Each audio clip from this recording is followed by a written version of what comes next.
What up? What up? What up? What's the word, Herbs? It's your boy Saif Bud back at it again on the live action. Yeah, I mean for fighting words, and I'm gonna get into it, man. You know what I mean? I'm over here chilling, and I'm saying about to break up this young gelato on my plate. You know what I mean?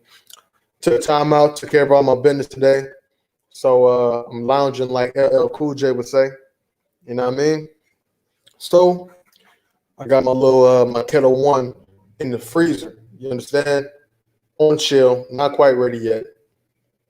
You know what I mean? But I'm gonna dig into this. I'm gonna dig into boxing. You know what I mean? I'm gonna dig into boxing, and we talking about this weekend's picks. Before I do all that, you know what I'm saying, yapping and flapping at the gums. First thing I'm gonna do is I'm gonna go ahead and throw this link in the chat just in case anybody wants to come by and do a young chit chat. You know what I mean? So as you can see, link is in the chat. You know what I mean? Just came off from a live talking to the homeboy Rafi Dawkins over there in the UK. You know what I mean? Combat Radio. You know what I mean? We was having a good conversation about this weekend's picks. You know what I'm saying? So in case you ain't know, link in the chat. And I ain't in no rush. At the same time, I'm here for a good time and not here necessarily for a long time. You know what I mean? But it's whatever. You know what I mean? Shit I can get into. Got three fights in my sights. That rhyme. I got three fights in my sights for this weekend. You know what I mean? Obviously we got heavyweight action. Heavyweight action with the unified champion Anthony Joshua and Kubrat Pulev. You know what I mean? When you're unified heavyweight champion, there are no small fights. Everything is big. You know what I mean? So we seen how that went. You know what I'm saying? Cats jazzing it up over here. You know what I'm saying? At the weigh-in, letting people know, hey, we game for it. We here to scrap up. You know what I'm saying? We're here to scrap it out. So that's cool. Another one in my sights. You know what I'm saying? The second fight in my sights is the fight with the young Shakur Stevenson against Taco Khan Clary. You know what I'm saying? That's an interesting fight for me. You know what I'm saying? So, whenever you got some young prospect, you know what I'm saying, or not even just a prospect, I mean, former belt holder, unique and special talent such as Shakur Stevenson, it's always something to look at. You know what I mean? No matter what he's doing. So that's one fight that's on my side. And, really a fight that we didn't really talk too much about, you know what I'm saying, over at Combat Radio. You know what I mean? A fight that I'm really looking forward to looking at, you know what I'm saying, for from a monetary standpoint. Because I think it's an interesting fight to bet on. Is Felix Verdejo versus Nakatani. You know what I'm saying? Uh Nice lightweight action. You know what I'm saying? Nice lightweight action, man. So I'm gonna give my little spiel. I mean, about what I think about this shit right here. You know what I'm saying? What I'm gonna do, and I ain't gonna tell you everything I'm gonna do, but I'm gonna tell you what I'm gonna pick. You know what I'm saying? Who I got to win. So when it comes to the heavyweights, let's just go ahead and get that out the way real quick because I think everybody has a certain understanding or a certain narrative of what they're going with as far as who's who with the heavyweight. You know what I'm saying? Fight tonight, this weekend. You know what I mean? I'm gonna go ahead and let me say it like this: Anthony Joshua, at the weigh-in, he came in really, really confident, in my personal opinion. You know what I'm saying? As far confident enough to go ahead and put his finger in his opponent's face. You know what I'm saying? Step to him real tough. You know what I'm saying? And even put his hand on his shoulder. You know what I'm saying? And talk to him like, hey, he told him like, hey, you should humble yourself. He went so far to even tell Pulev like, hey, there's been plenty of fighters like you in boxing that run their mouth. You know what I mean? Plenty of fighters like you to run their mouth. You know what I'm saying? So, he really felt comfortable, stepping to Kubrat Pulev the way that he did. You know what I'm saying? And you know what I'm saying? I mean, as he should. You know what I'm saying? He should. I mean, he is the number one man at the heavyweight division. And, Pulev is, arguably, over the hill, depending on who you're talking to. You know what I'm saying? So it is what it is. If I'm not mistaken, I'm not going to bring that one up about the history between Pulev and AJ. But I got that fight by knockout. You know what I'm saying? I just do. I got the fight by knockout. I'm giving that to AJ. I think he can stop him. You know what I'm saying? If nothing else, a TKO. It's the fight kind of reminds me of pretty similar to the Errol Spence versus Danny Silva Garcia fight, in my opinion, man, in a way, because if you think about it, man, shit, AJ and EJ are in similar, similar positions. You know what I'm saying? The unified champions in their respective division. On top of that, you know what I'm saying? They fighting an opponent who's considered to be at the bottom of the elite class. You know what I'm saying? Elite is elite, but somebody who's arguably at the bottom of the elite class. Such as a Danny Garcia and who I would say a Pulev. You know what I'm saying? At the bottom of the elite class, and they're expected to put on a spectacle. You know what I'm saying, of a performance against these fighters. You know what I'm saying? When you fight at this level, it's like, okay, it's no such thing as a small fight. So, okay, you fighting this guy. Well, let's see how much of a gap there is between you and the opposition, being the fact that you are in the position of being number one in your respective division. You know what I'm saying? So I think it's pretty similar. You know what I'm saying? I think it's a pretty similar fight. I do think that people are blown a little bit out of proportion to what Pulev is bringing to the table. I think they're looking at Pulev like, he's a nothing. He's dirt under the feet of Anthony Joshua, and I think that's just a bad way of looking at it. You know what I'm saying? If you ask me, I think that Pulev has a good chance to look good, to look decent, to look like a credible opponent against Joshua early in the fight. I don't think Joshua's going to take it to him and try to take him out the game like that. You know what I'm saying? I think he wants to get those rounds in because Anthony Joshua, hasn't been in the ring for pretty much a year. You know what I'm saying? For a year. It's a long time. And, he had an issue with his knee not too long ago. Anthony Joshua, that is.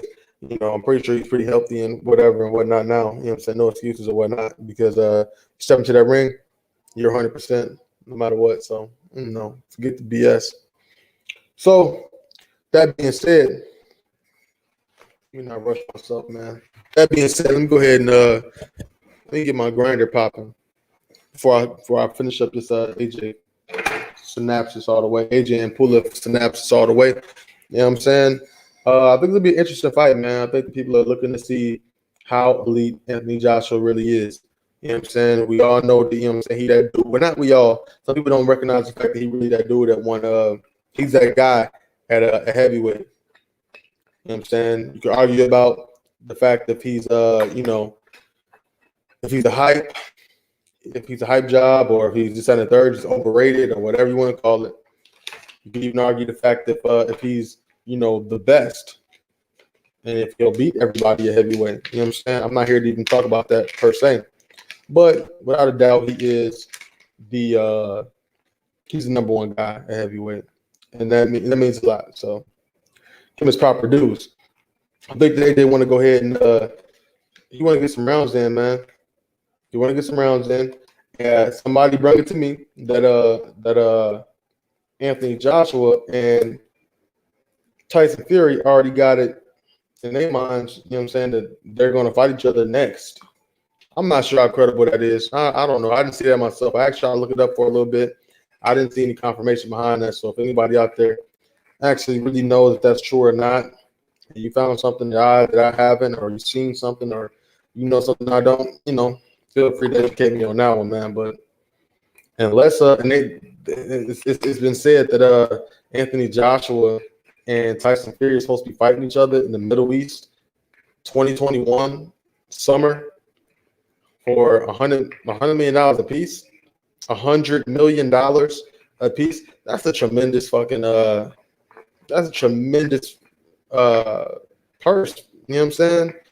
And we all know Busta Rhymes song, getting the A-Rap money. You know what I'm saying? We all know that. So I'm not gonna say the money ain't there, but it is tremendous. It's tremendous. To me, it's unverified if it's actually true or not. But I'm open to correction about that. But if not, then I mean, if they're not fighting next for that amount of money, then I think it's good for Joshua to go ahead and just get these rounds in, fight somebody with a decent jab. You know what I'm saying? So we can possibly fight a Usyk after this, and feel comfortable. You know what I mean? Going in and fighting a Usyk. You know what I'm saying? Possibly. You know what I'm saying? If he can't get through, you know what I'm saying? If he can't get that undisputed bout popping. You know what I'm saying? If he can't get the undisputed bout popping, he's probably gonna fight a Usyk. And I wouldn't be mad at it because it gives Tyson Fury a chance to go ahead and fight somebody. You know what I'm saying? Somebody, legit. If he happens to not fight Deontay Wilder, or if he happens to fight Deontay Wilder or whatever, maybe after that, maybe he can fight the winner of White and Povetkin. You know what I'm saying? I'm not mad at that. You know what I'm saying? I want to see some good fights. You know what I'm saying? So my thing is like this. Undisputed don't even necessarily have to be next for me in my book. I would rather it would be, but as long as you're putting on a credible fight, I ain't mad at it. I think if after this fight, if Anthony Joshua wants to go ahead and fight Alexander Usyk, I'm not mad at that. As long as Fury fights somebody like the winner of Dillian White and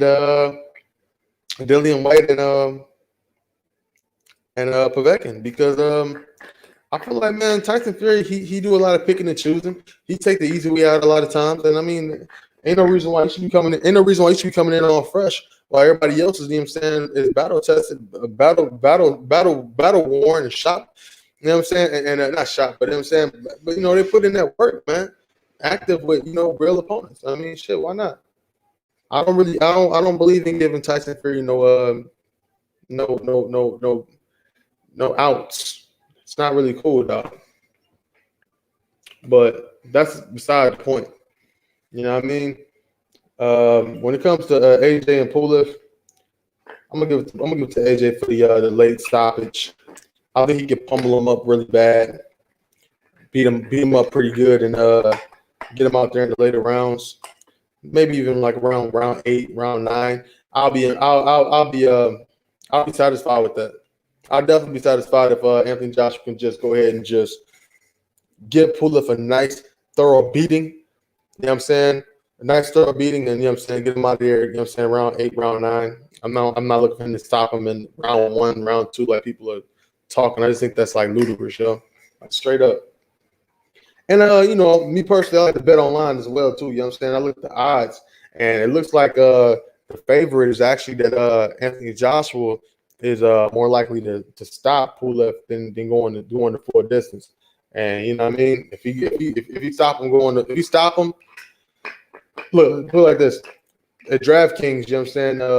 In DraftKings, they got the stoppage at minus 300, and they have the 12 rounds plus 350. So they looking at it like he gonna, you know what I'm saying, he gonna stop Joshua. I mean, he gonna stop Pulev, and it's more likely that he stop Pulev. So either way, if you want to put some money on it, if I want to put some money on it and not be disappointed regardless, I'll throw a little bit of bread on the decision, with AJ, just in case if AJ let me down and don't knock him out, I won't feel too bad because I'll get some money on the back end of that. You know what I mean? Get 350% my investment just in case Anthony Joshua don't put Pulev out. You know what I'm saying? But I honestly think that Pulev will be ready to go by round 8, 9, possibly 10. It is what it is. You know what I mean? The next fight on the list that I'm really looking for, like I said, I only got 3 fights I'm really looking for this weekend. Shakur Stevenson. You know what I'm saying? Shakur Stevenson. versus Cleary. You know what I'm saying? Toko Khan Cleary. I think that's an interesting fight. I think it's interesting because both these guys are both southpaws, and even though Shakur Stevenson is, I believe is levels above. You know what I'm saying? Levels above Toko Khan Cleary. I think that it's an interesting fight for Shakur Stevenson, just off the strength that salute my lady Lisa Bell. You know what I mean? Link in the chat if you want to come holler at me. You know what I'm saying? We're gonna talk about these fights or whatever. But Shakur Stevenson, I think it's gonna be an interesting fight. I think he got a nice start in his hands because Toko Khan he has a high output. He has nice little decent speed on him as well too. And you know what I'm saying? The fact of the matter is, I think it's a nice fight. I think, and he's not necessarily a slouch, even though he's levels under Shakur Stevenson. But he does have a lot of flaws. You know what I mean?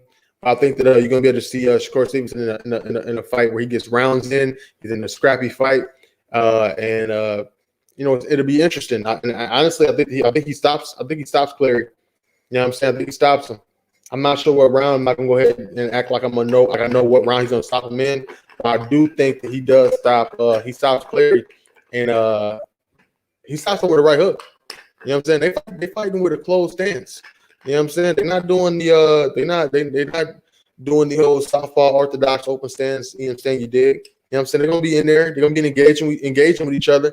And Toko got a higher output than Stevenson. You know what I'm saying? They're gonna be scrapping. Got my home girl up in here. Hold up. What up, Miss Lynch? Nothing. What's going on? It's all pretty good. I'm over here breaking down, you know what I'm saying, some good stuff, and just got back from the UK low key with Rafi Dawkins over there at Combat Radio. So I'm talking about the I was listening to some of that. That was crazy, but I was because I had to go out because my best friend, she not feeling good. So she had asked me to get her some prune juice and some that white Chinese rice. I had to order it. Was that jasmine rice? Yeah, so it's buying her stomach, yeah. Okay, that's what's up. She got like the flu or whatever. So I just I had somebody to come downstairs and get it, but I was outside. I had my mask on. It's just crazy right now. Yeah, how everybody moving. It's real crazy, yeah. You out there on the East Coast, ain't you? Yeah. And why?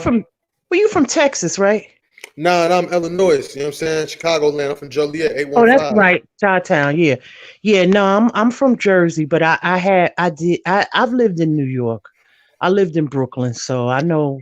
I mean, I live 20 minutes from Brooklyn, so I dig it. You know what I'm saying? That NY yeah, that's Jersey home connection. too. Yeah, I mean it's the tri-state area, Connecticut, New York, and Jersey, but Connecticut is a little further out. But it's not that far. I dig it. So what's up? What you I ain't even get into it about all these fights, but I got 3 fights on my menu that I'm really gonna pay attention to. But let's start off with the heavyweights. Tell me what you think about the whole AJ and the Pula fight. What's your thoughts on that one? I'm hoping for a knockout, maybe in 6, but that's what I predicted in the league. But I mean, I don't know, like how he's gonna, because it's all about the game plan and him sticking to it. So I can't really say, and I don't know because I know Pulev. I think Pulev's trainer is what's his name? Oh, he's one of the commentators on PBC. You know what I'm talking about. His brother was his brother. He got the same trainer as Diego. I'm sorry. Yeah, Diego Corrales. Yes. I don't know. Why I can't remember his name. You know what? His brother used to manage. His brother was the one that died. The one that Ward sued. Remember, people was mad at Ward because they were saying he was suing the man Goosen. That's him, Goosen. It was Dan. He's Dan Goosen, but his brother, I can't think of his name because they got them. They look alike, the brothers. But Gotcha. Yeah, the brother was dying from cancer, and I don't know, maybe War was in a bad contract. I don't really know the whole story about it. I would have to, read it, But I remember, War had to sacrifice a little bit of his career, a couple years out of his career because of promotional nonsense and all that stuff. exactly, yeah, and I never liked his brother either. I don't like the brother either. Every time I see him, every time I see him with them crazy shirts on PET. I mean BET. Lord have Yeah, mercy. I heard you. I heard BBC. it. I be rolling my eyes. Hey, that motherfucker. You don't like him. I thought he did a good job Stan. with Chico. You know what I'm saying? Like I remember that. I remember the whole the whole Corrales fight. You know what I'm saying? Like you better fucking get in on him now. I fuck with him ever since then. So I'm a little biased with that one. Right. Well, I love Chico, but and you know who else he trains now? Who that? Lipinets. Yeah, yeah. Yep. Cause Lipinets beat the shit out of uh that Peterson boy. But that Peterson boy was he was done. He was over with. He was done, yeah. And That was sad. I That really was liked him. sad. I cried to see that. Oh, word! You got a heart. Yeah. I I really like cried. Lamont Peterson though. I really like Lamont Peterson. I Me really like the way he get down, like the way he go to the body. Yeah. He's a good boxer and his brother. And I love um Barry Hunter, their trainer. Their Yeah. trainer, yeah, he's a good guy. Yeah. My thing is this though. Like, I can't put the Peterson brothers in the same bracket. You know what I'm saying Lamont was, come on, Lamont was a real good fighter, yo. Yeah. His only But thing was his only his thing was brother was he ain't have sad. enough power in his hands. That was the only problem. He didn't have enough power in his hands. If he had power in them hands, he'd gave people hell. Yeah. It's a good boxer though. But Hell yeah. he just didn't and sometimes those are the type of fighters that I like to focus on too, Cypher, because you know what? Basically, because like just take somebody like J Rock, right? Mhm. J Rock, I was devastated when he lost. You hear me? I really like J Rock. Well, I like he not done. no. I was just so sad how because like I like him. Sometimes I like the low key people that don't always, because everybody always talk about the obvious people, but they never really like talk about J Rock a lot, or was always the same guys, and I like to hear, about other people like the other guy too. They don't talk much about him no more either since J Rock beat him. Who you talking Jared about? Hurd. Jared Hurd. See Like sometimes now we getting off topic, but I'm not mad at it. We gonna talk about this right now. I actually really like Jared Hurd. I thought that he was a very good champion. He was very active, and he fought a lot of credible people, and he beat a lot of credible people.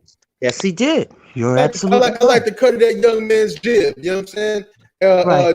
Jared Hurd. You know what I'm saying? He was very Yeah. flawed, obviously, but I don't have a Yeah. problem with that. You know what I'm saying? I look at it like this: if you're a pressure fighter, uh, when you're a pressure fighter, a certain mentality and a certain approach to boxing has to go along with that. You know what I'm saying? Right. You going balls to the wall, so it's all good if you ain't necessarily perfect, but you got to work on it. Yeah, no, he wasn't, he's not perfect, but he so he's learning a new style. Now the last fight I saw, he was trying more to be a little bit more defensive, a little bit more boxing. So it's how you transition in between styles and it just don't really resonate with the fans yet. Like Well, kind of like how Triple G is going through, even though Triple G is past his prime too. well, I'll say like this. Hey, Umi, It's hold on one second.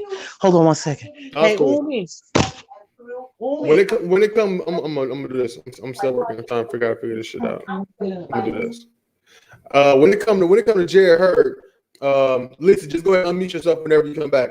Uh, when it comes to Jared Hurd and Triple G, I think the big difference is that Triple G ain't trying to become a whole different fighter. You know what I'm saying? Triple G is, trying to, polish up and preserve whatever he got left. And I look at Jared Hurd, he's going through like somewhat of an identity crisis. He don't need to be doing that. He just needs to work on a couple things, get a couple tricks of the trade and master them and just maintain and become the boxer that he wants to be, but remain being who he is. Because I think that what he brings to the game, especially in his weight class, he doesn't really want to change him. He needs to keep staying in that lane and work it. Right. And maybe it's a way they could mesh both styles together. I guess the real question is who should be Jarrett Hurd's trainer is the real question. I don't know who it is, because even J-Rock got a new trainer, so I don't know.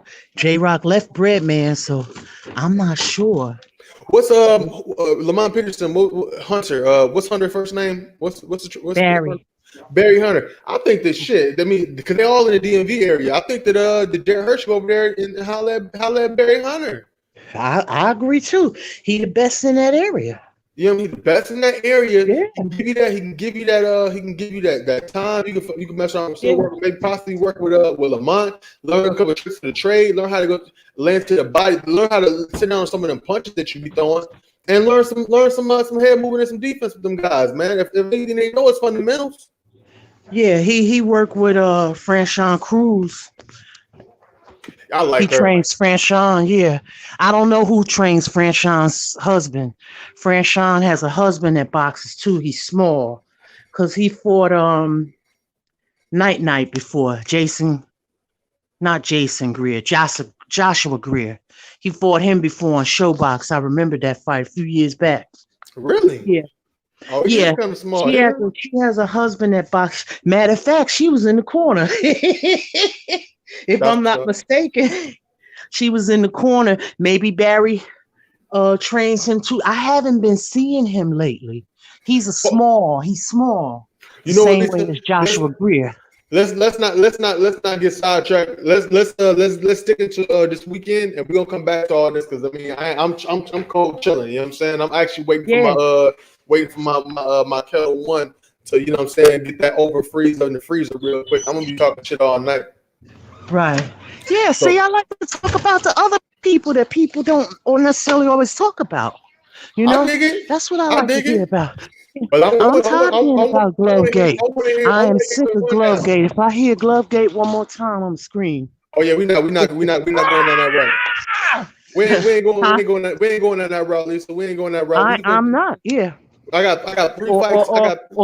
Or Spence and Crawford. I'm sick of that topic too. Fuck welterweight. We ain't even going there. I got 3 fights in mind for this weekend. Okay.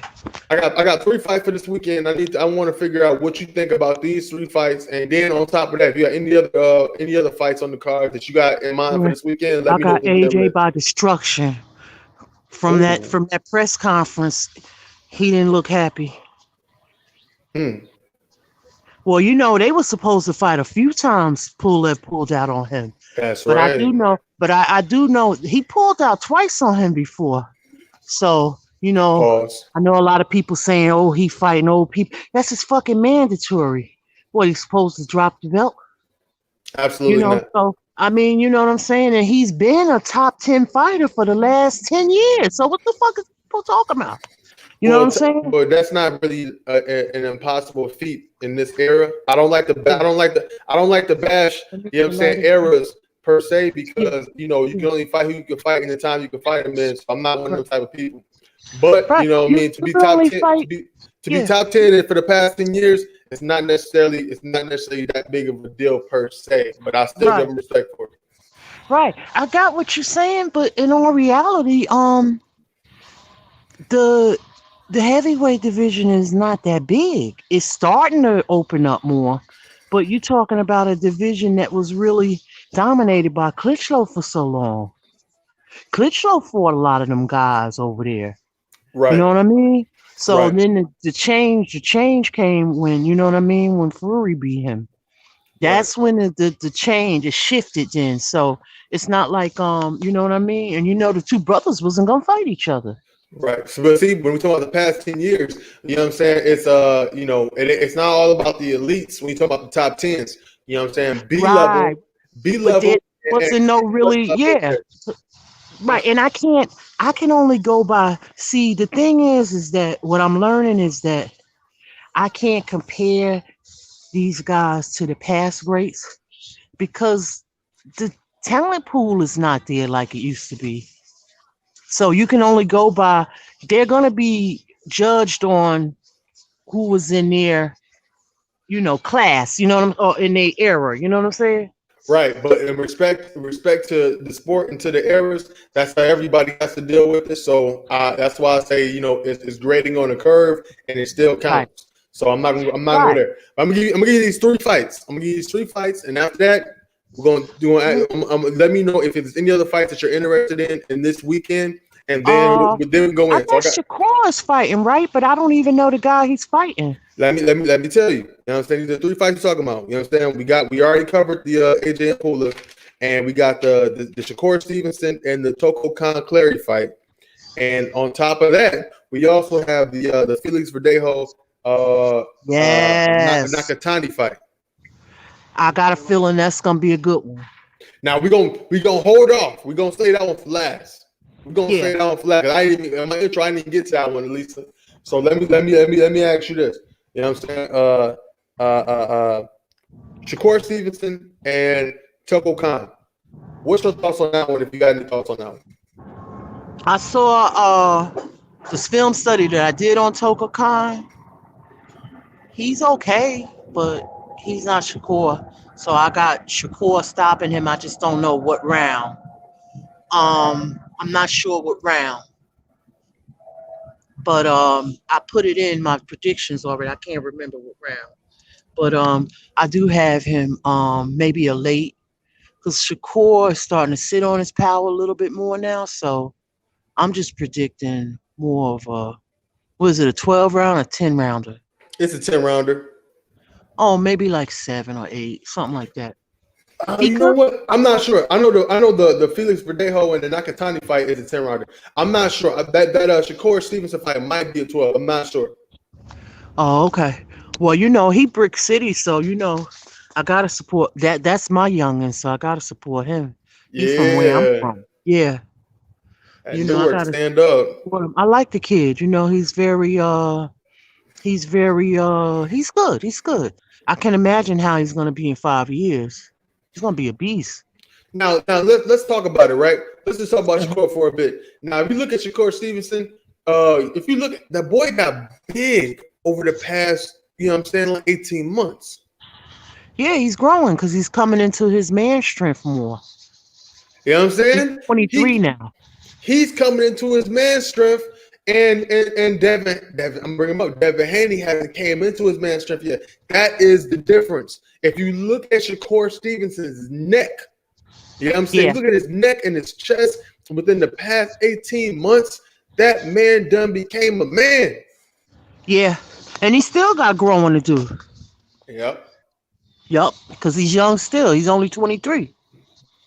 That man Because he became went a up to man. he started at 126, right? Mm-hmm. And now he's 130.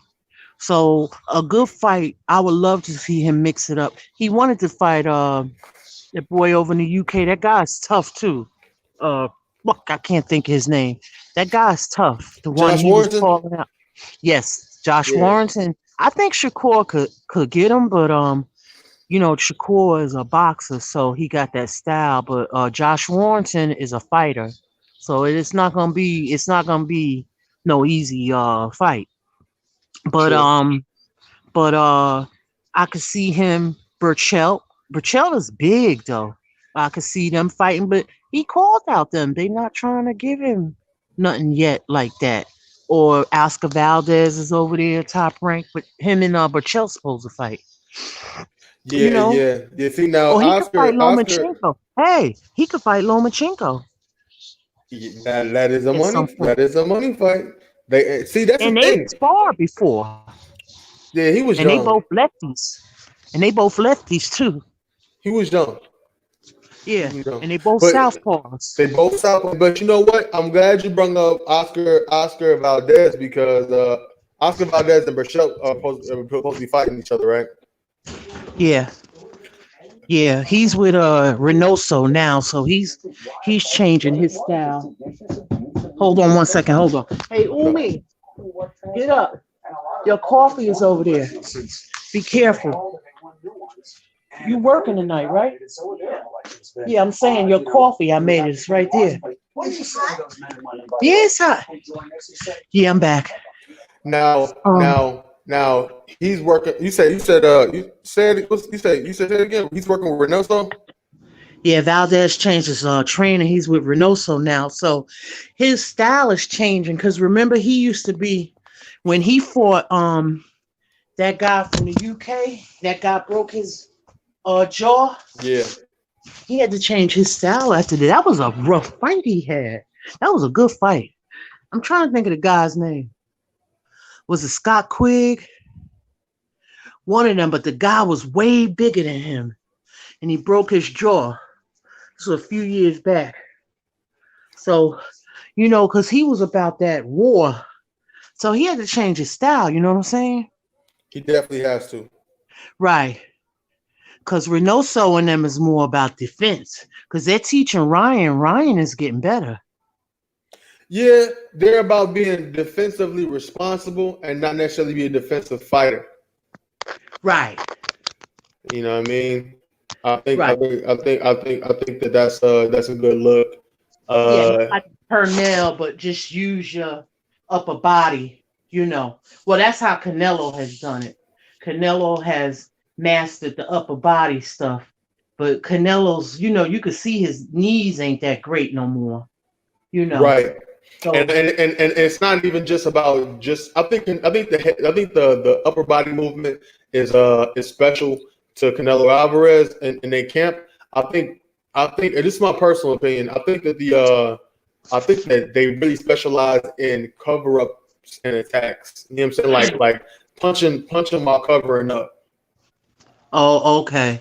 You know what I'm saying? If High you guard, you mean? yeah, but attacking Yeah. attacking with the high guard, attacking with the high Yeah. guard. And they also believe in body work, Yes. and they study their students because Ryan was talking about how he was studying Sugar Ray Robinson and that left shot to the body or whatever he did. It Right. was something he was talking about that. So they're students of they watching the old film, and I'm loving that because that's how Cuz taught uh Tyson like that. Tyson Tyson know a lot about the history of boxing. Mike Yeah. Tyson. Yeah, he's a history nut. You know what I'm saying? He been that way. I think that's a part of the motivation of how he approaches fighting. You know what I'm saying? Just like strictly just, old school actual just war, like actually physically going to war, like a Marvin Hagler type of approach. You know what I'm saying? Right. Yeah. Now, I think it's interesting that you brought up Ryan Garcia with that left hand, similar to him watching Sugar Ray Robinson, because Robinson had a mean left hook, and I Yeah. think that it's possible. He throw a left hook to the liver or to the kidney. You'll see him throw even the right hand to the kidney sometimes. You see him throw the left hand to the kidney, maybe. You know what I'm saying, from time to Yeah. time. But like if you look at it, man, uh Ryan Garcia and Canelo they probably got number one and number two left hooks in the business right now. Oh, okay. You know what I'm saying? This is my opinion. You know what I'm saying? Number one and number two left. I know. I would give the left hook right now to Canelo. Canelo got a mean left hook to the body and to what I'm saying. He switches up Oh in the yeah. body to that, and it's like I think that potentially Ryan Garcia could possibly what I'm saying, exceed Canelo with that left hook. You know what I mean? They working Yeah. together. They doing the damn thing over there. Yeah, he's young. You know what I'm saying? So I think that's just a good look. You know what I'm saying? But I'm talking about Shakur Stevenson. You know what I'm saying? Shakur Stevenson that called Dow Warrington down there at featherweight. You know what I'm saying? And it looks like he happened to just go out the division, and he busting out the seams right now. He didn't actually make weight on the first try. Did you see Oh that? wow. Yeah, Oh no, I didn't see it. No, I didn't know that. yeah, he didn't make weight the first try. He got there. He had to drop trousers, you know what I'm saying? But he came in a half pound over. Not a big deal. but Tim Bradley definitely made a big deal out of it. You know what I'm saying? He was like, Right. you gotta make weight. You know what I'm saying? And Exactly. Yeah. I ain't mad at that. And fucking around. Yeah. I can't say that it's I can't say that it's any I can't say that that it's a lack of discipline per se. I mean, it was only a half a pound, and Why didn't he make him go run? He could have ran that off. Oh, he didn't have to. He just went up. He took his watch off, took his footies off, and he dropped his drawers, and he made his half a pound. You know what I'm saying? Oh, okay. He's 20. He say 23. Yeah. I can't get mad at that. He just got to the weight class. You know what I'm saying? What, maybe one fight to go or some shit like that. Yeah. Yeah, I'm not mad at that. Andre and them gonna be getting on him because he got them guys. You got Tim Bradley over there, Andre Ward. You got Bud Crawford. He trains with like those are his mentors and stuff. Right. Jarrell Herring. He rolls with them. So he's amongst good company. So and he's a baby to them. So I think they're gonna, get him in the right direction. You know what I'm saying? Then he got Jay Prince, So, he's in good hands. He just gotta, he's like you say, he's growing. And that's why I can't get mad at him. He's growing. You know what I'm saying? Right. And I think that like I said, he's in good hands. You know what I'm saying? He got all these guys. You know what I'm saying, in his corner. And he was talking about it too. He was like, you know what? I'm not gonna try to say that I'm a pound for pound fighter. He's humble. He got a humble approach. So he said he hasn't proved it yet. And I respect that. You know what I'm saying? He said he hasn't proved it yet. This means he got a lot more hunger in his belly. And he actually said that he spars Terrence Crawford, and he was like, well, if I want to go off of that, I mean, he said he felt like he on that level right now because he spars with that guy, and then the way he said it make it sound like like he on that level. You feel me? Right. So, but that's what he's learning, and he's learning from greats. Right. You know what I'm saying? Future greats. Andre already a great to me. You got Tim Bradley. You got these people are schooling him. You know what I'm saying? Jamel Herring. I know he's more of a new school guy, but I'm saying he getting all that information. He's soaking it in. I'm glad you brought up Herring.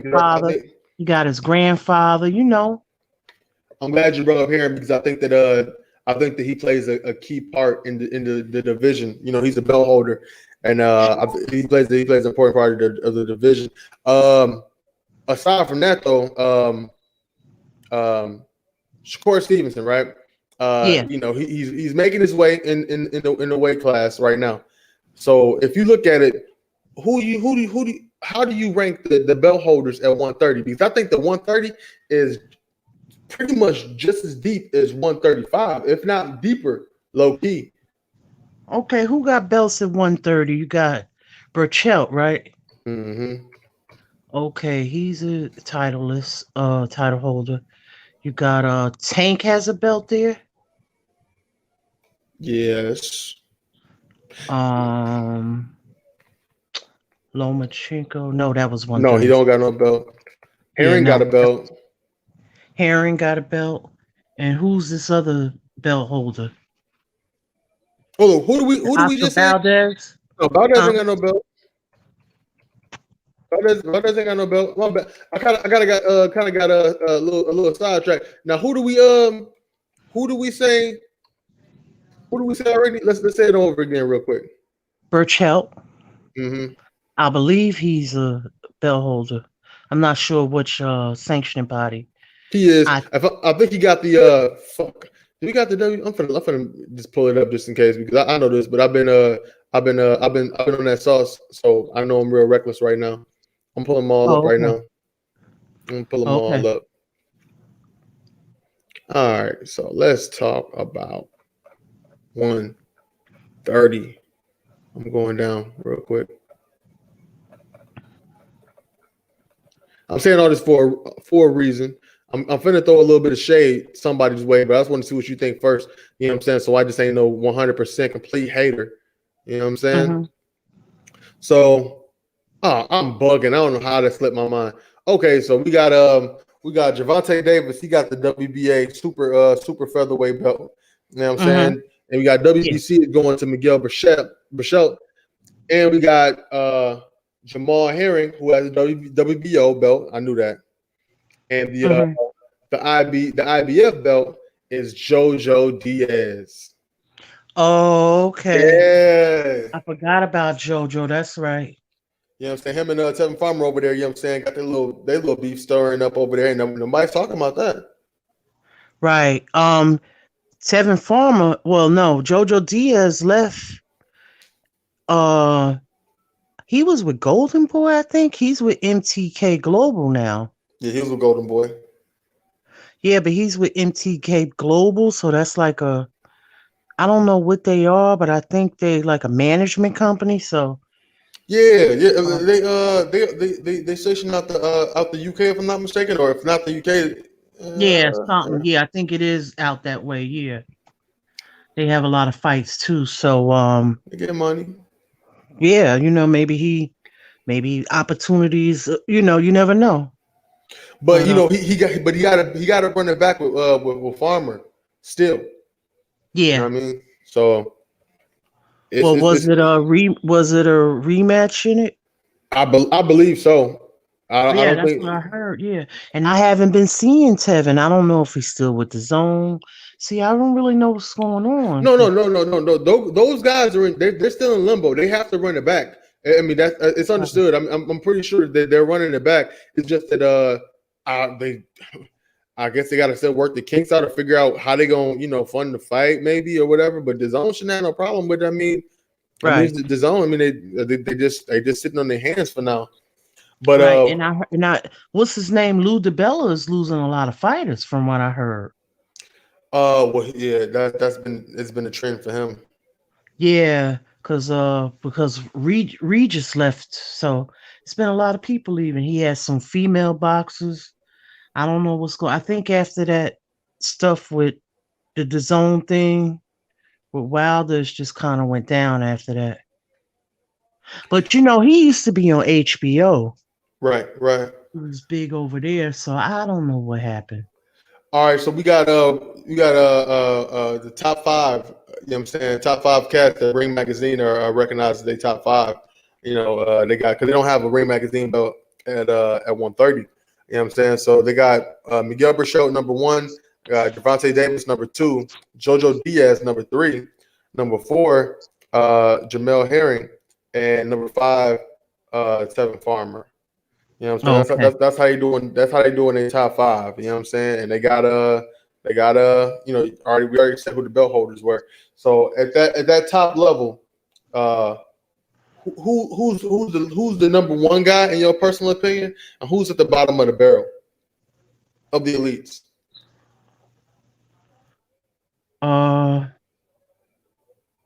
I don't think none of them are elite, but but A level. My bad. A level. yeah. Maybe Tevin Farmer right now might be at the bottom. Okay, let me take that back. As far as belt holders, we're gonna leave top. I'm saying that's who the top five was. But as far as who's the strongest belt holder, who's the weakest belt holder? Berchel has been consistent in 130 All right. since Loma left, so I'm gonna have to get that to him. Okay, so he's number. Tank, You got him. Okay. Tank, because Tank is 130, 1 minute, 135, and Tank hasn't really uh uh be the champion at 130 yet, to my knowledge. So, but No. I could see him dominating that. It depends. It depends because if Loma come back, if Tank was to beat Loma, then he would reign supreme there. But you know what I mean? But he would have to fight somebody like that. Like Jamel Herring is still, I can't put him up top. Well, you I, already gave me number. You already gave me number. You already said who's number one up there. You went ahead and gave it to Miguel Berchelt, huh? well, you got to look at the consistency. How long has he been the WBC champ? probably longer than everybody else had their belts. But my thing is this: all right, who's at the bottom? Uh, it would have to be the last one that got the belt, right? All right, that's how you Or who play. has, You doing the first come first serve basis, like Run DMC said. well, it depends on who they fought, though, too. Can you see that? Can you see that screen I pulled up, or what? Nah. It's still like look like that tunnel shit. Let me see It hasn't even gotten on my TV yet. It's coming. I see it on the phone, but because I got two devices going. Oh, okay. I just put up the the champion. I'm gonna go ahead and throw it out there, right? I'm gonna throw it out there because I'm on some bullshit. I ain't on no bullshit. I'm keeping it a buck because I want things to progress, right? Because ain't none of these cats unified, right? All of them are one belt holders. Right. I think Jamel Herring is the weakest link at 130 champions. I don't think anybody wants to talk about it. I think everybody likes him. He's a nice guy. I like him. You know what I'm saying? I was fairly disappointed with his last performance. You know what I'm saying? Allegedly he hurt his eye. I'm not sure how bad he necessarily hurt it per se. But you know, I don't feel like he handled himself well at all in that last fight against somebody who I would consider to be. I wouldn't even give him a chance at journeyman. I mean, like I would say low level contender. I mean, a journeyman is somebody. A journeyman is somebody who's been tested and passed around. You know what I'm saying? Yeah, that's true. And he ain't even lose. He lost not lost, but he got kind of roughed up by a bruiser. Hey, it happens, man. It's boxing. I don't like the way he handled it though. You know what I'm saying? Like, all right, have you seen his last fight, right? I forgot the dude's name. Yeah. I remember the cool. stuff that was So my thing is like this, you know what I'm saying? Like I look at somebody, I look at Jamel Herring's like his profile, his character, right? He's a guy, he's like a stand-up dude, he's a former Marine, you know what I'm saying? He's just a real stand-up good dude, he's technically sound, you know what I'm saying? A solid guy, solid fighter. You know what I'm saying? Yeah. You know what I'm saying? But you know, he's not necessarily known for having, you know, devastating power or fantastic, you know what I'm saying, athleticism or anything like that. He's a solid fighter. And it kind of likens to somebody like an Andre Ward to a degree. You know what I'm saying? Right. But I look at Andre Ward being more of a warrior because I look at it like when he gets hurt, he battles through it. You know what I'm saying? He messed around and got dropped by Kovalev, and he battled through it and got the victory. You know what I'm saying? Allegedly. You know what I'm saying? He got the victory. And then he finds a way to win. Right. And I looked at like Jamel Herring. I'm like, yo, you supposed to put this dude. You got hurt? Okay, get rid of this guy because he wasn't nobody. Right. So I feel like Herring needs to go ahead and be the gateway for Vasily Lomachenko to come back down to 130 and make some money fights happen. Mm-hmm. He's supposed to be fighting Carl Frampton, right? Yep. Yeah. And let me pull up his box work too. I gotta find out that dude's name. I forgot who it was that he was fighting. But okay, he had a rough time with him. Think about what kind of problems Frampton might give him. And even more so now that he's allegedly, you know what I'm saying, he's hurt with the eye and all. Frampton ain't no joke. No, he's not. How's she doing? Hold on one second. Hold on, Cypher. Hold on. No she's good. She's better. I'm gonna mute you. Look. Yeah, I look at Frampton. I look at Herring. I'm like, yo, bro, you need to go ahead and you need to be somebody's food, man. You know what I'm saying? If we want to see some things really pop off really see some stuff pop off at 130, we probably need to get him up out of there. You know what I'm saying? Like, go ahead and you know, Lomachenko might want to go ahead and see him. You know what I'm saying? Get a belt and start making some money fights, right? Make the money fight against Tank Davis. You know what I'm saying? Why not? Make the money fight against Tank Davis. And after Yeah. and after what Tank Davis and Loma is a good fight. It's a money fight. Tank Mhm. Davis and I'm sorry, Lomachenko and Shakur Stevenson is a money fight. Yeah. Yeah. You That's know a what I'm good saying? one. Yeah. I don't know, tanking them over there on that Miami Vice Hollywood shit. So I don't know what they doing over there. you You know, know, talking about I'm the A side and and all of that. And that's cool and all, but actually Tank ain't even say that. That Mayweather said that. So you know hey, how I don't give people no passes. You know what I'm saying? If the people you got talking for you is saying is talking that nonsense, and the people that's moving you a certain way is moving you in the wrong way, well, guess what? You with them. So I just say that's a person you elected to go ahead and talk for you or move for you. So I'm just gonna say, hey, I'm not giving the fighters no passes. I'm gonna just say that's your official answer. You know what I'm saying? right. If you want to move like that, that's your official movement. If you want these statements to be made about you on your behalf, that's your official statement. You know what I'm saying? Yeah, I don't want to get these back. Tank I don't want got to get him growing too to much do. wiggle room. Yeah, but Say what? I mean you could look at him and tell just by he talk and stuff. And Tank has a lot of maturing to do, as we all do.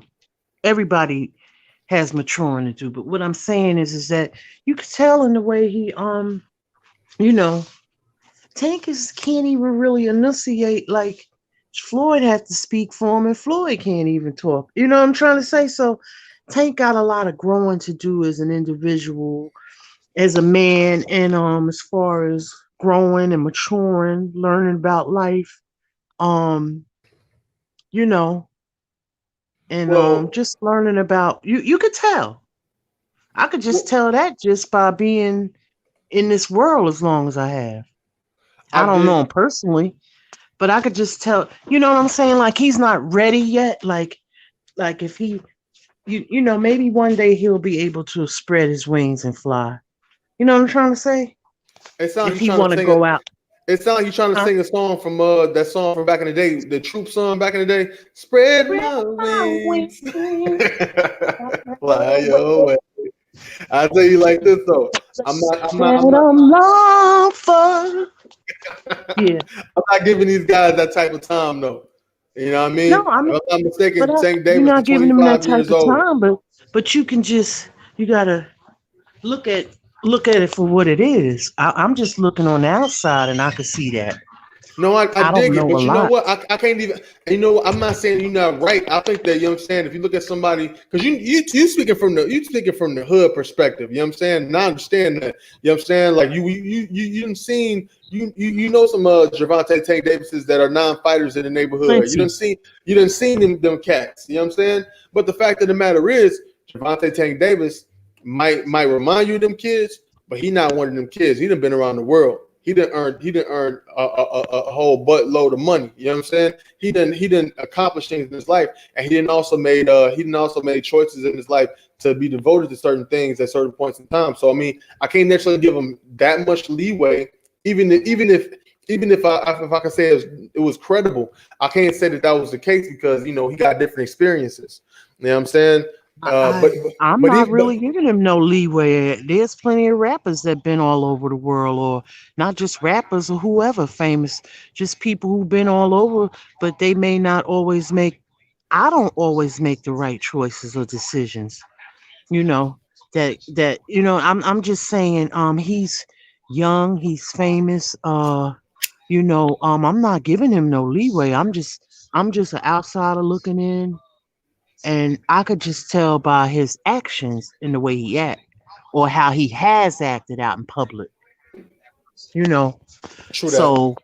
So I'm just going by that. I don't know the story, or I'm looking at a person that's immature, that is still maturing, that's learning and growing. They may gonna have to learn the hard way, like I did. True that. So that person, and you could tell that he's not able to articulate himself. So Floyd comes in and speaks for him, or Ellaby. You can tell that. You could see when he does interviews. He's a little awkward in him. He's getting a little better, but Floyd just takes over. Word, word. You know, Now, even how he now, handled his Twitter account. It's just not all young people act like that. I agree. I You know, agree. I agree. I'm going And by my so observations. I dig that. Yeah, What's this guy's name? His name was Jonathan Aquindo. That was his name, Aquindo. He reminded me of Nintendo. Now this dude, Jonathan Aquindo. Let me go to this guy. I think he was from if I'm not mistaken, I think he's from Cuba. Either the he's Cuban or he's heavyweight. Puerto Rican. No, No. the last guy that the last guy that the herring fought. Yeah, he's Puerto Rican. He's Oh Puerto yeah, Rican. him. Yeah. Now, you know what I'm saying? If you would have just went ahead, if Herring would have just went ahead, took care of him a certain type of way, and just handled him, I'd have been like, okay, not the best win, but a decent win. Because Akendo, he done fought some cats. You know what I'm saying? He's Yeah. not necessarily completely, a nobody. He fought Jose Solar. I forgot how to say Oh, dude. But the dude that fought Tank. He fought a common opponent with Tank Davis. He fought Abner Jose Mares. Cuellar. You know what I'm saying? Cuellar. Yeah, Cuellar. Cuellar. Cuellar. Yeah, Yeah. yeah, yeah. He fought Cuellar, and he also fought Abner Mares. You know what I'm saying? So I'm like, okay, you done been in there with some cats. You know what I'm saying? He's not necessarily a journeyman, but you know what I'm saying? He's somewhat of a contender. You know what I'm saying? Juan Manuel Lopez, he fought. You know what I'm saying? He lost to these people, Oh, obviously, but you know okay. what I'm saying? He fought these people. So you know what I'm saying? Like, okay, that's cool. You know what I'm saying? I'm not saying that he's not a credible opponent, but you supposed to handle that. You know what I'm saying? Supposed to handle that. You know what I'm saying? And he didn't. And Herring didn't really handle that. And I don't really think that Herring really want to fight that long either. I think that I think he kind of feels accomplished. And I don't think he really want to. You know what I'm saying? I don't think he really want to fight that long. So if I'm not mistaken, he's opening up a management company or something like that for boxers, Right. something to that degree. I'm like, okay, he wants to leave out the sport with, you know what I'm saying, just as many brains as he came in with. And I ain't mad at that. So let's go ahead and, you know what I'm saying, give him a nice, good fight to where, you know what I'm saying, that, he can probably, you know what I'm saying, walk up out of here and come up off that damn belt. Because he ain't, he don't need to Right. be having it, in my personal opinion.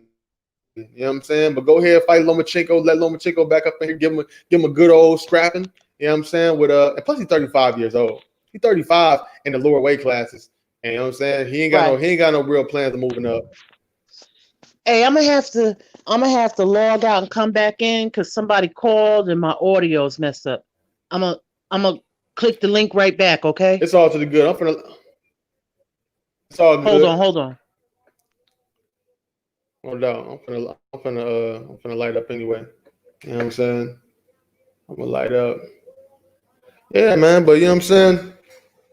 The Shakur Stevenson fight. Yeah. So a lot of interesting stuff going on at 130, yo. And let's get to the nitty gritty. You know what I'm saying? The last fight. You know what I'm saying? The Felix Verdejo fight and the Nakatani fight. Right. Let me stop sharing this shit. Yeah, I'm gonna stop sharing that. And the Nakatani fight. You know what I'm saying? Oh, Lisa just popped right back up real quick. Yeah. Somebody called me, and apparently when people call you, it messes up your audio. StreamYard. Yeah. Okay. Yeah. My lighter. I found that out. Yeah. So yeah. Now, Lisa, I'm gonna step away for a minute. I want you to talk to me about it. I need to find my lighter real quick. I done lost it already. Now, tell me what your thoughts are about the Felix Verdejo Nakatani fight. You know what I'm saying? Tell me what you think about that one. I'm going on mute. Um. I don't know Nakatani that much, other than the Tiafimo fight. That was a tough fight. From what I heard, he was in the hospital for a while after that fight. So it was very and you know so it was a difficult fight for him. So you know Felix Verdejo, I know he had the accident, but Felix Verdejo is a great fighter. I like him. But I know that it's not going to be an easy, fight.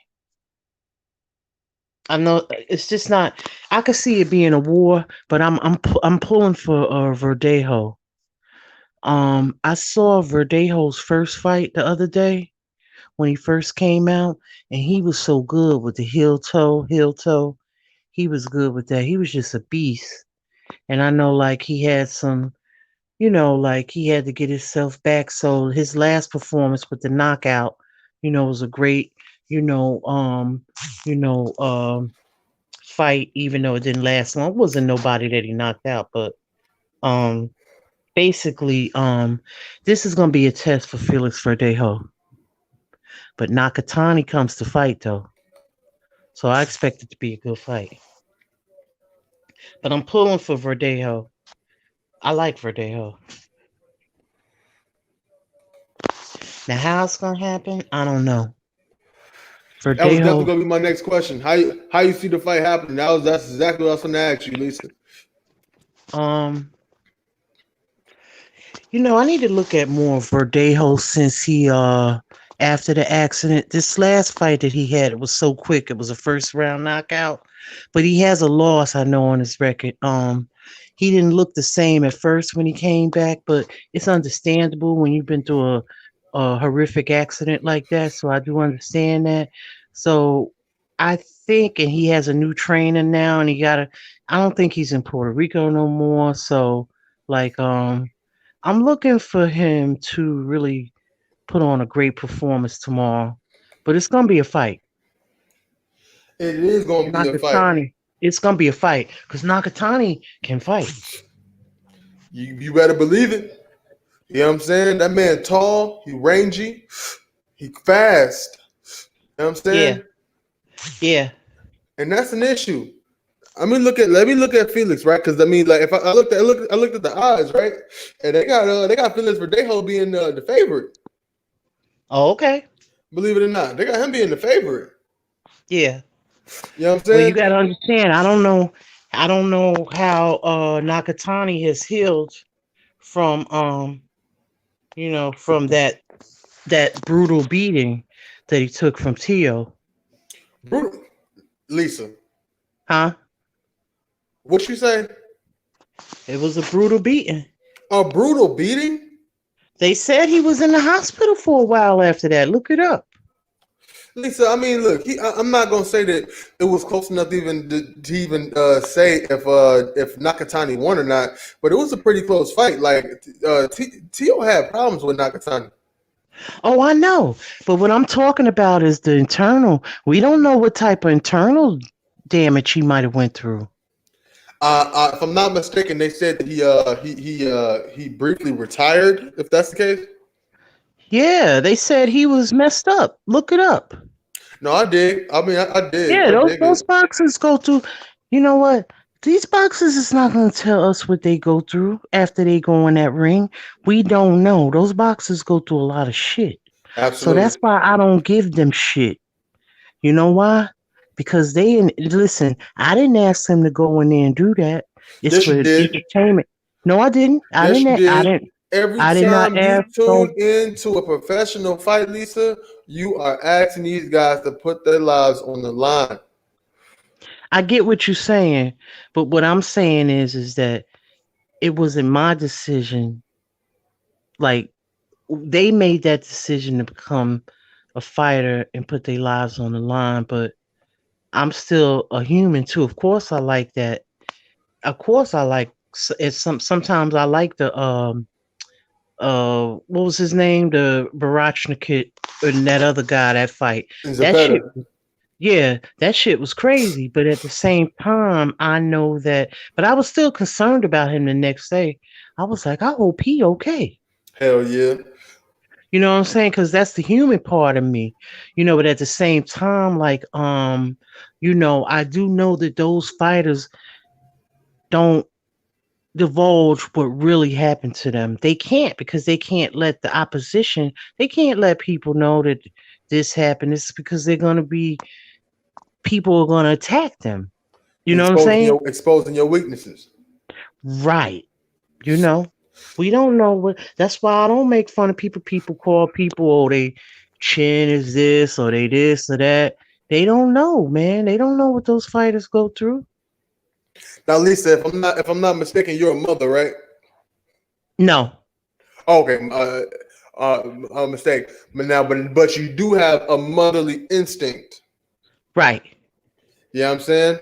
And I understand, I dig it. You know what I'm saying? I dig it. You know what I'm saying? Because it's vice versa with men. You know what I'm saying? We have a fatherly instinct, and a lot of times, a lot of men don't watch boxing. They won't tell you that they don't watch female boxing, not because they're not going to enjoy it. The real truth is, a lot of men just don't want to see women get hurt.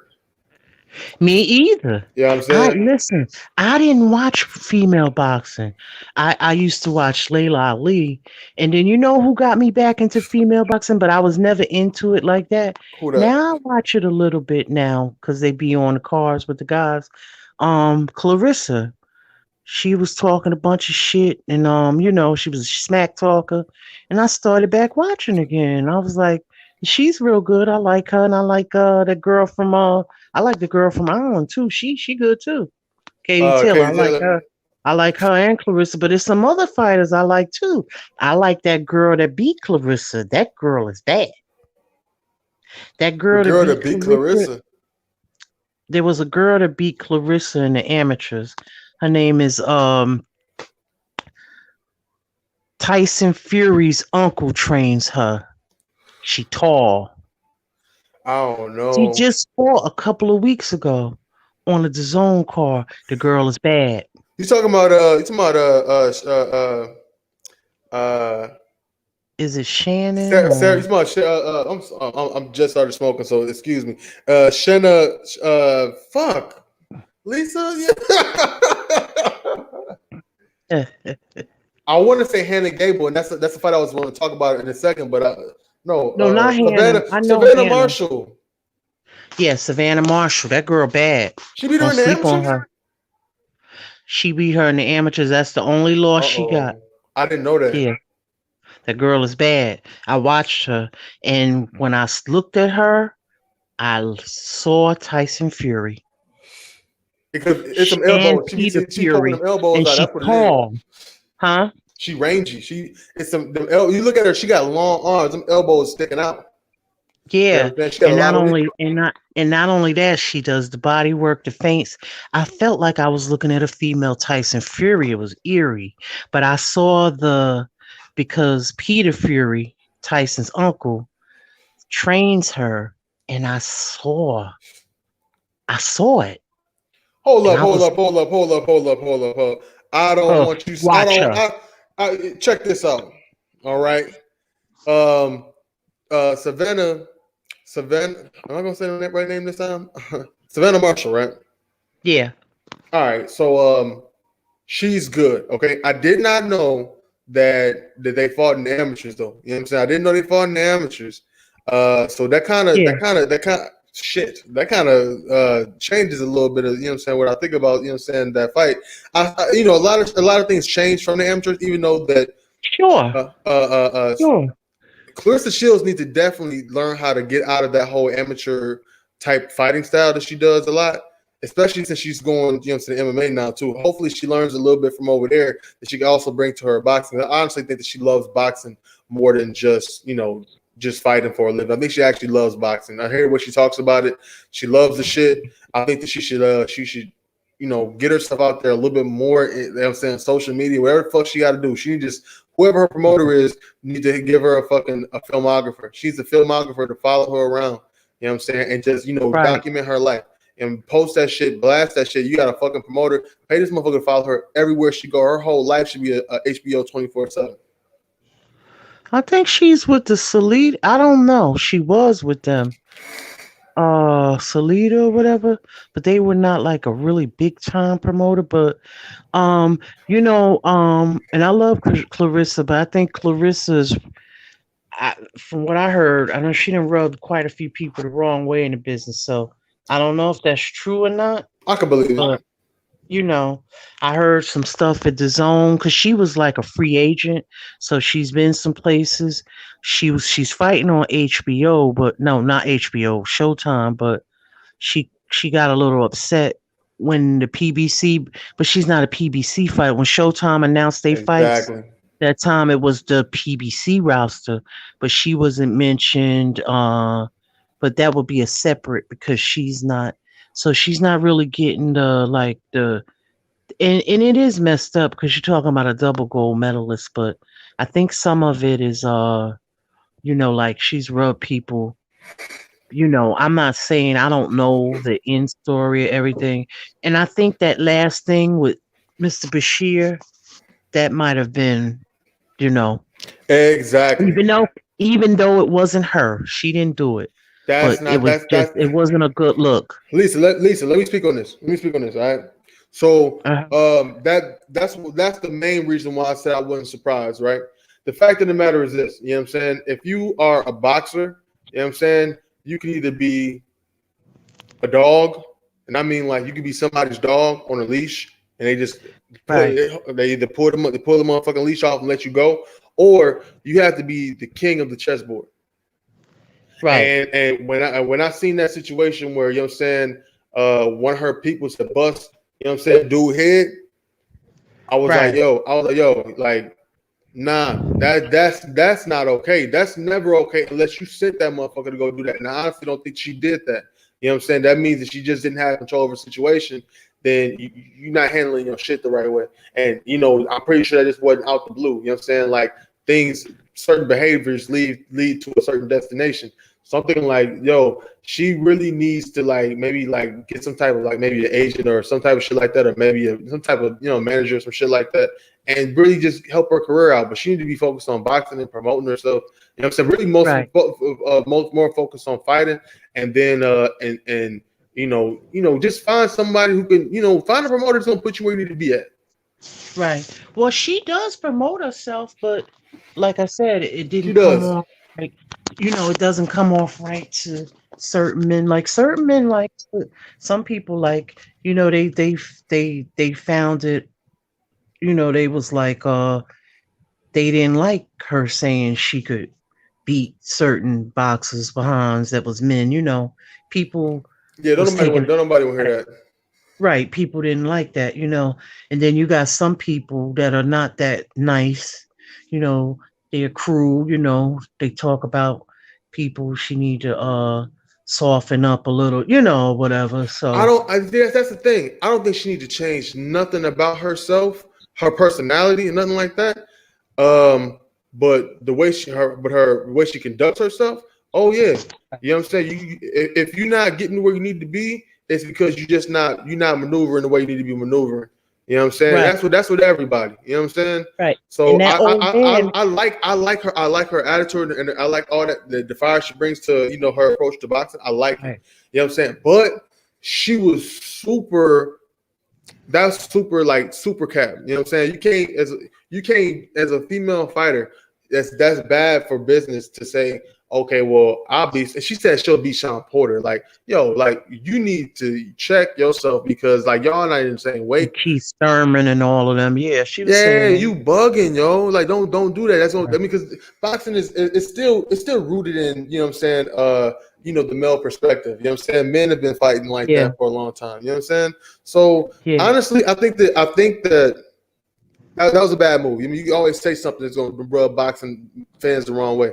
But I think a good thing for her to really do is, you know what I'm saying, like go ahead and really find a good promotional company or whatever and stop burning bridges for one. You know what I'm saying? But fuck all that. But like right. just promote yourself. You know what I'm saying? Like PBC, I think should fuck with her in some type of capacity because like y'all dropping the ball, like you know what I'm saying? She is like a brand. That's a brand. Yeah, She's a whole brand. right. But look at Katie Taylor. Now here's the opposite side of the spectrum. Clarissa wanted to be the $1 million, but it wound up being Katie. Ain't that something? Well, Katie been putting in work too. I mean, she's been around for a while. Yeah, But but I, I'm saying, she has a big promoter, and Yeah. she has a country behind her. See, you talking about Shields is a double gold medalist who never really got no support from the U.S. or she wasn't you know what I mean? I'm just saying. So it's like she's kind of under the radar. She should go to the zone. I mean, she did some business. Well, She did some stuff over there. she should. I mean, think about that. I mean, she got to do something where it's like she don't go, what she's doing. All right, how do you feel about her being doing MMA? How do you feel about that? I really don't know because I think she going over there because they pay women more money there. From what Okay. I understand, the female boxers don't get paid a lot of money unless you like Clarissa will get Katie right now is the top bread winner. I don't know how much Breakers was making, I was just but gonna bring her up. Breakers was probably making a lot of money in her country. See, a lot of times over here in the US we think that people, just because we may not know them here, that they don't think that they make money over in their country. You know that guy, Murata, Oh, the the Japanese 160 guy, pounder. the middleweight. You know how he make big time money in his country. It's And prize fighting. He the dude over there.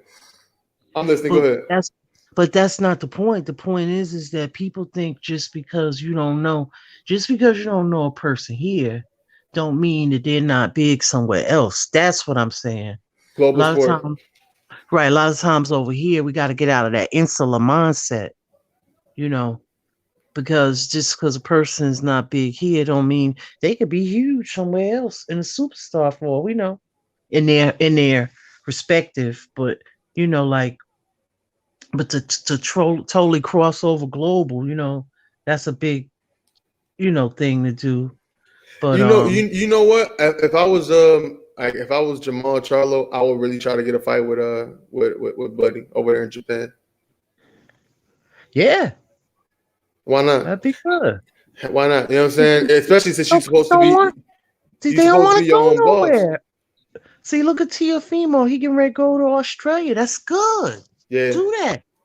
Get your name out there. People are starting to know him because he beat what's his name? You go out there, you put yourself. Don't think, because sometimes people think, yo, you got to come over here. No, it ain't always like that. Get your ass out there too. It ain't like that no more. It's more than just that bag. I mean, like, well, it's connected to the bag. It's like you go over there, it's a whole different demographic of people. You know, it's a whole different fan base. You know what I'm saying? Yeah, But you can open yourself the up. only problem with Australia is you go over there, you got a good chance of getting motherfucking robbed. Okay. They don't give a fuck. They like, yeah, well, look, we want to go ahead and get this. We want our fighter to be champion because they want to do the same thing Murata doing over in Japan. You know what I'm saying? We over here with it. You know what I'm saying? Look at Pacquiao and Jeff Horn. They just took it off of Pacquiao. I mean, yeah, they got the help of Bob Arum. Bob Arum took it off of Pacquiao before, but Right. that's that But look WBO at shit. somebody like Usyk. He done fought and beat people. You know what I'm saying? He traveled different places, but I'm just saying, you have to do that sometimes. Um, yes, you can get robbed, but you gotta swing the pendulum around. However you say it, they come here and get robbed too. Shit, you know what Yeah, I'm saying? I did that. So the shit worked both ways. You know, you talking about a global sport, they should have been having tournaments, man. Oh, That's how you make this shit more. you know who need to make tournaments? Cool. The IBO. Yeah. They I need think to they need to be I working on a damn think tournament. And if Bob Arum was really legit as he, you know what I'm saying, he tries to portray himself to be, as far as with the whole historic shit and all the type of shit like that in a long career, then he will be having at least one fucking tournament. If you don't want to put people in the World Series of boxing, he should make his own fucking tournament. Why not? Don't act like, well, I'm kind of doing it like it's a tournament. Now fuck that. Make a real look, legitimate official tournament. the reality of it is this. This is my opinion. Go for it. The WBO, the WBC, the IBF, and the WBA should form a coalition or whatever, and have a mandate. not a mandatory. It should be a mandatory tournament for all the title holders. If you are the champ in their respective um sanctioning body, they Right. should all hold a tournament collectively and to iron out, eradicate all that bullshit. And then the number one contenders behind them should have a tournament. And then the number one um prospect should. That may Lisa, be a good way, huh? But they ain't Lisa, gonna do that that sounds though. that sounds amazing. Hmm. You know what I'm saying? But you, like you said, you know damn well they're not gonna do that. They in competition with each other. You know what I'm saying? That's Yeah. like that make it's you right though. I mean, it makes too much sense, but like they too greedy. It's like drug dealers. You know what I'm saying? They like, well, fuck, I could probably make more money with this guy or this guy and this guy if we all put our heads together and got it. You know what I'm saying? From the best price we can get it from. We was getting a certain amount, but Yeah, it's you know about what I'm saying? money. But they don't. They Yeah. looking at it like, well, fuck them. But they looking at it like, fuck them. No, I want all of it. You know what I'm saying? I'm gonna cut them off, and I want to get what I can get, whatever I can just take from them. You know what I'm saying? And that's just the game it is. That's the way it is. I mean, I can't get mad at that. Oh, hold up. I can't get mad at that. You know what I'm saying? But I just can't. Right. I can't pay for it. You feel Yeah, me? well, everything is about money because everything is about money. I was on the phone. Everything is about money because all them belts they make, especially Yeah. WBC. WBC is good for that. You know, the WBA and that super, and now they got um this other shit What's it called? franchise. It Oh gets yeah. crazy after a while. It's just like, come on. My thing Like, is like and it's hard to explain it. I don't even totally understand it. It's hard to explain to a new fan how to, you know, it's yeah. hard. It is, and that's why if they want to really make like money, they probably should they should just all right. People talk a lot of shit about Canelo because what I'm saying he runs around what I'm saying different weight classes and stuff. But Uh-huh. to be real with you, I mean like fuck even calling it an accomplishment. At least he's doing at least on paper he's doing something. Yeah. Like they not he playing for history. Like at least they're not even doing Yeah. that. They playing for the next fight. Like they just trying to just sell a piece of ass. You know what I'm saying? Like trying to sell a piece of ass to get the cash this time around. Like fuck that, man. Play the long game. You know what I'm saying? Like Right. fight who you supposed to fucking fight, and people gonna pay for it. So what the fuck do it matter? You can put it. We live in the age of the internet and pay-per-view fights. Just These make a fucking pay-per-view fight. fights, I'll these pay for the shit. pay-per-view fights ain't doing that great. Look, Roy Jones and Mike Tyson showed you something. The only pay-per-view fight outside of that did pretty decent numbers was Fury and Wilder and Pacquiao and Keith Thurman. They didn't do bad numbers. But these pay-per-views, if you was to compare 'em, but I understand they got all this just streaming where people do, where it's illegal. But I'm saying, these pay-per-views, and that's just to cover the boxes because they probably they paying them probably more than, I don't want to say more than what they worth, but that's how they have to pay them. They Hold up. guarantee a certain I'm sorry. amount. Say it again. Say it again. They probably paying them more than what they, I don't want to say paying more than what they worth, but they paying them a lot. Like they'll give them a small guarantee, not small, but it may be 1 million or two, but then they got to get their money off the back end. That's how the pay-per-view model is. But what I'm saying is they're not like the numbers like how Oscar De La Hoya and Floyd did. They did big numbers, or even Canelo. He didn't do bad numbers with GGG. It was But look easier at, to sell a fight back then. uh-huh. Yeah. See, they're still developing these fighters. We're saying these fighters are stars, but they're not really stars like that. You get what I'm saying?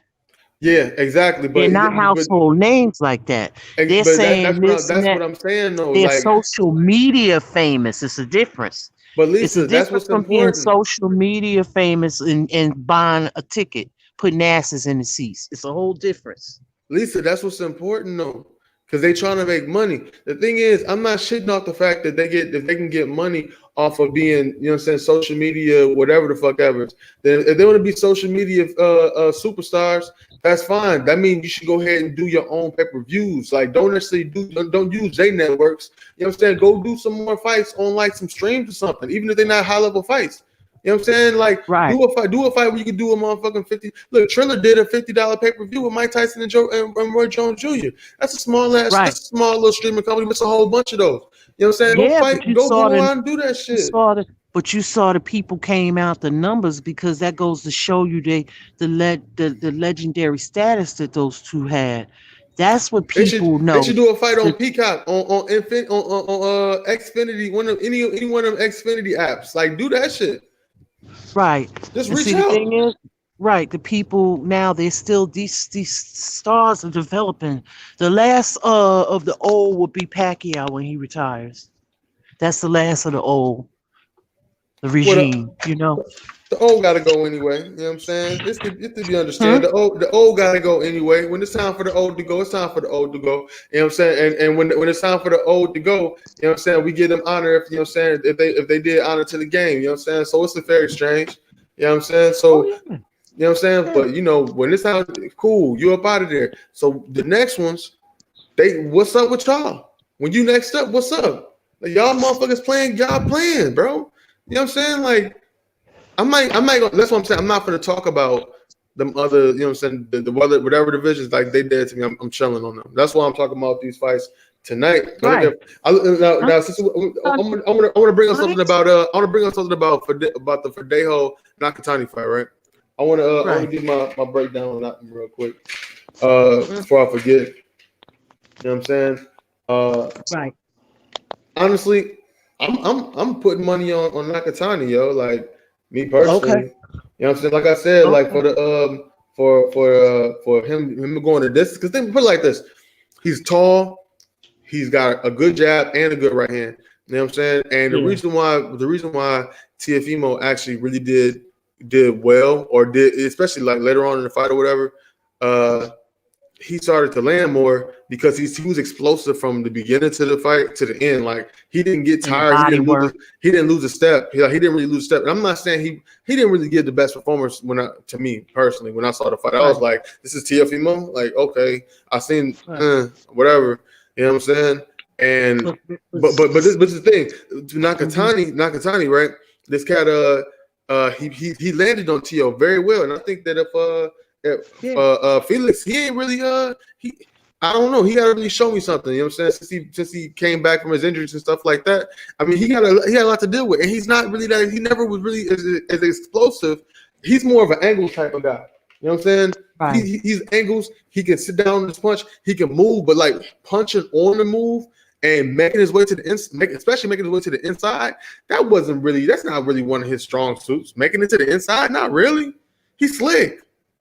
You know what I'm Right. saying? Like, is he gonna dip and hit to the? I don't think he gonna dip and hit him to the body. Maybe that's what you need to do. Dip Um, into the body because he's not gonna leap in with no left hook like a fucking Teofimo Lopez and land on right hand from being on the outside. He's not gonna do that. You know what I'm saying? So honestly, I'm putting money on fucking Nakatani because I think I'm gonna triple up on my bread. oh, okay. You feel me? Hey, You feel yeah. where I'm coming from, Lisa? Yeah. I mean, hey, I understand. Because I'm not a person that break down fights like that. I'm learning. I'm still a baby to it. I dig You that. know? I mean, last season I did well in the prediction league. I came in number 4. This season I'm doing horrible. I need to get in the prediction league, yo. That shit seems fun as fuck. Yeah, it is. But there's some heavy hitters up in there. They know that they just know this stuff. Because they bet also some of them, so they know it. I don't bet or nothing like that. I'm not into all of that. So they know what they watching. They like, look, the odds is this. It's gonna happen here. It's gonna happen between this. I haven't mastered that shit yet. I just do it for fun. And that is fun. A lot of times I pick the right person, Hmm. but it's the method. It may be the wrong round, or I may pick majority decision and it may be UD or split this. Sometimes I luck up, but it's like that. I picked the right guy, so I'm getting there. I hope. I You just know, haven't you mastered know what, that. Lisa? I felt I dig. That's why I started. That's why I started betting. You know what I'm saying? Because I felt like, man, I was really getting these damn. Like I'm picking them well. You know what I'm saying? But you know what? I never picked. I never go for the exact round. I just think that's like super risky. You know what I'm saying? I'm not gonna go for Right. the exact round. Right. And see, D Jefferson, he does those parlays. What's that? Just like dollar parlays, and you'll you'll bet for this one, bet for that one. But that dollar can maybe get you $100 or 80 something. He don't really go heavy into it, but he'll just say, I don't mind losing $1 or something. Oh, I did. Yeah, I do see the parlay fee thing on. I'm like, see, I just bet Yeah. online or But you whatever. You know what gotta I'm get saying? the I'm not a whole gambler. but you gotta get it right though. Right. Gotta Right. get it right. Like last week, he picked Yard, and that's what messed up his parlay. But Yard wound up losing to Arthur. You know, I didn't watch that fight. I wanted to watch it, but I didn't watch it. Yeah, and Tunde Ajay is crazy, man. I How did he I think lose? What was it a decision or what?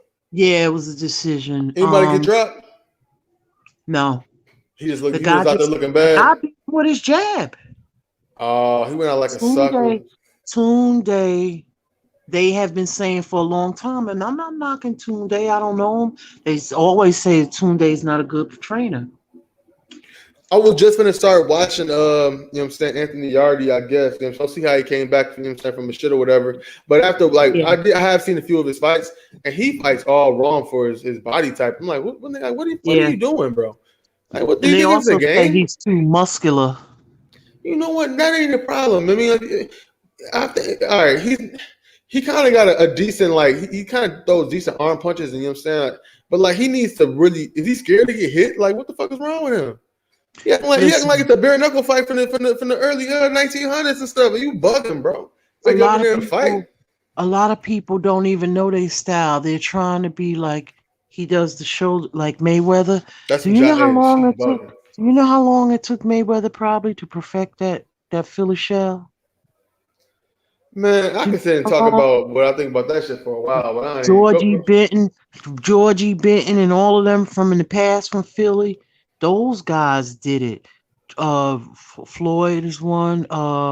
James Tony is another. Like he does a little different, but you Yeah. know how many years it took. See, Floyd been fighting since a child, a very young child.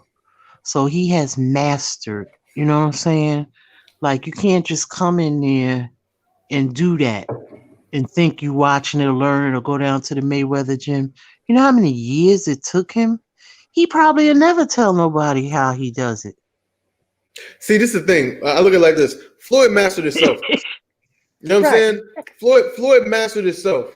You know what I'm saying? And that happens to be the style for Floyd. But that's not the style for everybody. You know what I'm saying? You're Exactly. not you I say this for Anthony Yardy, look, bro, Yeah. like if you was really I- mastering yourself and not trying to master what you trying to imitate in somebody else, you would Right. be on the track of what you was doing because that shit don't even look like them ain't even the right clothes for you, brother. You know what I'm saying? You outside with a damn spacesuit on. No. Right. You need to be, you know what I'm Right. saying? You need to be working on your head movement. You're a more stockier dude. Work on the head movement, you know what I'm Right. saying? Low ducks and bobs and shit, bro. You fighting the Yeah. wrong Yeah. fight. He's very defensive, but he doesn't like you said, Tunde, they've been saying it for the longest. And his Tunde, I have seen some videos of Tunde. He is very delusional. Tunde, I don't even know who that is. Tunde Ajay is his trainer. Oh, okay. Oh, okay. I know. I got you. He's very delusional. Yeah. Hold on, hold on. Why you telling me you ready? Why you telling me you ready? Oh, oh, okay. Have a good night. I cut the light on. Yeah, Lee. Okay. I'm actually finna shut this joint down. I might pick it back up a little bit later on, but let me do this real quick. Let me check the damn chat and shit. We have You some said people my up in here. keys. Hold on Shall I one put the second. shall I put no? I'm put you on pause. I'm put the link back up in the chat, man. If y'all cats want to get on and talk about y'all weekend picks, we over here just talking shit. You know, so I'm probably gonna roll up another one if y'all trying to make the shit happen.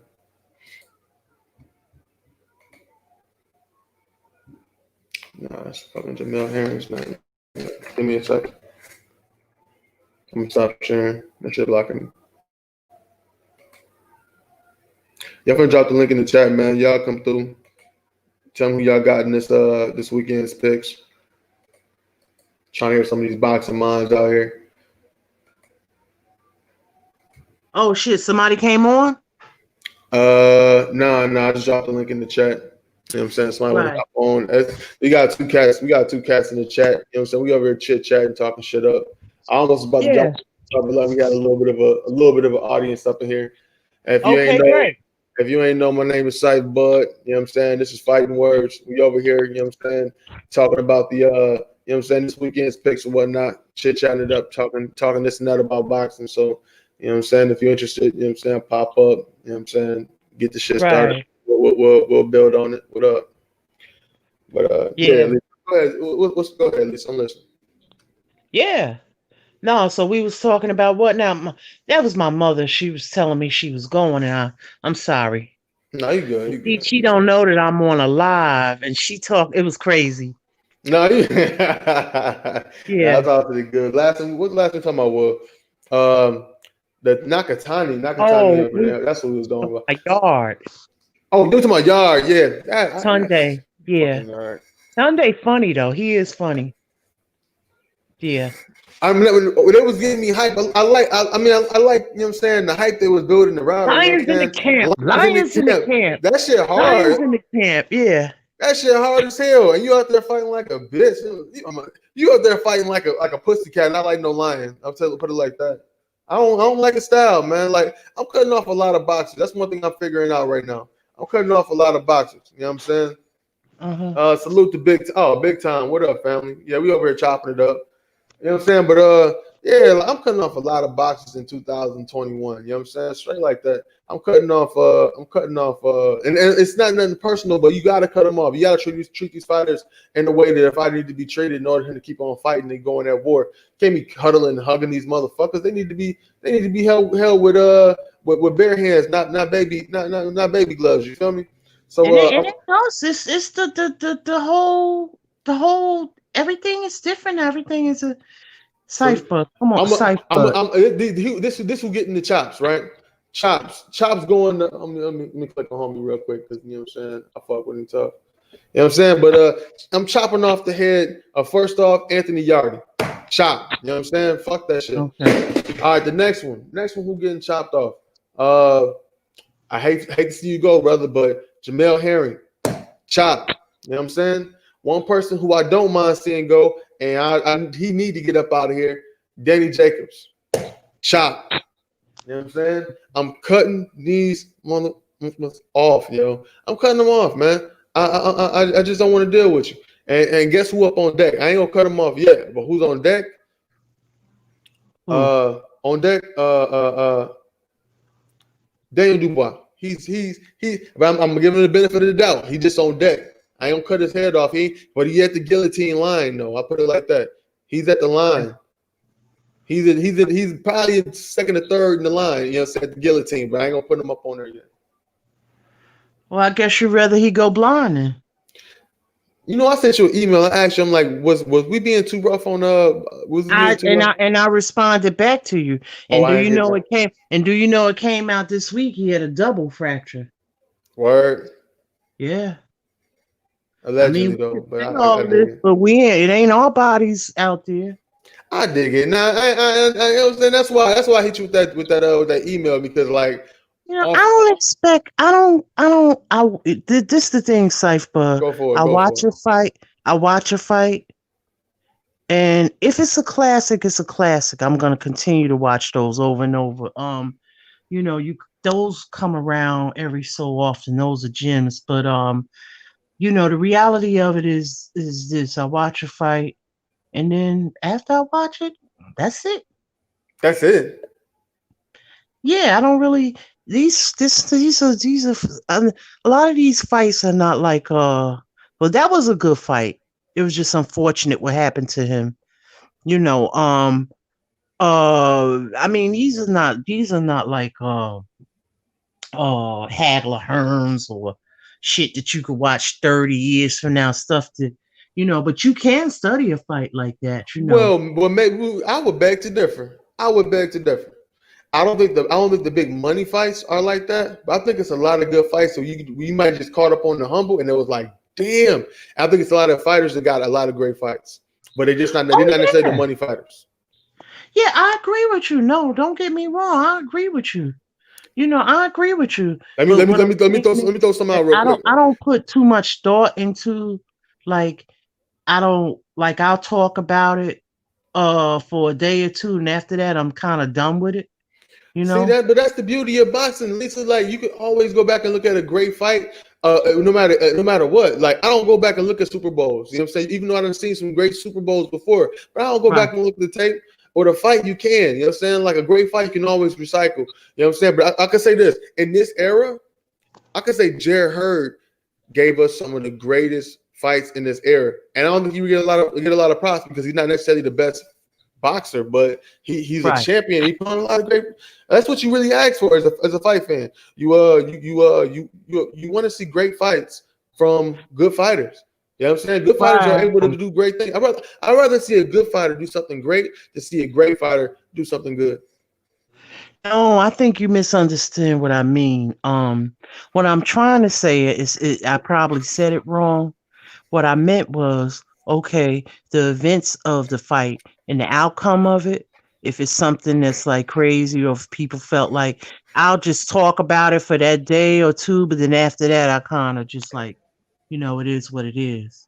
Like I don't hold it, like But I because tell you I this, listen, that's why you ain't betting on fights like how you want to be betting on them because you gotta watch film.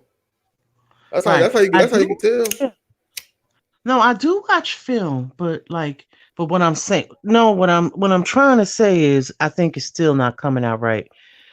A situation like Dubois, right? Oh, it was talked about for days, and I didn't hold that. Like I don't, you know what I'm saying? Because when you Oh, think I about it, get you now. Durant, right? Duran, no mas, but he's considered one of the greatest that ever laced him up. You get what I'm saying? Yeah, So, you can hold the L over their head. r- I mean, but it is, but I don't hold it over their head. I That's what I'm just saying. You ain't gonna do that. Yeah, because I look at, hey, I've had L's in life, so it happens. These people are not uh machines. These are not people with you. This is not a movie. Some shit that we see in Game of Thrones. You know what I mean? At the end of the day, you had people that really died in that ring, like the Emil Griffins and the no, not Emil Griffin, Benny Paret, and you know what I'm saying, and people like that, but they don't really fight like that. They don't have those wars now. The fighters that they've learned and they've evolved. These fighters that they want to get their money and get out that sport with their faculties. That's what I'm picking up about the fighters today. Am I right or wrong? I say that people that take L's take their shot. You know what I'm saying? The people that took L's was everybody took an L was a person that took their shot. You gotta respect that. You know what I'm saying? That's better than not showing up, you know what I'm saying, to the job. And Yeah, now yeah, yeah. Of course. now Look at Jamel Charlo. when it come to do they put on wars, they still putting on wars, Lisa. Yeah, They just not publicizing the warriors. right. They put their money into the fighters and not necessarily into the fights. Yes, look at Estrada and Chocolatito. That was a war. Yeah, that was a little war. That was a little war. Yeah. These they don't give the little men their I credit either. don't know. That was a little war. It was a little war. Right, but they don't give Estrada is one of the best out there. That's why he's in the pound for pound. You know what I mean? But they don't give those guys their credit either. But See, let me go back to to somebody not getting their proper respects. Look at Jerry Hurd and Islandi Laura was a war. That was a real war for, you know yeah, what I'm saying, that a was a great championship fight. war. You know what I'm Yeah, that was saying? a great fight. Yeah, A dramatic fight. You know what I'm right, saying? The way because Lara came out there, he was bopping Hurd ass. Hurd wasn't getting in like how he wanted to. right. Laura could fight, but see, you got to make Laura fight. Laura is You really there? a boxer. He's slick. But if you Yeah. remember, if you go back, Laura, a lot of people felt like Laura beat Paul Williams. If you go back when Laura was young, remember? I'm not familiar with that fight like that. Yeah. A lot of I'm people felt like Laura was cheated, like he was robbed. A lot of people felt he won gonna that put fight. that on right now, yo. Yeah, and a lot of people thought that he gave Canelo a run for his money. Yeah. You know, Laura ain't no slouch. Laura can bang if he want to, but that's not his style. It is. You gotta make him. You gotta make him bang. And Right. when you make him bang, he finna start putting the bops on you. But if he feel Yeah. like that's why I hated the Laura and Goucher fight, because Goucher always has an ugly fight. You know what I'm saying? Goucher Right. looked bad against his fight looked bad against Erickson Lubin. You know what I'm saying? Right. Boucher is a Right. boring fighter. You know what I'm saying? But if you Right. if you put a Jared Hurd on him, it's like taking the Hulk can get when the Hulk gets madder, he gets more hulkier, right? You know what I'm Right. saying? And that's what Islandi Lara is. You know what I'm saying? What happens if you put Superman on the Hulk? The Hulk either gonna die or he gonna turn ape shit and gonna turn up. You know what I'm saying? And Right. that's how it is with Lara. It's like, you know what I'm saying, if you can push him, he'll hit you with some dumb shit, like some crazy shit, powerful, loud Yeah. shit. Look like you Yeah. playing the mambos on your forehead. Yeah. It's just like Rigo too. Rigo Nice. is really economical. Because they come from the Cuban style of boxing. Speak on it. So like Rigo is economical, but Rigo is looking to snipe you up out of there with that left. A lot of You know what I'm southpaws down there in saying? Cuba. Yeah, yeah. Ortiz is one. Uh, yeah, yeah. You're right. A lot of southpaws. You're right. Yup. You ever watch them training? Fucking nigga. Sometimes, yeah. In the past, yeah. You know what I'm saying? Real good. When you look at like and you see a lot of these cats, you know what I'm saying, like, especially looking like you know, like when like even the young kids and shit, like the way that they send these kids through these like the this assembly line of fighting, basically. They like, you know, they line them in a row and they have them doing these like different drills, and then they split them up. And man, I love the way that these guys learn how to fight. You know what I'm saying? It teaches your fundamentals to be so crisp and all this type of stuff like that. And if you have any Right. person with power too, oh man, it's a That's good why look they for you. hard to beat. That's why a lot of people can't beat them in the Olympics. Right. Yep. I'm putting on that fight right now. And now it's starting to go out to the Ukraine. You know what I'm saying? Yeah, they know how to. They teach them how to hit hard. Right. You know what I'm saying? They teach them how to. They teach them how to throw stiff, and I do like I like how they getting down over there. I ain't gonna front. Right. You know. So it's like that's what I'm talking about, the evolution of the sport. It has evolved. It's always been big in the US and will continue to be big in the US because the US has the biggest legacy of the biggest, you know what I mean, in Right. history. But it doesn't mean that other uh, countries don't have their own legacies. You know what I'm saying? Oh, They what have was it? What was that fight? What was that fight you was talking about? You said Laura versus who? Paul Williams. Remember Oh, wait, Paul yeah, let me get Williams? that real quick. My bad. Remember he had the motorcycle accident, I believe. Yeah. Yeah, he was a great fighter too. That's the only person I can say that. I ain't gonna even bring that up, man. But you know, people say that Floyd didn't want to fight Paul Williams. Right. I mean, I don't know. Yeah, I don't want to speak on it too much. I don't really know Everybody personally. got that story. Every fighter got their story. This one Everybody name one fighter that don't have a story that you didn't fight that one, and they hold it to your head. Boxing fans are so unforgiving. Yeah, but They it too. still they still text. I mean, not text. They still type the same shit from 4 years ago. It's so fucking lame. You know what? But the thing is, it's necessary. You know what I'm saying? That's the whole thing. Like when it comes to boxing being such a subjective sport, you know what I'm saying? It's not really about, you know what I'm saying, a score on the scoreboard per se. A lot of times they don't make it to the scoreboards, and you know the scoreboards aren't, you know, they're subjective. You know what I'm saying? So you got to make these motherfuckers fight. You know what I'm saying? Sometimes you got to. It's got to be a perpetual instigation to make these motherfuckers fight. I mean, like if you're a person that likes to see people punch other people in the face and you know them exchange punches and stuff like that, you know what I'm saying? Like it's the bloodlust of it along with the skill of it as well too. You know what I'm saying? But it's a certain degree of bloodlust where it's like you want them to take it to the limit. Fight like you mean it, damn it. You know what I'm saying? Like that's why it's like you want people to fight, you want the best to fight the best. And you have to scrutinize these fighters to a certain degree in order to get them to do, you know what I'm saying, to present to you, to willingly present to you the fights you want to see. Because it take a little bit of crazy to do this shit. You know what I'm saying? You gotta, you know what I'm saying, assist in the crazy to make these motherfuckers fight. Right. I guess I don't really do all of that. I don't really follow a lot of boxers. It's just a couple of them. Like, but I don't really watch a lot of their stuff or nothing. Like that.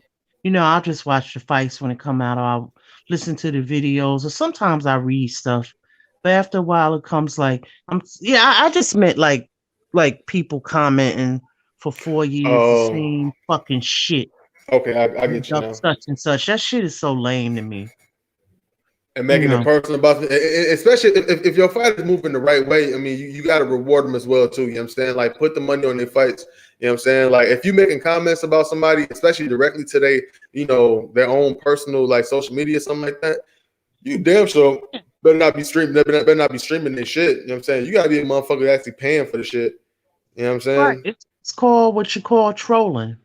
Right. It's actually Even though it is a time, even actually, though I'm it gonna is a be time to honest with pull you. back and I'm stream gonna on be it honest sometimes. with you. It's actually abusive.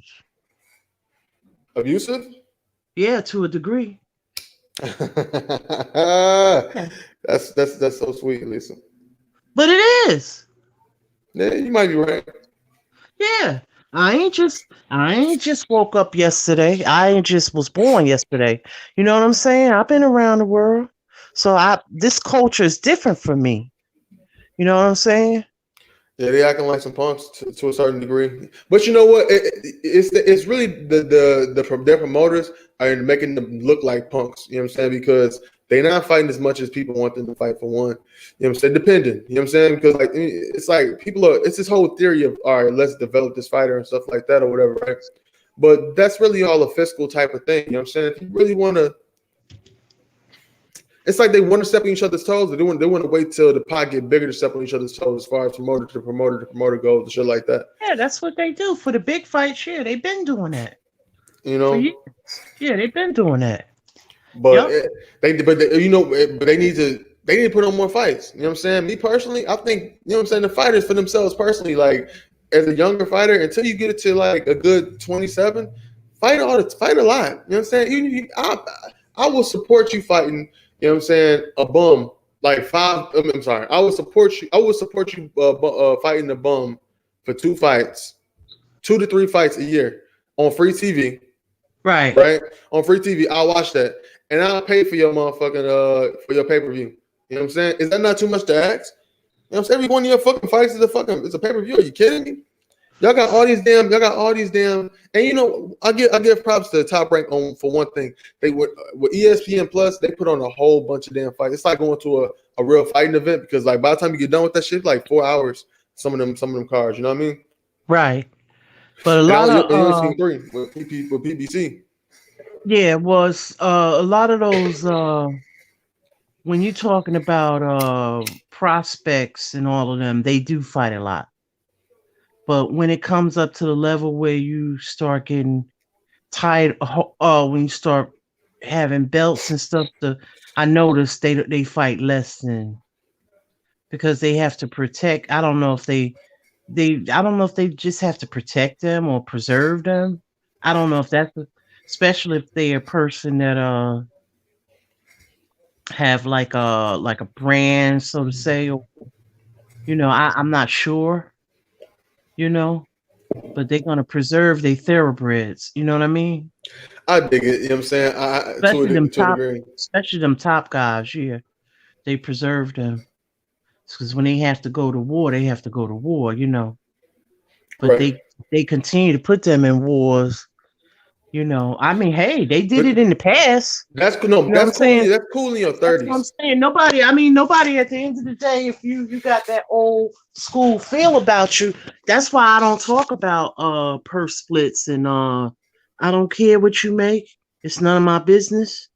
Please negotiate that in private. I don't need to know that. I don't even really care. You know what I'm saying? I dig it. So at the end of the day, that's to me, I think a lot of times that's what prevents fights from not happening. All of the chaos, and then the I promoter. think they started to make it. I think they started to use that as a tool after a while, and they started figuring out that people started to, talk about these things. And people only talk about these things because they wondering why they're not getting the fights. You know what I'm saying? They want to get when they want to get them, how often they want them. But the fact, really, the thing is that what I'm saying. The fighters that we got that they're highly publicized, man. And like a lot of them are older. You know what I'm saying? Right, Like they're older, and it's like what I'm saying they had to move around and figure out where they was gonna put these people at. You know what I'm saying? right. And it's like True. it's just I dig all of that, but people need to chill out on the promotional game banging. I'm like, yo, it don't matter. It really don't matter if you like this company or that company. You know what I'm saying? Like Yeah, it's about where the fights at. Like I'm only gonna support where the fights I say I want to watch. I'm only gonna support those pay-per-views and stuff. You know what I'm saying? yeah. I ain't buying none of them pay-per-views until it's something I want to see. If it's a big one that I want to see, yeah. A lot of these pay-per-views, I haven't bought them, but I don't illegally stream them either. You know what I'm saying?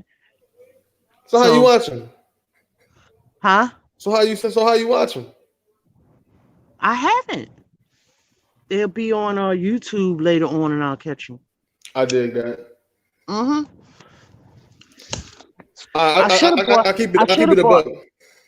I keep it a Huh? buck. I keep it a buck. This last one I streamed, and I never stream. I've been, I've been dropping bread on these cats. You know what I'm saying? You know what I'm saying? Right. Like, but and plus I pay for the app. You know what I'm saying? I pay for different apps. I pay for ESPN Plus and for the Zone. You know what I'm saying? So Yeah, you get a I lot of good got the fights off of those. zone. I have the zone, and I got the ESPN Plus app and FS1. I can see that or Showtime. So all of that things are being paid for. It's just that these pay-per-views have nothing that has really I started to get the Pacquiao and Thurman one. I started to, but then I I just bought that didn't. most Yeah. definitely, and it was a good fight. That was Yeah, a it real was good a good fight. fight. It was a good fight. The last pay-per-view I know I bought the Ward, I bought the two Ward and Kovalev ones. And then I think the last pay-per-view I actually bought Those was, were no pay per view. yes, they was. Ward Nah, and Kovalev was nah. both two pay-per-views. Don't tell me because I bought them. And I bought Mayweather versus McGregor. I could have sworn that shit was That on was the HBO. I'm talking about I have bought pay-per-views. That was the last pay-per-view I bought. Was And what was the last Mayweather one? Mayweather and McGregor. McGregor. Yeah. I went to a fight party for that one. Okay. Oh, okay. And then I bought the Maypac, of course. I bought that. Yeah. Mayweather and Pacquiao. So I have, the Mayweather fights. Everybody was buying them and stuff. There wasn't really nobody else that was pay per view at the time, other than Pacquiao, maybe. Um, B Hop. I don't think his fights was pay per view, not to Nah, my knowledge. hell no. Oscar De La Hoya's was though. I remember that. That's the '90s, and I wasn't buying no pay-per-view fights in the '90s. So Yeah. yeah, Yep. Tyson's was because there's a lot of fight parties back then. Everybody used to go to fight parties. Yup. Mike Tyson was because Tyson was on well, Tyson was on HBO at one time, and then he went to Showtime. Yeah, that's right. Yeah, yeah. The busted Tyson went to Showtime. yeah. Um, Then he came Lennox back and Lewis. fought Lennox on HBO, and you know what I'm saying. That Yeah, was that. that probably was a pay per view if I'm not mistaken. That fight was wild, man. It was wild. Yeah, the press conference. Remember they had a Oh, fight. that stuff. Yeah, they sold everything around the fight. The fight was shit. But yeah, I dig it. Yeah, but it was a lot of tension in that fight because you don't remember they had like it blocked off inside the ring. Yeah, they was acting a fool. Yeah, it Who was promoted crazy. that? Who promoted that fight? Oh, I don't know, probably King or Aram or King, one of them. I gotta look this shit up with my phone. Cause Aram or that King. they was turned up. That seemed like a Don King production because they was turned up on that shit. But Lennox will fight a lot in his press conferences. He fought with Hasim Rahman. They tore up the whole damn set. Yeah, I remember. Acting a You know fool. what? The craziest fight I saw was I used to love to watch Riddick Bowe between Riddick Bowe and Andrew Galata. I don't know who was crazier. I think Galata was crazy. That motherfucker, all his fights used to be hilarious. Yeah, he That was a motherfucker was fool. crazy. And then Lamont Brewster knocked him out in the first round. You should have seen me laughing. Fam, Yo, I did was you laughing did so hard. with fucking damn, oh my Riddick Bowe and Galata. When Galata got knocked out by Tyson, the look he had on his face. Remember that Yes. shit? That And then, shit and was then, so funny. and then Oh the my trainer god. tried to put the mouthpiece back in his mouth. That his eyes opened up like, oh shit. He's Yeah, like rating, that he's like shit was rating off funny. of I looked that shit Right. up. He like Cause rating off of Mortal Kombat. yeah, cause Tyson wasn't intimidated by him. Cause Galata was a bully. You remember Galata was Yeah, crazy. Galata hit you in the nuts. He hit Bow in the nuts like 4 times. No, in between both fights, he probably hit him in the nuts like 5 times. Easy, hard as hell. Yeah, remember that riot Yeah, they was after acting up. the Bo fight? That was terrible, man. And I then was like Ron Artest jumping up in the stands with the fans and shit. They was turned up. They that was was wilding turned out. up. Yeah. Or remember that fight when that guy, the one sucker punched the guy? That's the guy that killed it's sad. Max Kellerman's brother. What? Remember the guy, I can't think of his name right now. He sucker punched the guy. It was on ESPN. The one of them had the Said braids. he had locks, yeah. One had locks and the other one had blonde hair. Fine, yeah. And he sucker punched the guy and broke his jaw or whatever. Yeah, yeah. That same guy killed Max Kellerman's brother. Max What? Kellerman's, yeah, true story. Max Oh, that's Kellerman, okay. Ultra shit. That's some weird shit. yeah. Max Kellerman's brother helped him out, was helping him out. He was really helping the brother out. The brother was nuts. He killed him. I didn't even know nothing about that. I gotta look that up too. That's Oh crazy. wow, yeah, that's a true story. It's really sad that that happened to that man. He was helping that man out because you could literally tell that guy was crazy. He came up to him. I'm thinking he was gonna shake his hand, and he sucker. I was like, "Yo, Shit out of him. what's wrong with this nigga? Yup, Yes. crazy. Yup." And then Teddy Atlas was yelling, "That's assault!" I remember that shit. I Oh, know. God. Yeah, that's classic. Yeah, I remember that. I remember when Floyd, they was mad at Floyd when he punched Victor Ortiz. No, that was completely clean. Like anybody complaining about that shit, I'm like, ain't no bitching about that. You know what I'm saying? Like leave that Yeah, alone. You know what I'm saying? That's and all fair game. at the time I was mad. I was like, "You see what he did? My stepfather was like, shit, protect yourself at all times, baby. You gotta learn. I was like, oh, okay, I got you. He was like, you don't even know. I'm getting ready to school you. I was like, you saw what he just did? That's messed up. Yup. I'm Or, looking on the or internet reflex hard as was hell no. trying to find Galata's face when he got knocked down by Mhm. Tyson. That shit was so funny. I don't see it Oh, nowhere. you know what's another funny fight? What up? Um, not Andy Ruiz, but John John Ruiz Ruiz and versus Galata. Galata? Yes, you want to talk about off the chain? That fight was off the hook. And I'm gonna tell you who was off the hook in that fight. It was John Ruiz's trainer. His name is Norman Stone. The dude He with got the kicked. mustache? Yeah, he got kicked out of the fight. He got kicked out because he Uh, kept wanting to he started cursing the referee out, right? He was yeah. cursing the referee out, right? And because Galata was doing a lot of fucked up stuff in that fight as usual, and he wasn't getting like points taken or whatever. And so Norman Stone jumped up in the ring, jumped up in front of the face. Uh and the ref told him, you got one more time. They wound up taking him out the corner. He had to be in the back watching the damn fight. The team was crazy. It was Yo, crazy. I You gotta didn't. watch that. You will laugh. I seen that footage. I seen that footage. You know what I'm saying? I wasn't around when the fight was on and shit. You know what I'm Yeah. saying?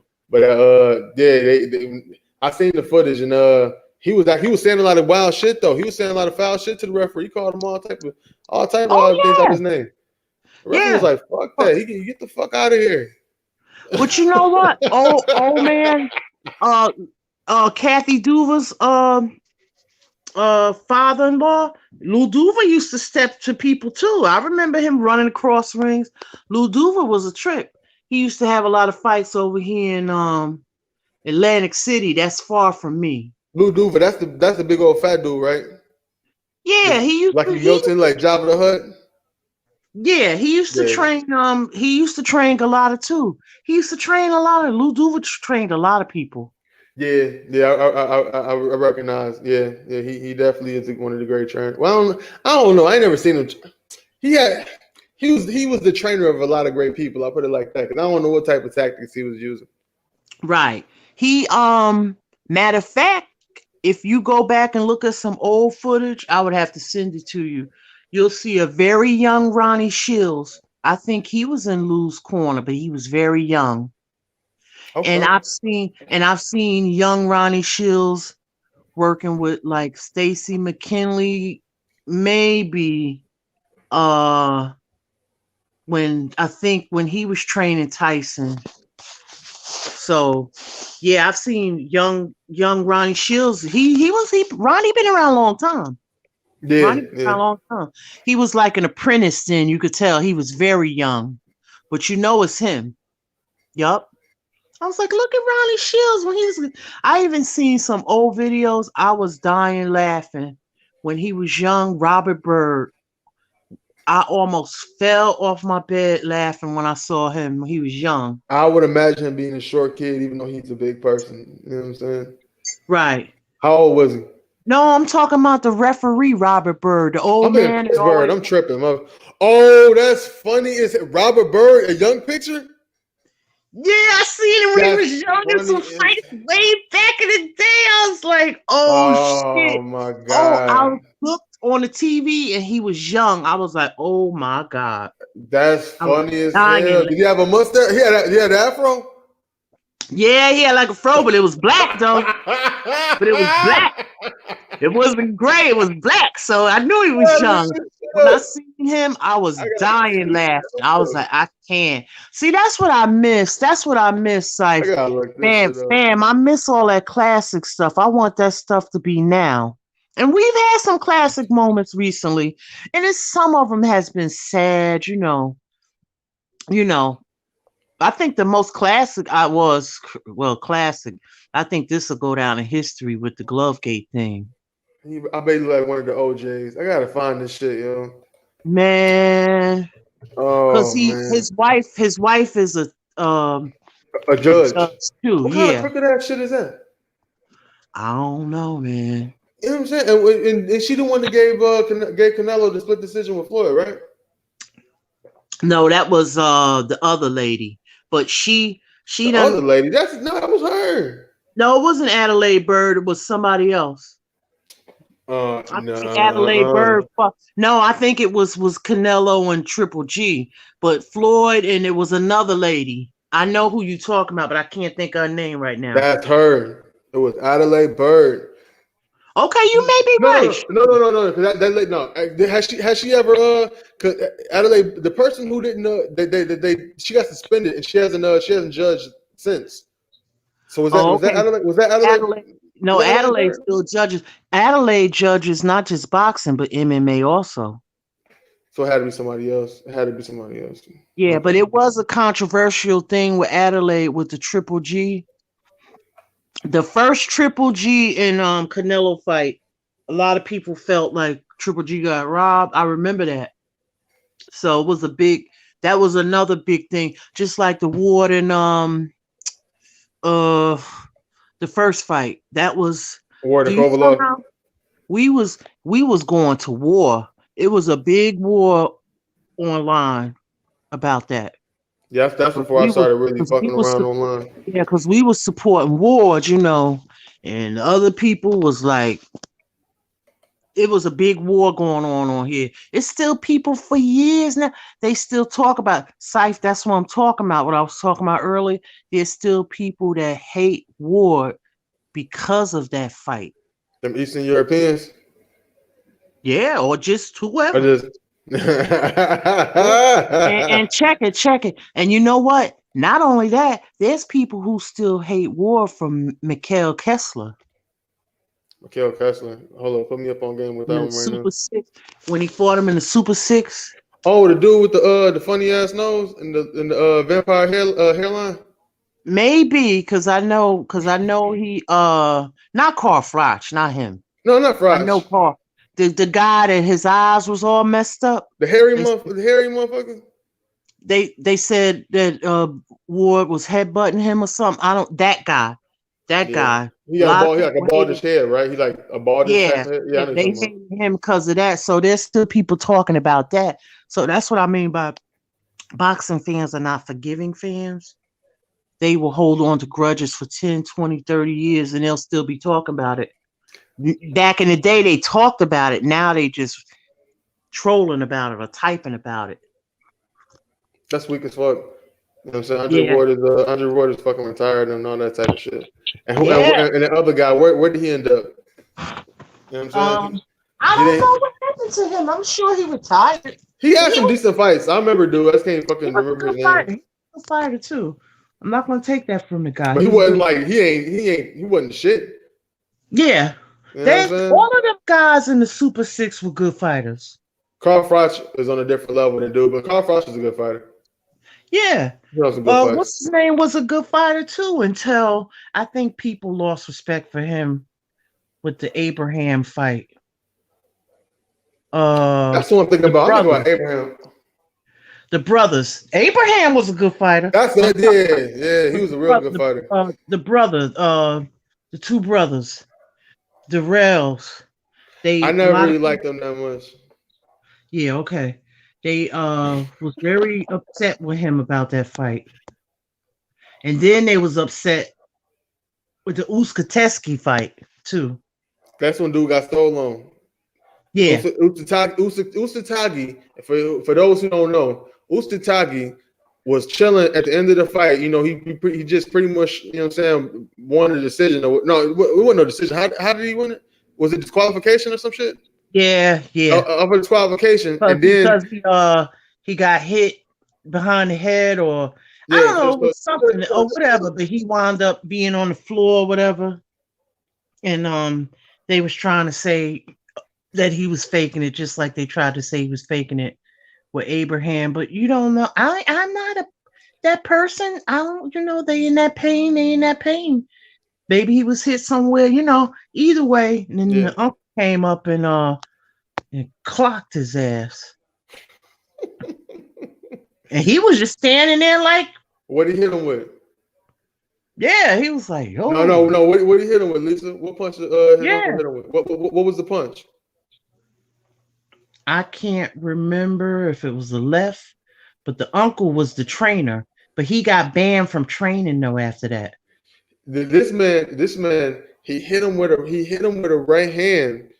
Like he hit him with a right hand, and then this fool had the nerve to come with the left hook to try to hit him again. Like he was just mad and just stole off of him. He tried to hit him with a combination. But if you look, they put it in slow motion. The dude kind of grabbed his left hand a little bit, so he kind of fucked up the left hook a little bit. He missed the left hook, and then he jumped out the ring and just like he ran out. The police had to catch. They caught him like like a week later or some other shit. Oh yeah. Cause I taped that fight because that was like it was a lot of fights on that card. Cause Gary Russell was on that card. Oh, I can't remember who Gary fought that night, but and Uskateski, that was some wild shit. I said, shit, I'm gonna keep that fight. I kept that shit really classic. And cause they from Flint too, so they were real. They cool with Clarissa Shields, the brothers. Okay. Yeah, cause she used to roll out with them. She cool with them. Yeah. Yeah. I'm trying to. I'm find this young picture of Robert Byrd, like for real, like man, you gotta look it up. Robert Byrd referee, but you may have to put it in Google Images. It'll probably come up. I'll figure it out. You probably get it there better as opposed to the fights because you don't know what fight it is. But I seen it and I can't remember what fight it is. I was subbed to a lot of these channels that showed a lot of old fights, but a few of them, I don't know what happened. They took them down. Like Sweet Fights is gone. Sweet Fights was the joint. What was it called? They took Sweet Fights down. I don't know what happened. Oh, Sweet Fights. Okay, I got you. Lisa, I got a question for you. I got a question for you, Lisa. Yeah. Now, what's her name? Heather Hardy. She had made some statements about Eddie Hearn, talking about she felt like he's really, being stingy with the money when it comes to the ladies. And then she made some more comments about how she feels like, female boxers should get paid some more bread and whatever. In your opinion, what do you think can help them, further the industry? Like what's some of the things they could do to make female boxing sell? I hate to say it, but as a woman, it would have to be sex. Son of sex? Sexiness. Nah, dig it. I'm fucking with you. I was gonna go. But it's the truth, though. I want to fuck with you a little bit. But it's the truth, though. And you heard me say it. I said I hate to say it.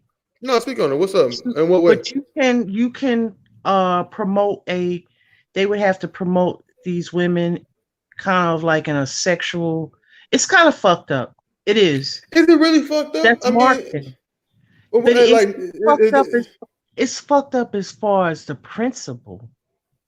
It is. What do you mean by sexual? That's what I'm trying to figure out. I'm trying to see your vision because we saying words, but we might mean two different things. If these women want, they're gonna have to be able to knock out. They would have to, because a lot of women don't have a lot of knockouts. That's another thing men like, and then they would have to be looked at as sexy objects, or I don't know. Well, that's you know what? To promote them. Okay, but how would they? How do you think they should? How do you think they can do it to where it's not, distasteful? I mean, because sex sells anyway. You know what I'm saying? Sex always is a selling marketing tool. You know what I mean? But like, in what way would they do it? Like, you know what I'm saying? Like, through what avenue, in your opinion? Like, what's a good way for them to do it? They could do it tasteful. Like, you could show like the pictures with the ladies, but like I hate that. Well, look at the guy. You know how many guys still love Layla Ali? All the guys. Her milkshake brings all the boys to the yard. Exactly. They loved her not just because she was Ali's daughter, also because she was a beautiful woman and that attracted the men to her. Hell You yeah. know, so guys are gonna, but then they also gonna be like, man, she too pretty to fight. So it's gonna be these type of guys that may not like that, or I don't really think for the most part, I don't think men really care for female boxing But on the Lisa, as a man who does enjoy female boxing, I'll tell you the otherwise. I think a lot of guys do like female boxing. But Um, I say this. I think that if you want to sell boxing, female boxing, I think it's important for to sell to the female boxing fan. So I don't think it's a good thing. right, I don't think it's necessarily a good thing for them to try to sell, extra sexual things to sell these fighters, these boxers actually, that per se. But let's be real. A lot of the boxers nowadays, it's a lot of fine, a lot of fine female fighters. That's a lot of L's and F's. A lot of fine female fighters. You know what I'm saying? right, A lot of them look good. You know what I'm saying? You know what I'm saying? So like right, it's a lot of the ones that are skilled actually too. You know what I'm saying? right, They're very skilled and beautiful women. You know what I'm saying? Beautiful, strong women. So, but it's not all about trying to make it like extra sexualized. But how about they sell their beauty? You know what I'm saying? Because women right, respect women respect beauty as well too. You know what I'm saying? If a woman sees another woman that's strong and sexy and confident, she likes that as well too. You know what I'm saying? right, So if you want to make boxing, female boxing, something that's sellable, sell it to the consumer that's going to buy it. It's the customer that I, needs to buy I, it. you got a good point there because maybe there needs to be a particular promoter that's only interested in female boxing and will be a big investor uh with other some big investments, build up some stars, but promote them, start putting them out there, like trying to get them out there to females, like opening up, like start, I don't know how they would do it, market it, because a lot of times females watch boxing to watch men. So, but it would be it would be a marketing. It would have to be like some type of genius, but it would have to be some big money put into that. You know? I'm watching this Paul Williams and Lara fight there in round 6. These motherfuckers really they getting down. But I got Yeah. I got I got an idea, right? You know what Uh I'm huh. saying? Since boxing is already going the way of social media, you know what I'm saying? If anybody gonna use social media, you know what I'm saying, it should be the chicks. You know what I'm saying? Like use social media to sell your fight. You know what I'm saying? I don't really want to see the dudes talking too much shit to each other. I mean, that shit's cool. I want to see y'all niggas fight. You know what I'm saying? But these chicks, I mean, if y'all want to talk shit back and forth and who out the bam on social media, okay. But fight after that and do it in the ring. You know what I'm saying? And this is high level. I mean, that's more of a selling item. Do that shit. I don't want to see like that Logan Paul shit. No, that shit is weird. I don't know why the motherfuckers even how they selling that shit. But I want to see if you want to see females, you know what I'm saying, fighting and getting paid in a certain way, you got to generate the money for it. And you know what I'm saying? I think that this is actually the environment for these chicks to actually do that. And it's a lot easier for chicks to go back and forth in and MMA and boxing too, because it's like they're both still budding. You know what I'm saying? So y'all, you Right. know, look at Heather, not Heather, look at Holly Holmes. You know what I'm saying? She used to be a boxer. She's a kickboxer Yeah. too. She wasn't that much. She wasn't that much of a boxer, to be honest with you. You know what I'm saying? But Yeah. she's not a throwing hands. You know what I'm saying? And Right. she went over there and she got a fucking belt. She decapitated fucking what's homegirl name? Ronda Rousey. Ronda Rousey. Yeah. She fucked her up. Um. You know. I seen that shit They live. That may shit was have crazy. to. They may need a face. Exactly. The only person that I think that could do it, that has the mouth to do it, would be Shields. I mean, she at the top of the in America. She's at the top of the She, game. she is, but I'm talking She in the about wrong weight class. what weight class should she be in?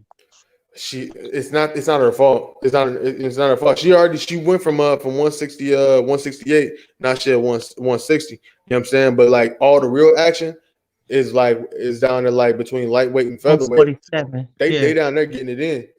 right. 140 and 147. Yeah.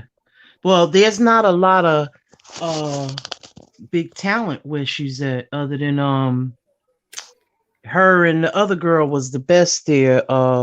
You had shit, Hannah Gabriel. But she was at 154, right? I Hannah like they Gabriel. fight. That was a nice little fight. You know what I'm saying? Yeah, it was. I Hannah like Hannah Gabriel. Gable. She could yeah. Yeah, she can fight. Yeah, she's good. Good boxer. And you had what's her name? Okay, Clarissa beat the other girl that was from overseas. She took her belt. Christina Uh Hammer. yeah, she beat Christina. She was a Um fraud though. She wasn't really built like that. You know what I'm saying? She had somebody taught her. She had a you know what I'm saying. Taught a long reach and a long legs. You know what I'm saying? So she had that right, advantage, and she had somebody taught her how to jab. You know what I'm saying? But she wasn't no real fighter. She got exposed like a motherfucker. Like Clarissa shut down on the inside and started working. right. Well, that's because the European style is different. She didn't learn. She would have to learn all of those other things that they may not. I mean, some of the Europeans over there know how to, but it's who trained you. And I think it's still developing over there, the training, like because a lot of the people over there, a lot of them came to the U.S. to train. Some of them, yeah, a lot of I them mean, came to the U.S. a Like lot of the big guys come to America for American training. Like you know what I'm saying? Like you know what I'm right, saying? That's where it's at as far as learning the game. yeah, because their style is different, you know. But then when you're in a real fight, they got to learn how to fight off the ropes. They got to learn how to bob and weave. They got to learn how to move the head, keep it off the center line. You got to learn how to inside fight. Everybody doesn't have the whole. Everybody don't know how to do all of that, you know. Right. So you know, it's still developing. Like Chris Eubanks, he left the UK and came over here to New York. He was learning how to fight over here. He A was here trainer, for a trainer, while. trainer with Roy Jones. Yeah. Now I ain't talking about junior. I'm talking about senior. Oh, yeah, yeah. He was in the Bronx. Yeah. He was over here in New York. Yeah. Get the fuck out of here. Hmm. Who, do you know what his trainer was, or I'm not sure. Christian Eubanks Sr. was very elusive if you ever watched yeah, fights. Yeah. yeah. Hmm. Yeah, he came to America, so he yeah, he was open to learn different things. I'm not sure about Nigel. I don't think Nigel came over here. I really don't. Nigel was just a man with a big heart. He left it all in the ring. Nigel Yeah, he didn't went have hard. suspense, none of that. But that motherfucker could fight, and he would just fight till he may get knocked out sometimes, not all the times. That But motherfucker Nigel can was a fight. fight. But Nigel could hit too, you know. But he just left it all in the ring. Right. He was just like one of them throwback type of fighters, you know. He didn't give a fuck. Basically. But he's very loved though. I like to look back at some of the old training videos. It's a Yeah. it's a dude who puts out these videos. What is his damn name? I'm gonna look it up real quick, but I ain't gonna put it up because they they'll let you know not to do that shit. But he puts up these old school, you know what I'm saying, these old school training, you know what I'm saying, videos with these old boxers and shit. Some of the dopest shit. And Nigel Ben was on there, and some of his training was just like so intense. Like you would see him like they'd be like doing like different neck techniques to like, you know what I'm saying, with a towel to pull his head and make his neck stronger and shit. Man, it Yeah. was intense, man. There was some intense motherfuckers over there, man. Yeah. I don't know if I'm sub to it. It's a few of them guys. I'm gonna look this cat up. I think it's like Rainy Day Boxing. Oh, okay. You know that Rainy Day Oh, Boxing okay. shit? I'll check it out. I think I heard of that. Yeah. Yeah, that's Yeah. they show a whole bunch of the old exercises and techniques and shit they was using back in the day and shit with just various fighters. You know what I'm saying? Throughout the Hmm. times. That shit is dope. And they be putting like a little mixtape to the shit. The shit is so dope. Yeah. Nice. Nice. Yeah, that's people was Michael Watson was an underrated he was a UK fighter. It's a Michael great Watson. fighter. Michael Watson. He fought Nigel Benn and he fought Chris Eubanks, I think. Oh, Did he word. fight Chris Eubanks? He was a good fighter, yeah. I'm not even up on Watch him. his technique. Michael Watson. All He right, so beat back in the Nigel day, Benn. that's the '90s and shit, right? So Yeah. how did you get to watch those fights, or how was y'all seeing? Y'all weren't seeing that shit, right? I saw him on YouTube later, but I do remember some of them back then, but uh there was a time when I wasn't watching boxing and I started back watching it. Okay. After Tyson and all that and Lennox and all of that. And I Only thing do I remember Klitschko, huh? only thing I know about from that era, you know what I'm saying, that linked them to America was when they all Nigel Benn, uh Chris Eubank, they got on they was like having like when they press conferences and shit with each other, right? You know what I'm saying? So they going back and forth bickering and shit without the bam. And they get on satellite with James Toney here in America. You know what I'm Yeah. saying? And these motherfuckers, it's funny it's the 90s and shit. They wearing these motherfucking Miami Vice looking suits and shit out there in the UK and whatnot. You know what I'm Yeah. saying? And they bickering back and forth and shit. And they get James Toney, you know what I'm saying, from the US and Detroit. And they get him on satellite. And they're like, would you want to fight either one of these guys? He was like, I don't give a fuck, I'm with both their ass. I was like, Yeah, I remember. Yeah. Yeah. hey, that shit is Yeah. He so, used to call them man. Euro bums. Yeah. Yeah. Cause that's what they used to do back then. Yeah. James James They Tony still was do. that nigga. Yeah, he was. You know what I'm I saying? remember. He went from that from down from they weight class even to going up to heavyweight. Like he did it. You know what I'm saying? He did it his way, but like he did that shit though. He fought Holyfield. Like Yeah. James Tony Yeah. is a real motherfucker, yo. Like shit. Yeah. Yeah, I liked him when he was down at 168 or something. When he fought Roy Jones. That They fought weight. at When he was 160, right? young, yeah. They fought at 160. 160, yeah, I yeah. don't think he would have necessarily got James Toney at 168 if he was at 168 at that time. I can't say he would. I don't know. I don't know. It was a funny fight, man. Roy was just I wouldn't have mind Roy seeing them was fight just too again. fast, man. Roy was fast in Yes, his prime. Roy was fast. Roy was Neo from the Matrix, Unorthodox yo. as hell, yeah. He was like a kid with ADD in the ring. He was like a kid with ADD. If you look at how he trained, you ever seen him hit the double end bag? Like this Yeah. motherfucker, Roy Jones was a fucking Super Saiyan, yo. Like on some real shit. He was Yeah. next level. Yeah, he was. And you know who else had another their own style? Who that? Emmanuel Augustus. Yeah, yeah. Respect to him. Yeah, he was a good damn fighter. See, Remember when I he know what you like, Lisa. See, that's the thing. I know what you like. You know what I'm saying? You like for motherfucker to look good while they doing that shit. You know what I'm saying? No, Yes, you not do. necessarily. Yes, you do. No, you know what I like? What up? I like the classics. I don't like none of this shit today, Harley. You fronting? You trying to tell me that Spence Porter wasn't a decent fight? If without all the backstory to the shit, that was a good fight. No, Spence and Porter was a good fight, but I don't really like a lot of these fights today. Like they good, but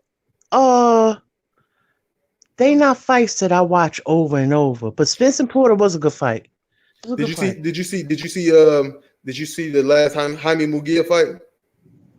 Yeah, that was crazy. When he bust Man, that man's his lip, yeah, he uppercutted him. That was some freaky stuff. yeah, that shit was ill. That's what got my last. I just took that shit off somewhere and I put it up on my stream. And they was like, nah. They told me to take that shit down, or they said they blocked my Right. shit. Some shit. I don't know what it was. Oh yeah, yeah. You can't put that stuff up. You get a copyright strike. Yeah, exactly. Yeah.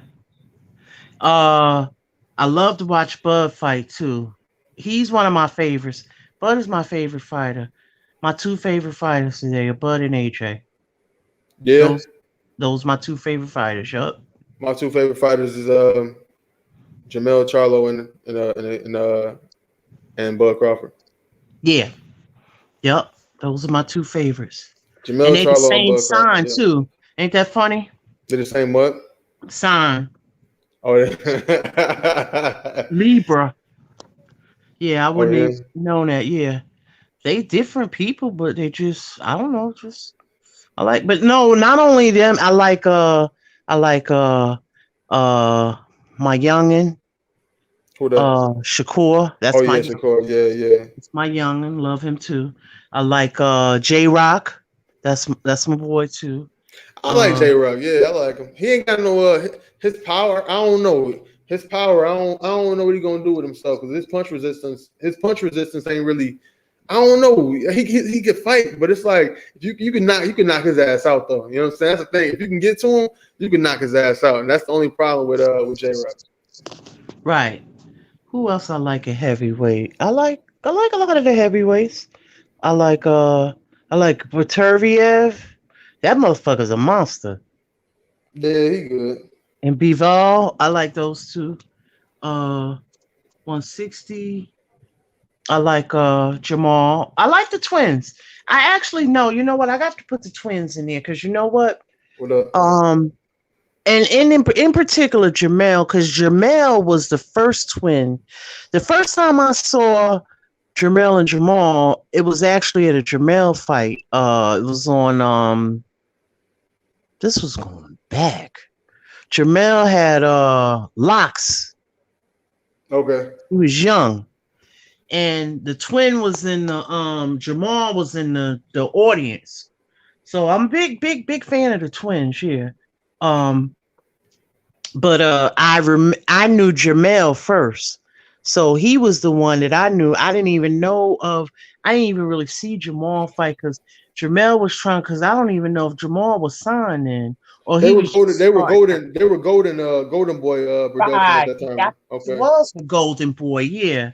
Jamel had locks and yeah. And then you know when I started noticing Jamal was when he beat K9 Bundridge. Okay. That's when he kinda, and then when the PBC came out, I started seeing Jamal more. But Jamel was the one that I knew, and then Jamel, he came back you know, from the defeat and got his title back. Now he's uh got the three titles. So I could see him going to undisputed. I could see Jamel doing that. You know, I really All right. do. I mean, me too. I mean, yeah, most definitely. You know what I'm saying? That's why. Yeah. That's why I put him high on my list. Who do you think? Just just as far as just technique and skill for skill, who do you think is nicer between the two twins, Jamel or Jamal Charlo? Uh, they both fight similar to me, but different. They What you both mean? got. I think the one I like Jamal's jab better. They both have their feet planted. They front foot fighters or whatever, however you want to call it. They got them strong legs, Uh the one twin is a little bit more antsy. The other one is more patient. You gotta say names now. Jamal is a little bit more I don't want to say antsy, but he comes in a little bit more angry. Um Jamal seems a little bit more patient in the ring, but they both get the job Oh, done. you said Jamal one time, then you said Jamal the second time. I meant to say Jamel. Jamel is a little bit he comes in, but maybe that's what fuels him. He comes in like he gets a little like he goes for the knockout like but the other one waits for it. Like I can't explain it. No, I agree. I agree. The output is different. Right. But they do have a little different I think they structure like one is bigger than the other, but they got because they twins, but they got them legs, Yeah. that foundation. They got that strong, them they strong. They both have great stamina. They a 12 rounders definitely. I don't never see him get like faded or tired or nothing of that. And Right. they come to fight. They come to fight. So that's You why know. that's why I fuck with them. I fuck with them tough. You know what I'm saying? Yeah. They're not necessarily the. I'm not gonna say they're not the best skill fighter. Because they are skilled, especially Jamel. Especially Jamel. He's. I think that they're both like you can tell. You know what I'm saying from the legs that they're related. You know what I'm saying? You can tell by the body structure they're related. You can tell by the Oh way yeah. you can tell by the way they hold their guard that they learned in the same time in the same place because they both hold the same guard. Really, you know what I'm Ronnie saying? Chills. Yeah. And I would only thing I would say is that Jamal is a more upper body movement talented, and Jamel is more lower body uh talented. Oh, okay. You know what I'm Got saying? you. 'Cause Jamel, when he moves around the ring, he's like a bishop on the damn chessboard. Like he can really like go like move around from any point of the you know what I'm saying, any point of the Yeah. board. You know what I'm saying? And Jamel, it's like he plants down. He's like a little more flat footed, but you know he rolls his punches real well. And I think he throws it with like tremendous power too because of that too. Right. And then you got Spence. He's really good. Good Yeah. welter. Oh, you know what? I really don't want to say nothing bad about Errol Spence show, but like Uh-huh. I really I'm not as I've never been that impressed with Errol Spence. And that might sound like crazy to some people, even though I'm not. He's a great fighter. He's doing his thing. You know what I'm saying? He's doing his thing. He's a strong fighter and all that type of stuff. But like Hmm. I never really see him really put on that performance I really want to see quite yet. To be honest with you. Right. I Well, feel the same Keith, way about. I feel the I'm same gonna way be too. honest with you. Go ahead. Before Earl, I mean, and I miss Keith. I really miss Keith Thurman. That was one. That's an entertaining dude in that ring. Keith do some crazy stuff. He be hitting with you the left uppercut from some crazy angle. Keith in his prime was he was just entertaining to watch. Yeah. And I miss him. And he got a big mouth. That's his problem. Um, but I miss him, and Earl is really fundamentally sound. You know, so he's not gonna go. He sticks with his fundamentals, and it works for him. Um, I really wish that I wish that Errol Spence would I don't really wish. No, I just wish that if he had better head movement or learned some better head movement. I know he likes to keep a high guard, shit like that, but like not even just head movement, but like maybe even like upper body movement altogether. He a little bit too stiff sometimes. I think that I don't know. I think they got to work on that shit. You know what I'm saying? Because I want to see him do a little bit better than what he's been doing. I put it like that. If he can. how do you become less stiff? You know, shit. Hey, the identity of the fighter is the identity of the fighter. You know what I'm saying? I'm Uh, saying I was really like a big Errol Spence like fan, and I still am even now. But it's just like I don't know. Maybe the reputation of Errol Spence might just be more than you know. It's like his expectations might be a little bit more than what you know he actually can do. Maybe, possibly, maybe just for me personally. I don't know. You know what I'm well, the saying? But twins are stiff to me. They're not exactly. Jamel Charlo was stiff. Like, yeah, Jamel Charlo was a stiff. He kind of stiff too. You know what I'm saying? Like, he Yeah, kind of a they stiff not. fighter as well too. They're not the fluidity. Yeah. But it kind of works a little bit better for him because he has like more of explosive, like feet, like more explosive legs. So he can be like Right. from here back and chain control the distance a little bit better. Errol Spence don't really got that same, you know what I'm saying, in and out type, like you know what I'm saying. So Right. you gotta do, you gonna have to do something because I kind of was surprised he wasn't like hitting like he wasn't really landing how I thought he would land against Danny Garcia. To be honest with you, and Well, people you gotta. saying it's like he put on a tremendous performance. I'm like, yeah, it was good. I mean, he outpointed him like pretty well. Yeah. You gotta understand. He coming off of a major accident, so you He gotta give ain't him. just do it on the back. But Huh? I can't hear you. I can't. You on mute. You on mute. You on mute.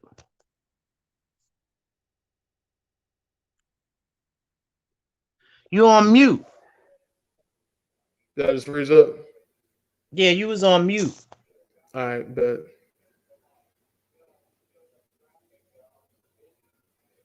Yeah, we have some technical difficulties, but there ain't no thing. Come back up, Lisa. I'm not sure what's bugging. Still kind of early. Link in the chat, man. We talking about, so what's cracking on this damn you dig. You know what I'm saying? This boxing weekend. Who y'all picks, who y'all got, and all that type of shit. Y'all rock with me, fun. I'll keep it rolling, man. Shit. I'm back. I don't know what happened. You was on mute and I pressed the leave button by accident. You was talking and you was just, and I was like, you're on mute, you're on mute. I had a little note up in the corner telling me some shit about troubleshooting or something, but oh yeah. Yeah, but so I give him, I was impressed with him. He came through a major thing and he you talking about Spence? triumphed. Yeah, I was impressed. I really was. Considering what he'd been through and with his body, the trauma that his body had went through and everything. And I was really impressed with him, you know. And I and, did and then you that. know what? He back out there running. I saw a video, he back out there running. So he gonna push himself, But You, he can't he just gotta be easy, like he's gonna push himself because he's this is for his legacy. I dig that. I think that maybe if he went to 154, not that he should, nothing like that. I think that he should handle the business at 147. But I think that if he went to 154, I think that maybe he'll have a lot more steam and punches. You know what I'm saying? I think Oh have yeah, you know what I'm saying? yeah, So it's just something yeah, I'm thinking. It's something I've been thinking about, I guess. Yeah. yeah. That's true. That's true. Because he's been at 147, and I'm sure but he worked on his weight a long time ago this time, so he didn't come in like he worked on it.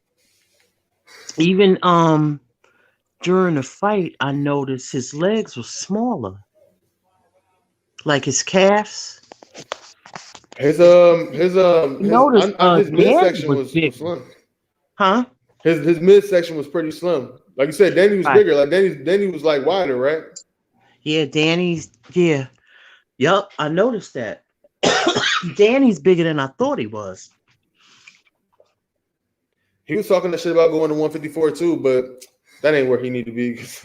Yeah. Hell Bodies. Sometimes they're men. They're men now. They're full grown men. They yeah. 31. They bodies. I don't know if your body can outgrow a weight division unless you like a Marvin Hagler or a Triple G. Triple G was a career 160, and that's discipline to stay 160 your whole career. You know what I'm saying?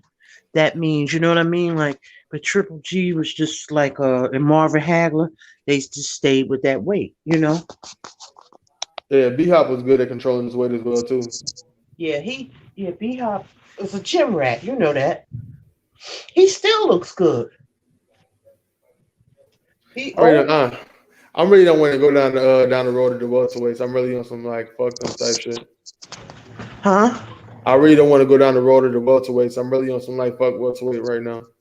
Yeah, that's like fuck that Those shit. are they things right now. I know it's some BS with the No, bug. no, no, no, no, damn it. No, we're not bringing that evil in this house. Okay. Yeah. Yeah. Let's talk about your man Canelo, Lisa. Huh? Let's talk about your man Canelo. My man? You don't fuck with Canelo? Yeah. I mean, yeah. Oh, I watch Canelo, but I never watch a lot of his fights like that. But I like him though. I gotta watch. I missed his last fight, so yeah, I like Canelo. I was impressed with Canelo in the Triple G fight. I have to say that. oh I yeah. really was, yeah. First In one, the his other second one. fight. Huh? The first one or the second one. Say that again? The first one or the second one. Uh, both. Really? His head, yeah. Well, the first one, I know he kind of faded a little, but I like how he was moving his head. Like he would just be. It was just like I was impressed with how he just moves his head slightly out the way, just that slight margin of, it was just like little things that he was doing. It wasn't so subtle, but it was subtle, but it was just smooth the way he was doing it. But him being on them ropes. But the second fight, he brought it to him. Yeah. But I listen, I'm listen. listening. I'm all ears. Nobody was pissed off with Danny Jacobs and Gabe Rosario, but listen, You said nobody was pissed off. that no, I didn't say that. I said everybody was pissed off Oh, about that everybody. I'm fight, gonna say every damn body. but I'm gonna take them not throwing their hands. I'm gonna take that out the equation. I saw a lot of progress in both fighters. Only thing they It's just wasn't throwing their hands. No, look at the technique in both of them. Gabe Rosado got a lot better, and so did Danny. Danny's defense got better, but I just don't understand why they wasn't throwing their hands. Lisa, you being the captain save a hole right now. Don't do that. No, I'm not. Don't You be gotta, saving them. They you did gotta. bad. They No, it did was bad. horrible. It was horrible. I was disgusted too. I was like, why are they not fighting? But I was looking at Danny's defense, and I was like, Danny has gotten better, but Hold in on, his Danny. Hold on. technique. We talking. We talking. Oh, my bad. I'm tripping. I'm thinking about Danny His Garcia. You got it. technique has gotten better, but why isn't he throwing his hands? Because Danny used to throw his hands back in the day. I don't understand it. That's at I got the 140. impression. I got the impression that he was just fighting for a check. Now, Gabe Rosado really was trying to be the I'm aggressor. tripping. My bad. I'm thinking about Danny Garcia again. My bad. You say Danny. I'm thinking about. I forget it's Jacobs. I'll keep going. My bad, Jacob. Lisa. Go ahead. Do your Yeah. thing. Mm-hmm. Yeah. But it was just the fight was just a snooze fest. I agree. It was a fucking snooze fest. And you know what, man, Danny Jacobs, man, that mother, he really pissed me off, yo. Like he was on some like soft shoeing, tap dancing type nonsense. I'm like, dog, this is a fight. You know what I'm saying? This is not no damn electric slide. Get your ass up there and throw your fucking hand, dude. Like, what the fuck is wrong with you? Yes, he I think came, that was he his came last in there. fight. He was hydrated. I'm like, dog, go up in there and fight. Yeah, I heard that was his last fight. I don't know if he's gonna resign, and that's how he went out too. Like he didn't care. Let me get my check. That's the way I took it. That's what I saw. Man, first time I heard about this fight, I can't remember whose panel it was up, but I can't even remember. But I know that when I heard it, I'm like, okay, you know what I'm saying. I can imagine this being an entertaining fight. You know what I'm saying, Right. Danny Jacobs, I expect to what I'm saying, to possibly, you know what I'm saying, with these conditions, you know what I'm saying, possibly stop him, even if you don't sleep him, but possibly, you know what I'm saying, stop him. This motherfucker Danny Jacobs didn't even make him bleed. No, he didn't engage. He won the fight off of defense. I hate to say it. He And didn't. then and the sad thing about it is that Gabe was trying to initiate, be the aggressor, but he didn't really throw his hands a lot either. Exactly. There was times that he was trying to, Danny was evading a lot of stuff. That's what I was saying. I was looking at the technique, and I see the change. I see the growth in Gabe as well, but it was just maybe they was just not a good style matchup. No, hell Oh, no. No, no, no, no. That was a decent style matchup. You know what I'm saying? I done seen Gabe Rosado, you know what I'm saying, work the jab and, you know what I'm saying, pick his spots. I done seen him do it before. And you know what I'm saying, Danny Jacobs' whole ass, I done seen him do that before too. And I seen them both do amongst other things amongst that. You know what I'm saying? But they didn't do neither one of them shit. They do nothing. no, they didn't do nothing. I agree. They didn't do nothing. It was like they was trying to not do nothing. Yeah. Oh my god. I'm sorry. That's funny to me. Yeah. It was just like a give me my check and let me go. That's what it looked like to me.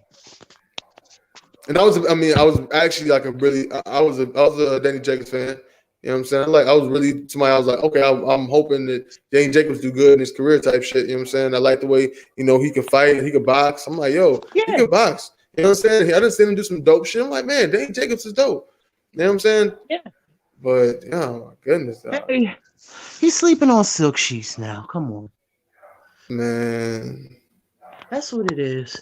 Hey, man, maybe the fire is gone. It happens with boxers, man. It happens. You know? he came up in there with the loafers with the socks off type shit. Like he came in there like he was doing. Yeah. He came The in like Louis he was doing Vuitton, that shit. Like he was in there like Michael the Jackson or Louis something. Vuitton loafers, the white pants. Yeah, I know. Yeah. But Yep. he brought it into the ring. Yeah. That's why I'm He's like Danny Jacobs, yo. Yeah, Danny Jacobs, man. Look, man, I'm cool on you, dog. You ever saw Rocky? What Mickey told him? Come on. This shit really happens in boxing. But that's regular life. I mean, you get comfortable and stuff. I mean, you start putting shit on autopilot. Yeah. And then sometimes you get caught slipping out there Yeah. and get caught. It happens, man. The goal is to not.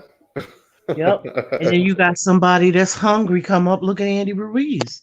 You got somebody hungry looking at you like a steak. But see, that's kind of like the pull up situation, right? Like for whatever reason, he delayed the AJ fight. He delayed the Anthony Joshua fight. You know what I'm saying? On probably I think twice on two occasions, and now he had to come back to that well, and it ain't as bountiful as it was before. Right. You know what I'm saying? That that's due to the COVID.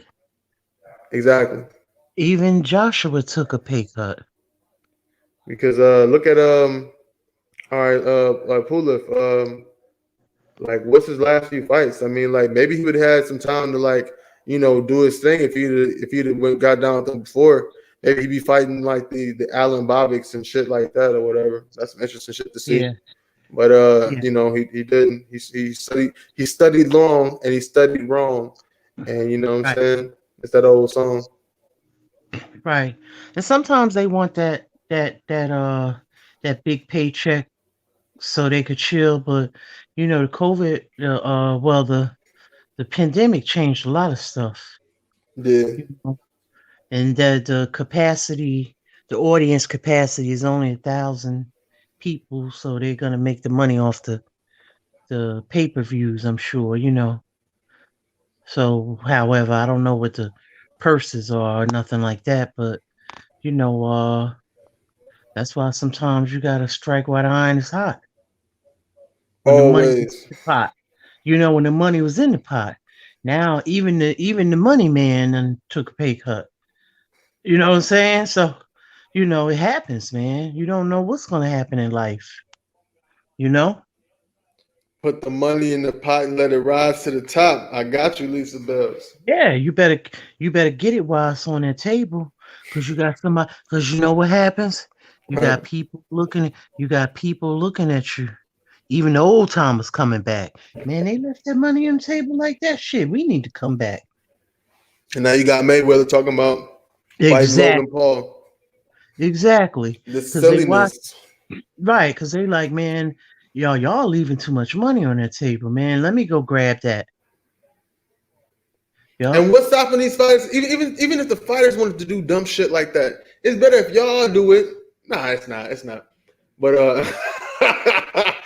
oh man, it's y'all leaving money on the table, man. Like y'all can go ahead and fight each other. You know what I'm saying? Nobody give a fuck if you lose, motherfucker. If you want to fight them again, fight again. Like people who lose, then people to gain the fucking fans. It's like okay, now they're putting them through the Right. whole ringer and fighting the next motherfucker who's scared to fight another champion. You know Right. what I'm saying?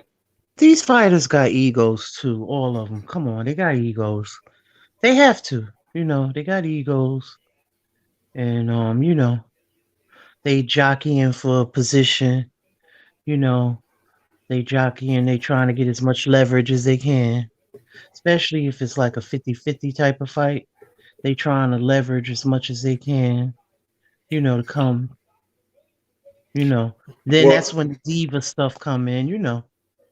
It well, happens. It's not the first time, yeah.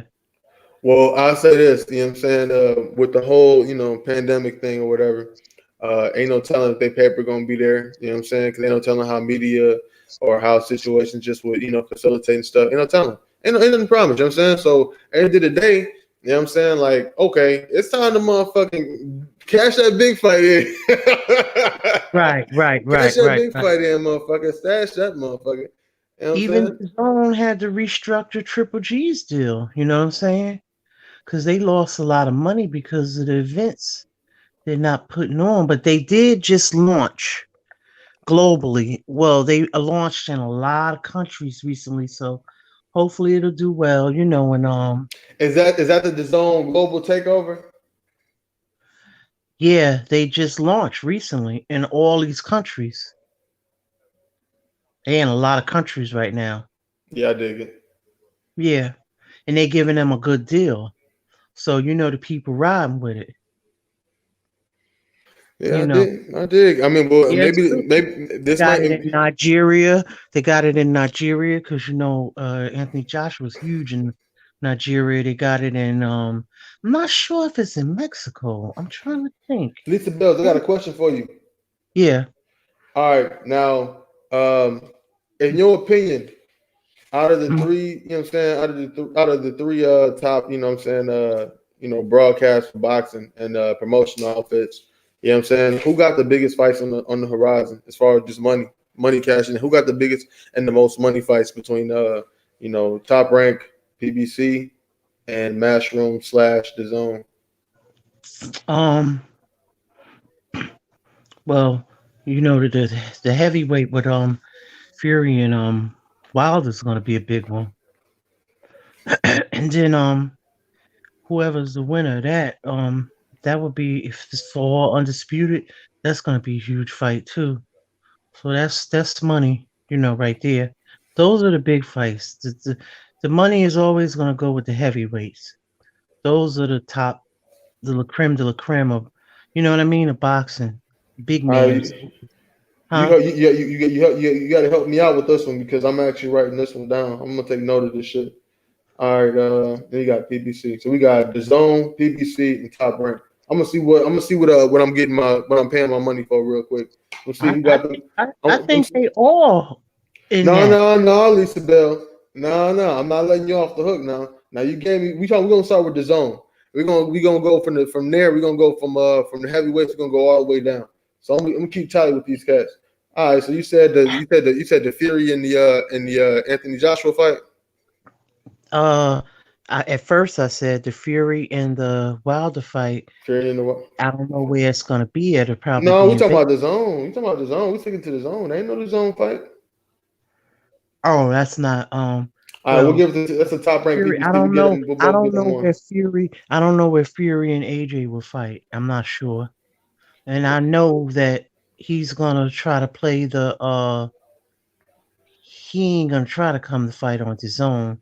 So that's gonna be you know, maybe it'll be a cross promotion. Yeah, it'd have to be. All right. So you got Top rank cross top rank and the zone, and it would be big if it's in the UK, I think.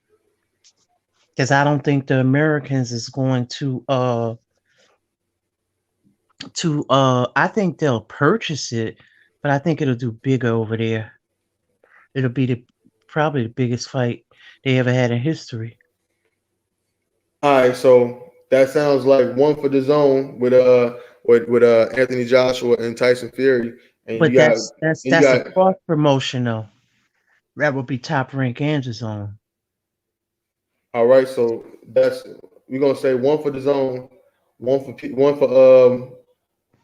Zone, one for Top Rank, and then you got the other fight, which is Tyson Fury and Deontay Wilder. Now here's the thing with that fight I need to know. Would that be a top rank promotion? Because Fury has the hardware now, or would that still be a cross promotion? Well, let's give both of them credit for it. All right, so fuck it. That means two for Top Rank, one for PBC, and one for the Zone, right? All right, that's all. Yeah, That's all heavyweight. I'm looking at lightweight. Is there any money fights at lightweight? Anything that could take or money fights or just valuable fights, a fight that you're willing to spend your money on at lightweight? lightweight is what 130. Yeah. Uh, Loma and Tank. It would have to I'm, be. my bad. I don't know why I said lightweight. I meant light heavyweight. My bad. Oh, light heavyweight. Yeah. Any fights need to be I made? would I would say it. Well, it's gonna depend on Joe Smith. Joe Smith has to fight this person. I'm not sure who it is, and then whoever wins that, somebody, if he gets the belt or whatever, they gotta. That dude with the crazy hairline and the weird and the bulging eyes. I forgot, dude. I'm gonna look him up right now. That's who Joe Smith fighting. Some crazy big motherfucker. Yeah. Okay, I'm but then gonna look him up. okay, so you got uh Beterbiev has the two belts, and then Bivol has one, and Bivol has not been fighting, and I don't understand why. Yeah, he hasn't been active, and he ain't no Right. spring chicken either. So I don't know what that's about. He might be, maybe I he's thought he injured. was about like 30. That's it. No, he ain't just 30. He like a good mid-30s. Bivol? Oh, He My bad. I'm thinking about Better B. My was bad. young. Yeah, Yeah, Bivol's Bill was pretty young. yeah, but He's like 30. Beterbiev don't have a lot of fights, but he got a long amateur pedigree. Right. Uh, He ain't been active either though. I know Beterbiev and Bivol will be the one, and whoever Joe Smith could be a spoiler though, because he got a equalizer. Right. Is there there ain't He's a no dangerous man. He may not have the greatest technique, but he's a like Wilder. He's a very dangerous man. there ain't no pay-per-view fights in that division, right? I wouldn't say so, It shouldn't be none unless if you you think about it build because it up. they all let I don't want them to do it up shit. No. I would say it was reasonable. I mean, it looked like they lined up a nice little unification over there with the light heavyweights at Top Rank. You know what I'm saying? Like Right, ain't no reason to put none of them fights on on pay-per-view because for what them ain't those aren't pay-per-view fighters. You know what I'm saying? Put that shit on ESPN Plus, easy breezy. Keep me subscribed. You know what I'm saying? right, I'm not trying to pay for no pay-per-view for them. But they don't really Top Rank don't really put on pay-per-views. They don't put on pay-per-views, really. right. So yeah. All right, so I'm gonna give them Only two. It's only two pay-per-views that I would buy at right light now. heavyweight. At light heavyweight. No, no. Oh, Period. period. It will Okay. be Bud and Spence and the undisputed heavyweight. Those are the only two pay-per-views that I would buy right now. The rest Well, I'm not even thinking of. Now I would buy them with my own money. okay. Yep. Okay. Now that sounds Because like a those are the motherfucking ones. declaration. Well, those are the ones that have been built. Have a base. Right. However, this three-headed monster is gonna go with this heavyweights, and you got the two-headed monster down here. Well, no, you got a three-headed monster welterweight because you got Pacquiao still around. So you gotta get to where it's gonna be. Hey, why don't they just fight each other and then the winner fights Pacquiao? But he's aging though. You know what I mean? Hey, that's how it should be because he the vet, right? Nah. He ain't no he hasn't even defended that belt since he got it back. So nah, Uh, I'm not gonna give him all of that. I can't give But him all that. you gotta give him all of that because No, nah. his You know, legacy you know, is he, solidified. yeah, his legacy, that's all fine and dandy, but you know what I'm saying? When it comes to who he want to fight, that's why he could choose who he want to fight and all that type of shit as far as the money and the business goes, as far as prize Right. fighting goes. But as far as them having to fight each other first, they don't They necessarily. should. They haven't done what he has. But he ain't They since he should be he's the not a reigning prize. champion. He's not a reigning champion. He's an old dude that came back. like like George Foreman. You know what I'm saying? He came back. He ain't even defended yet. You know what I'm saying? So it ain't like that. He was like he's an old dude, did a lot, and he's been reigning this whole time. What if just hypothetically speaking, what if Manny Pacquiao had did everything he did with just a weight class lower, and Right. you know what I'm saying?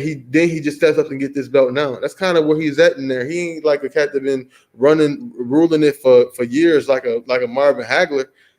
You know what I'm Right. saying? Or Larry Holmes. He kind of just popped up. But you got to understand, they both want to fight him, and you know why they both want to fight him? Why is that? To put a Hall of Fame on they leg on a resume. Neither one has that, and an ATG. So Sound he, good. so he do got, uh, so he do. They both want to fight him. It's a reason why. That's why. Yeah, he got leverage. He got leverage, Lisa. I dig it. He got leverage. But that mean more than anything on your resume to have a Hall of Fame on it Well, like I and an like ATG. They no, think about what I'm saying. We no, talking about I hear you, Lisa, but like we said, he is a person that's coming back into the picture. He's not necessarily a person who was reigning. He's not a reigning champion that they working their way. He been here and he ain't been here in the situation. You know what I'm saying? Like actually, Errol Spence has been a champion at welterweight. His reign right now has been going on longer than Pacquiao's. So technically, Errol Spence is the OG in that weight division.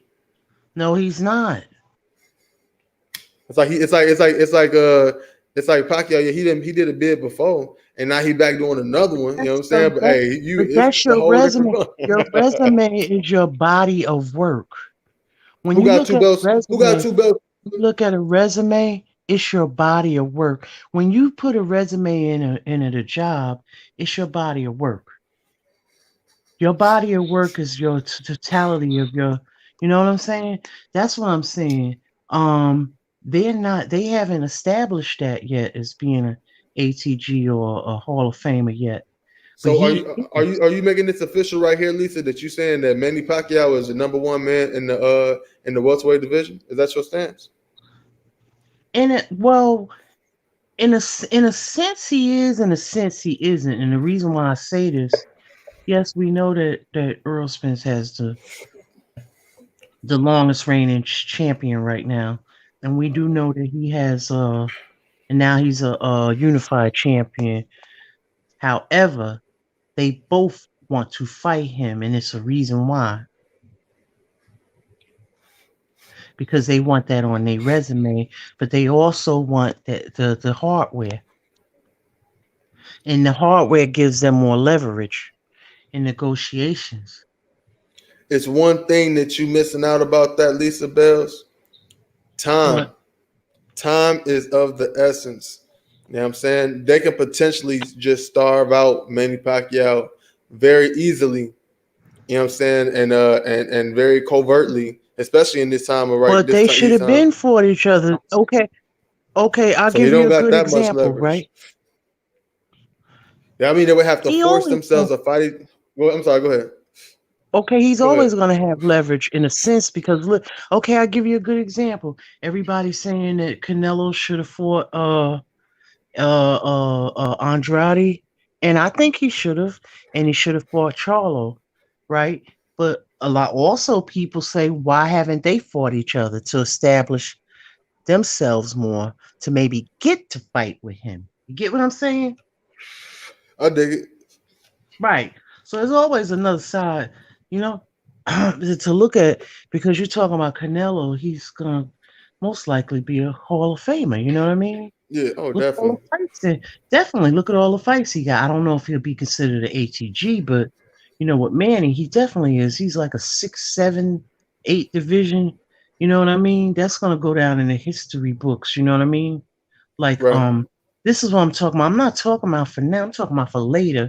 It's gonna be people 100 years from now. It's gonna be looking at this, you know, and they look at your resumes, and they look at how many Hall of Famers you beat. You know what I mean? Or, you know what I'm saying? That's the separation of, you know, like some of the past greats. They have Hall of Famers on their resumes, and some don't, you know. But that's what I'm talking about, you know. Lisa, you got vision. You said 100 years, yo. You know what I'm saying? If You, you gotta look at it like that. You know what I'm saying? It take a special type of fighter to, you know what I'm saying, to look at it like how you said it and fight like that. but these records, these stats still go on. These these we still talk. Okay, we still to this day talk about Willie Pett, Joe Gans, Sugar Ray Robinson, Marciano. We talk about James Braddock. We talk about all those old school fighters, black murderers, bro. I'm just saying, you know, Jack Johnson for a reason. Right. So you don't think that these people today, if they have to establish that they to be talked about, to put, you know what I'm saying, the Manny Pacquiao's and the Floyds to be talked about. These guys now are trying to establish that. You know what I'm saying? I can't tell. You know what I'm saying? I can't tell they're trying to establish that because them saying they ain't fighting enough. You know what I'm saying? And like my issue is this. You know what I'm saying? Like why is Jaron Ennis, you know what I'm saying, not being, you know what I'm saying, scooped up right now? Like, why is he not being scooped up right? He's like, what? I think he's like 20, 23, 24 years old, maybe 24 by now. You know what I'm saying? 23. Yeah. Well, he's not. 23. He's yeah. He's not in a good contract. He's signed to. He doesn't. From what they say, he's in a bad contract, and he doesn't want to sign to like a promoter or I don't know, but he's not in a place where he was fighting on Showtime, I think, but he's in a situation where they're not promoting him because he's not with a major promoter right now. Look, that's what I'm saying. Like, you know what I'm saying? Like, somebody need to scoop him up. If I was Bob Arum, I'd pay that bag to get him. You know what I'm saying? Like, Right. just do it. You know what I'm saying? Just pay Right. that money, get him. You know what I'm saying? And because you got to make people really familiar with these fighters. You know what I'm saying? Especially when they're young. You know what I'm saying? Like, how these motherfuckers out here and fight? And be real with you, man. Like, Bob Arum, he definitely puts he's like a place where a lot of fighters, get matched well early in their career. You know what I'm saying? Yeah, yeah, he is good with that. Listen, Barbarum is good with these prospects and contenders and all that. But I think as a person grow and start to their career takes off, a lot of them wind up leaving him, you know. But you don't want to get caught up in those slave contracts, you know. So you have to be careful with that. Maybe that's what he doesn't want to be bound, you know. Maybe you could just sign a three, like how the zone. You could just sign like a 3 fight deal or whatever. But make sure you know it's something that you don't have to re-sign, you know, or however, you know. But Bob Arum is Top Rank is great with developing uh and matchmaking that young talent, you know, that's coming through. I can't I take my hat off to him on that, you know, as far as how they've done that, you know.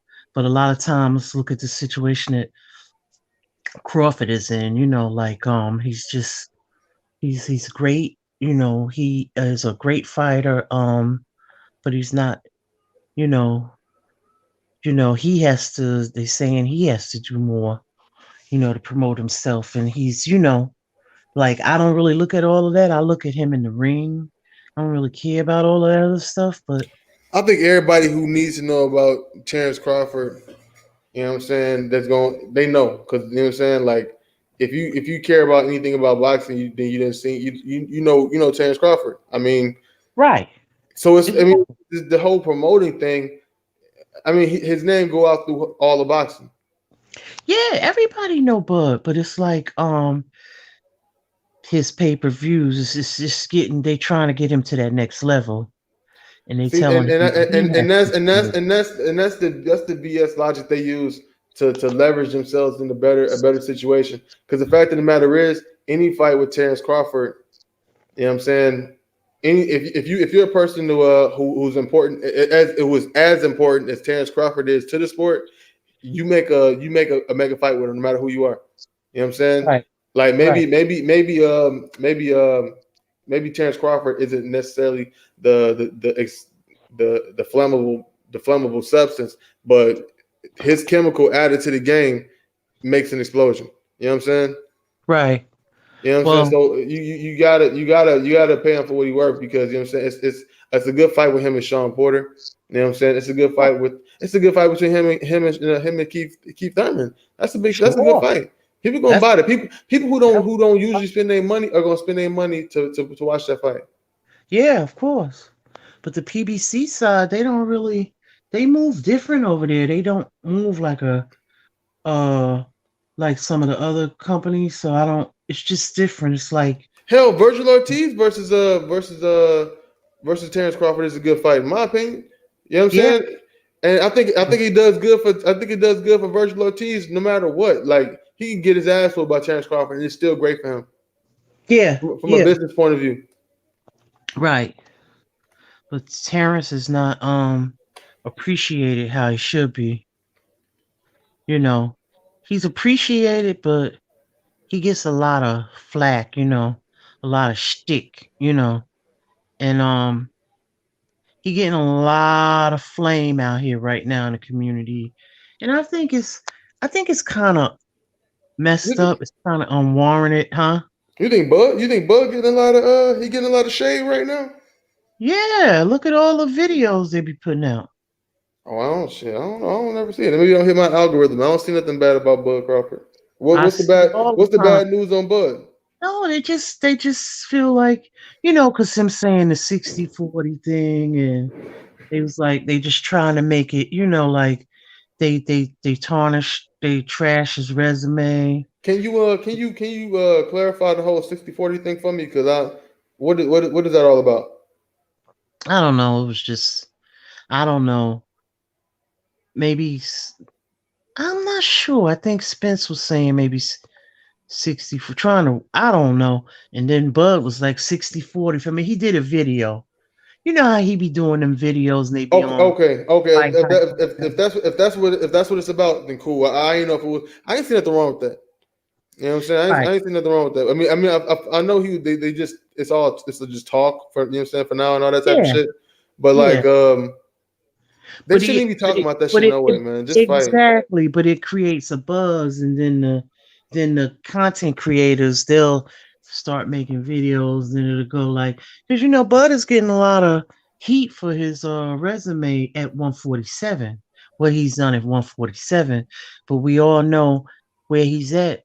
The people that he really want to fight is over there on the PBC side. So he hasn't, for some reason, hasn't been able to get the fights for whatever reason, whether it's, and I'm sure it's both sides. It ain't just Bob Arum, but it's over there too as well. Well, So anybody, if they're not trying to fight him, if nobody's trying to, who's calling him out? I mean, now Keith this Thurman, the well, last time I heard somebody like genuinely call him out, like, was Sean Crawford, and that was recently. You know what I'm saying? But like, Keith Thurman was calling him out too, but Keith was like, I don't know. I heard Keith. Keith Thurman called him out the way Keith Thurman called people out. He ain't really sending no real offers. He'll call you out and ask you to fight him, They like ask said you to he send won. him an offer. Bob Arum said yesterday he was like, Keith wanted too much money. He's talking about $10 million because maybe that's what Keith got to fight Pacquiao. Keith is looking at his value, what he got, even if he lost. So, but Bob Arum ain't trying to. Bob Arum said, Crawford, uh, not Crawford, what's his name, Porter. He said he would only be willing to pay like 1 million. You know what I'm saying? So if it's gonna be like that, let it go to a purse bid. Yeah, yeah, You yeah. know what I mean? But they Right. don't want to. They don't So want to do that because Bob don't they don't want to give Bob away ain't trying money. to come off no money like that. But see, that those he gets a budget. But you're ESPN not gives supposed him a to. budget. Huh? You're not supposed to, like, really, like, you shouldn't submit your resources to your enemies. Like, that's a bad thing to do. Like, that's like in the art of war. You know what I'm saying? Like don't give up. You know what I'm saying? Like the shit that's good for you. I mean that's called losing. You know what I'm saying? So Right. like they don't want to just say okay, I'm gonna give the Keith Thurman Sean I'm sorry the Keith Thurman Terrence Crawford fight and give it to PBC. They don't want to give it to them because now they eating off of that. And they're like, oh shit, PBC putting on. Right. They probably they gonna put it on pay per view. You know what I'm Right. saying? I think these people do this deliberately. I think they just put these numbers out here and then have the supporters, the fans, just be going back and forth and get them involved and all of that. And the reality of it is that it's so fucking corny and lame. You know, it's just like when you go to your job and you get your paycheck, you ain't shouting it out to the world. Like I did, and I know these is athletes, so it's sometimes a little more public, you know. But at the end of the day, they just I think that's part of the game now. Well, you know what? The thing is that it's like people look at where the money is and figure out what's holding up the fight or who's holding up the fight. You know what I'm saying? From a fan point of view, you're looking at it like, okay, well, uh, who if anybody made an offer to anybody, you know what I'm saying? Like without somebody like you don't if somebody's calling you out to get an offer, that ain't a real call out. You know what I'm saying? If you saying like, yo, I want to fight you and like I'm finna, you know what I'm saying? Are we gonna do it? Like we gonna put on the promotion and shit like that or whatever. If we gonna pay for the fight, if we gonna pay you to fight type shit, you know what I'm saying? Right. So if you going, you know what I'm saying, it's just regular business. It's like okay, like that's why the whole Keith Thurman thing. I'm like, well, how you gonna call Bud Crawford out to fight him? And before you said some shit like, I don't want to fight for the WB no. You know what I'm saying? Like the WB no belt. Yeah. Yeah. I Like come on, remember. man, Yeah. you playing games, dog. Like what the fuck? Right. What kind of shit is that? Right. That's why I don't even listen to a lot of that stuff. Keith Thurman, Yeah. Keith Thurman. I like Keith Thurman. I don't even know if I like Keith Thurman no more. I'm about to chop Keith Thurman, and then Keith Thurman was my number one guy. I like Keith Thurman. That Right. motherfucker he's a piece of shit.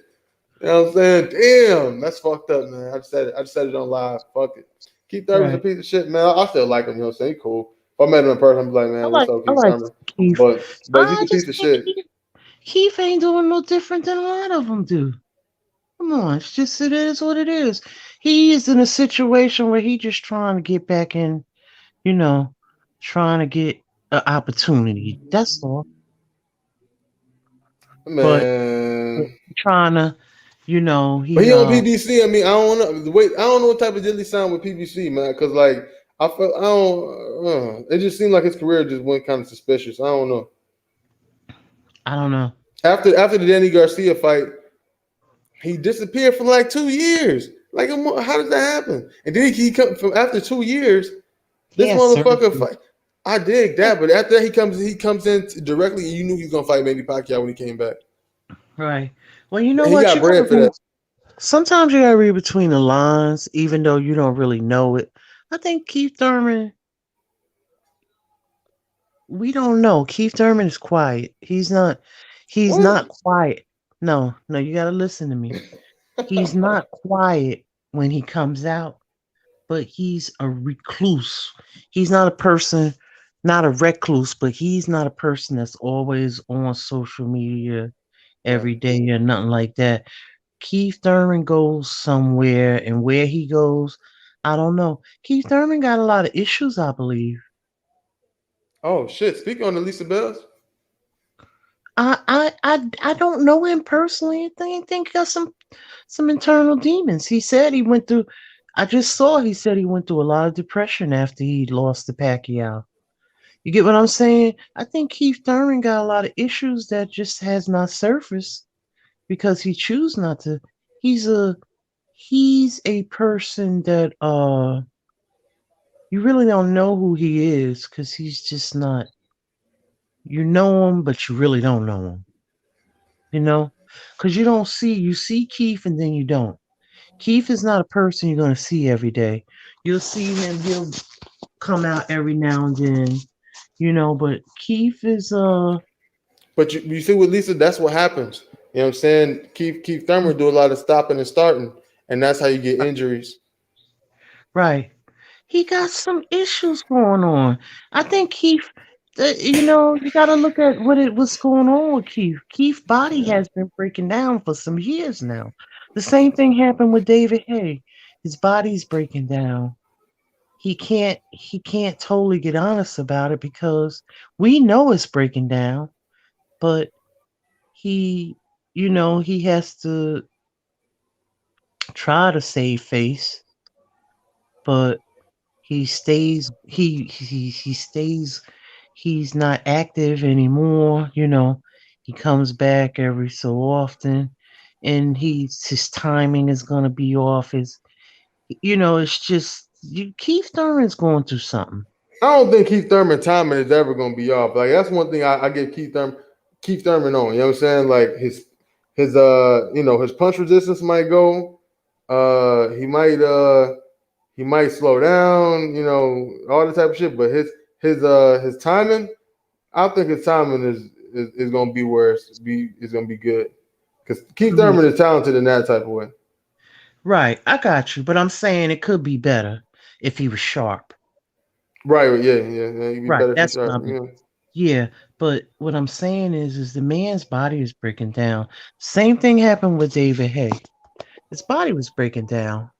Right. It's just Right. things that his body is breaking down, and I heard somebody talk about this online. That's a big Keith Thurman fan. They was like, Keith Thurman, you got to start building up your. Keith Thurman was letting himself go. He wasn't keeping in shape. They was telling him you got to start building up your small muscle group so it can support your big muscle group, or however you say it. Right. He has to start doing that. You know what I mean? Because that's very important. And Keith wasn't because I remember when Keith used to be ripped, and Keith was letting himself go. Not being consistent. I think, and I could be wrong.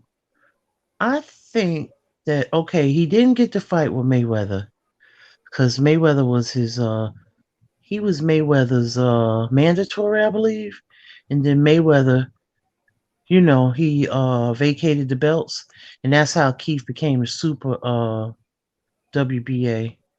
Um, I don't know, maybe he felt some kind of way, like because Mayweather had kind of was like because Keith talk a lot of shit, and he was like, well, if you fight my young boy, then I'll fight you and beat him. I'll fight you, and that was Spence. You know what I mean? Mm-hmm. Um, Keith. Then he told Mayweather, "Well, okay, I'll fight him for $10 million." And Mayweather was like, "I ain't trying to give you." You know what I mean? So it was like, I don't know if he felt like he was being sunned or. And then a lot of his fans started turning, like his fan base started because they started looking at him as like Duck and Earl. You know what I mean? So you know maybe he feels some kind of way. I think Keith Thurman needs to go to Lisa Bell Save My Life. You know what I'm saying? Because No, no, I I'm think I not think saying. I think I think you're I'm giving it at least talking that about insight. life. Safe Bud. I'm talking about life. I I'm dig not it. talking about Lisa saved my life. I'm talking about life. I'm talking about I could look. I'm not a black and white thinker. Sometimes I'm a great thinker, and I could see. I don't know if that's it, but I bet you that's part of it. I dig it. I dig it. You know what I'm saying? If you done picked up a couple things along the way in life to help I you that's meet other people, I because I, dig it. I go from what I observe. You know what I mean? Everything is not just black and white. We want to see the fight. Yeah, we wanted to see the fight, but he felt he was in a position where he trying to do this and that and this and that. He trying to get the he was because Spence was young and hungry and coming up, and he wanted to fight those guys. But at that time, they didn't fight him. You know what I mean? And now he's fought two of them. The only one he hasn't fought was Keith on that side. So you know what I mean? So because he was chasing the guys, you know what I mean? because he wanted his opportunity at a belt, and then he had to go to England to fight Kell Brook. You know what I mean? So that made him a player in the game. That's how it started for him as far as getting um his first strap or whatever. And you don't never know. You never know how Keith felt about it, because you know what I mean. He didn't take that challenge or that offer. Well, he wasn't gonna get Mayweather definitely wasn't gonna give him no $10 million to fight Spence. You know what I'm saying? So um I don't know if he felt like he was sunned, and then Keith talked so much shit. You know what I Yo, mean? And I'm looking up Keith Thurman right now on Twitter. Sean, and I looked at his Instagram. He's been in the gym since October. It looked like, you know what I'm saying, something around that time. The last post he made was in November. He looked like he had his shirt off. You know what I'm saying? He was sitting. I was looking at it right now. He was sitting at the table. You know what I'm saying? He looked like he don't got a whole bunch of fat on him. You know what I'm oh, that's saying? good. He's That's good. not he's not necessarily in fighting shape or nothing like that, but he looks like he's ready for a fight sometime next year. It looked like. Oh, okay. Yeah, because I saw he was saying that he went through some depression. So you never know. Like in one, this is what I'm saying. Like he says, I got an O and I'm not afraid to let it go. But when the reality hits you and it do go, you know, and then you see, Keith is the type of dude. I'm gonna tell you something about Keith, and I don't know. I don't know Tell Keith me personally. about Keith, Lisa Bell. Keith the type of dude. Keith the type of nigga that would rather lose to Pacquiao than Spence. Oh. Now, what you mean by that, Lisa? It's just what I said. He'll look because Keith will say something. This is how Keith thinks, and I'm not Keith.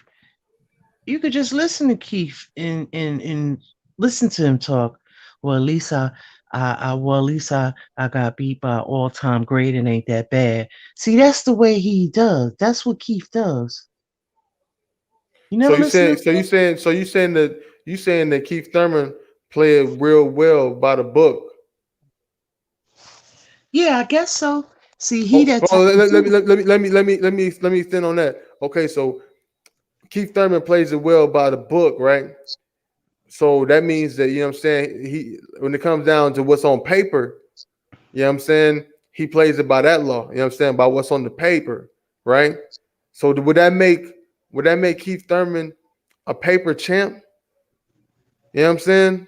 Is he just a cat that, that just happened to look good on paper by being the unified champion and beating two guys that necessarily had the belts? Was he overhyped, or is he not what he cracked up to be? I don't know. He didn't really make a defense because, well, what happened was, see, he's been so inactive.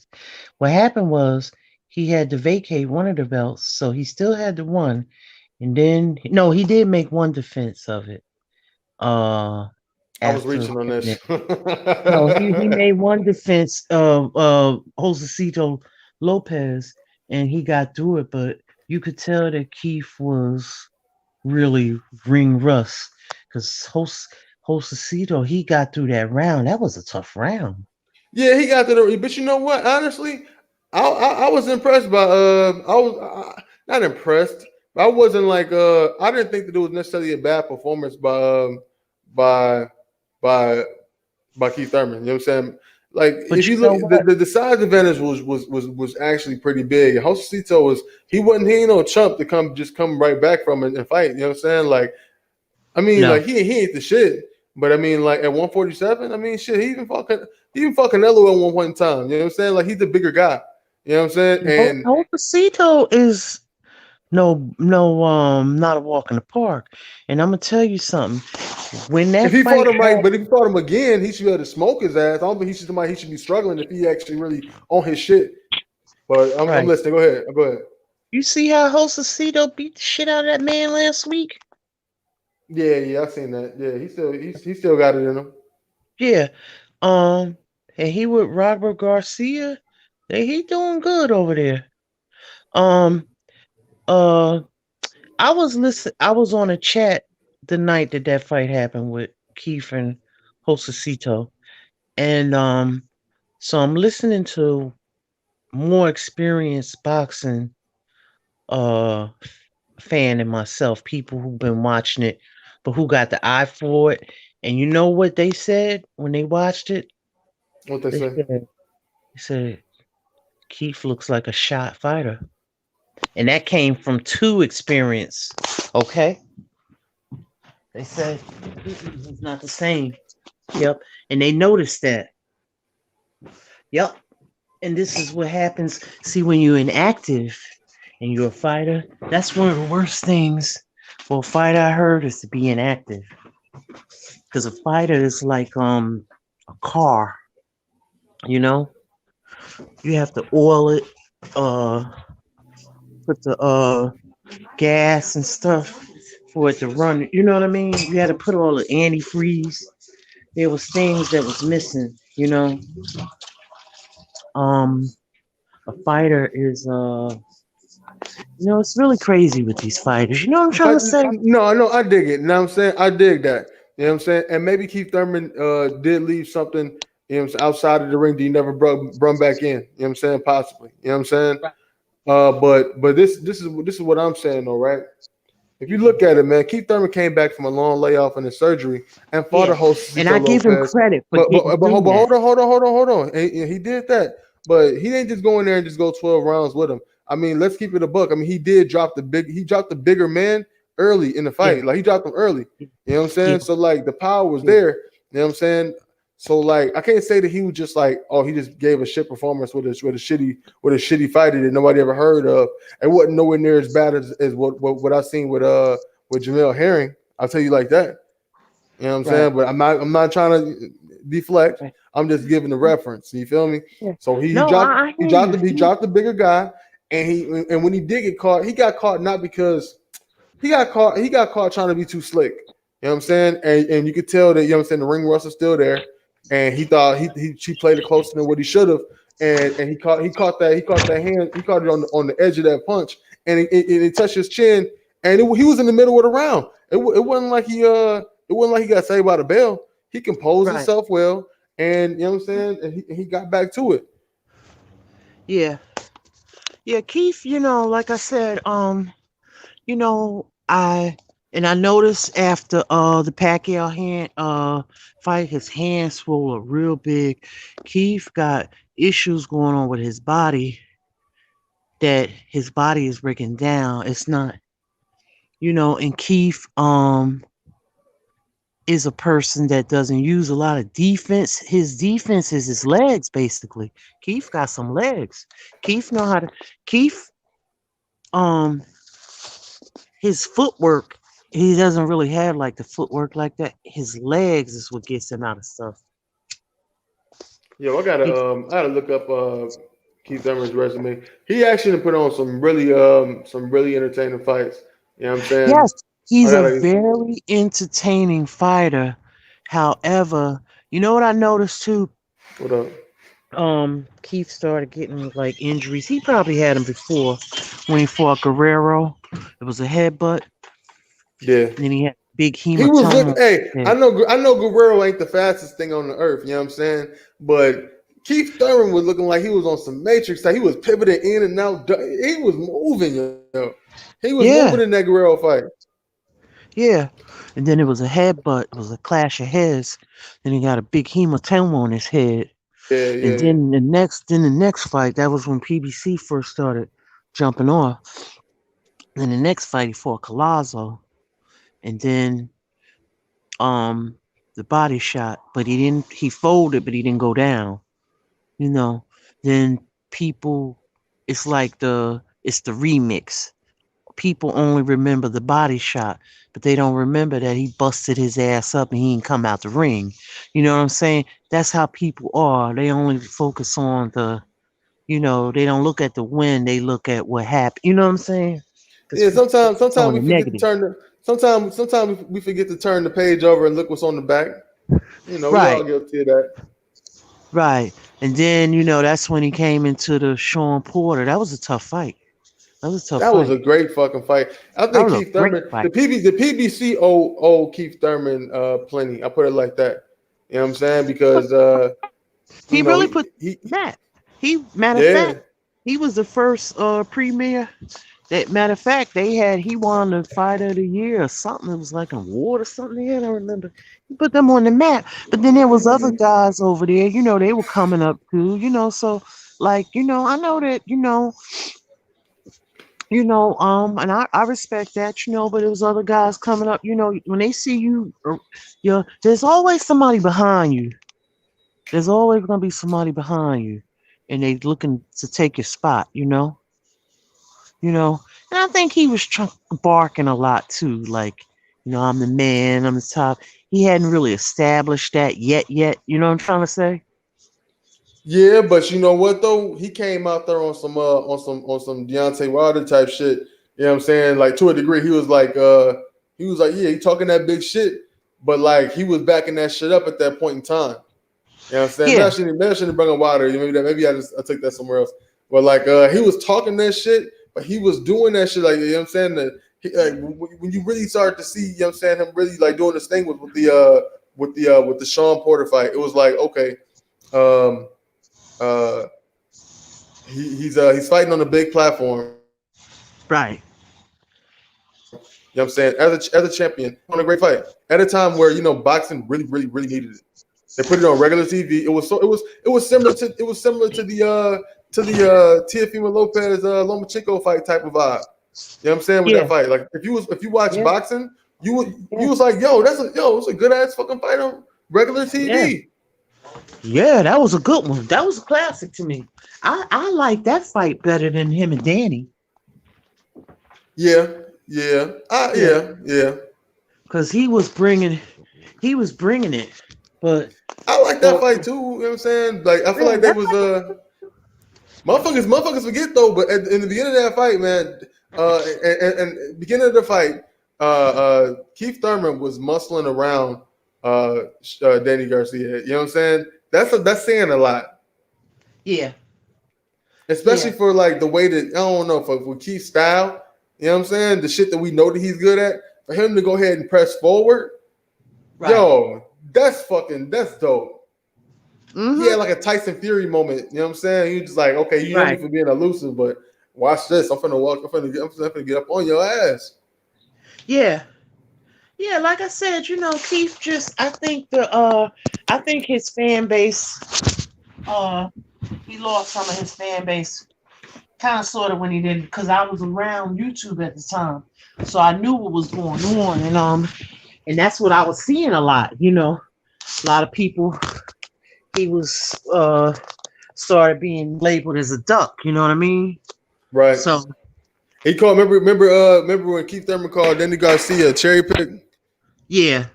Yo, he Remember had how he motherfuckers acting up. disrespected Manny Pacquiao?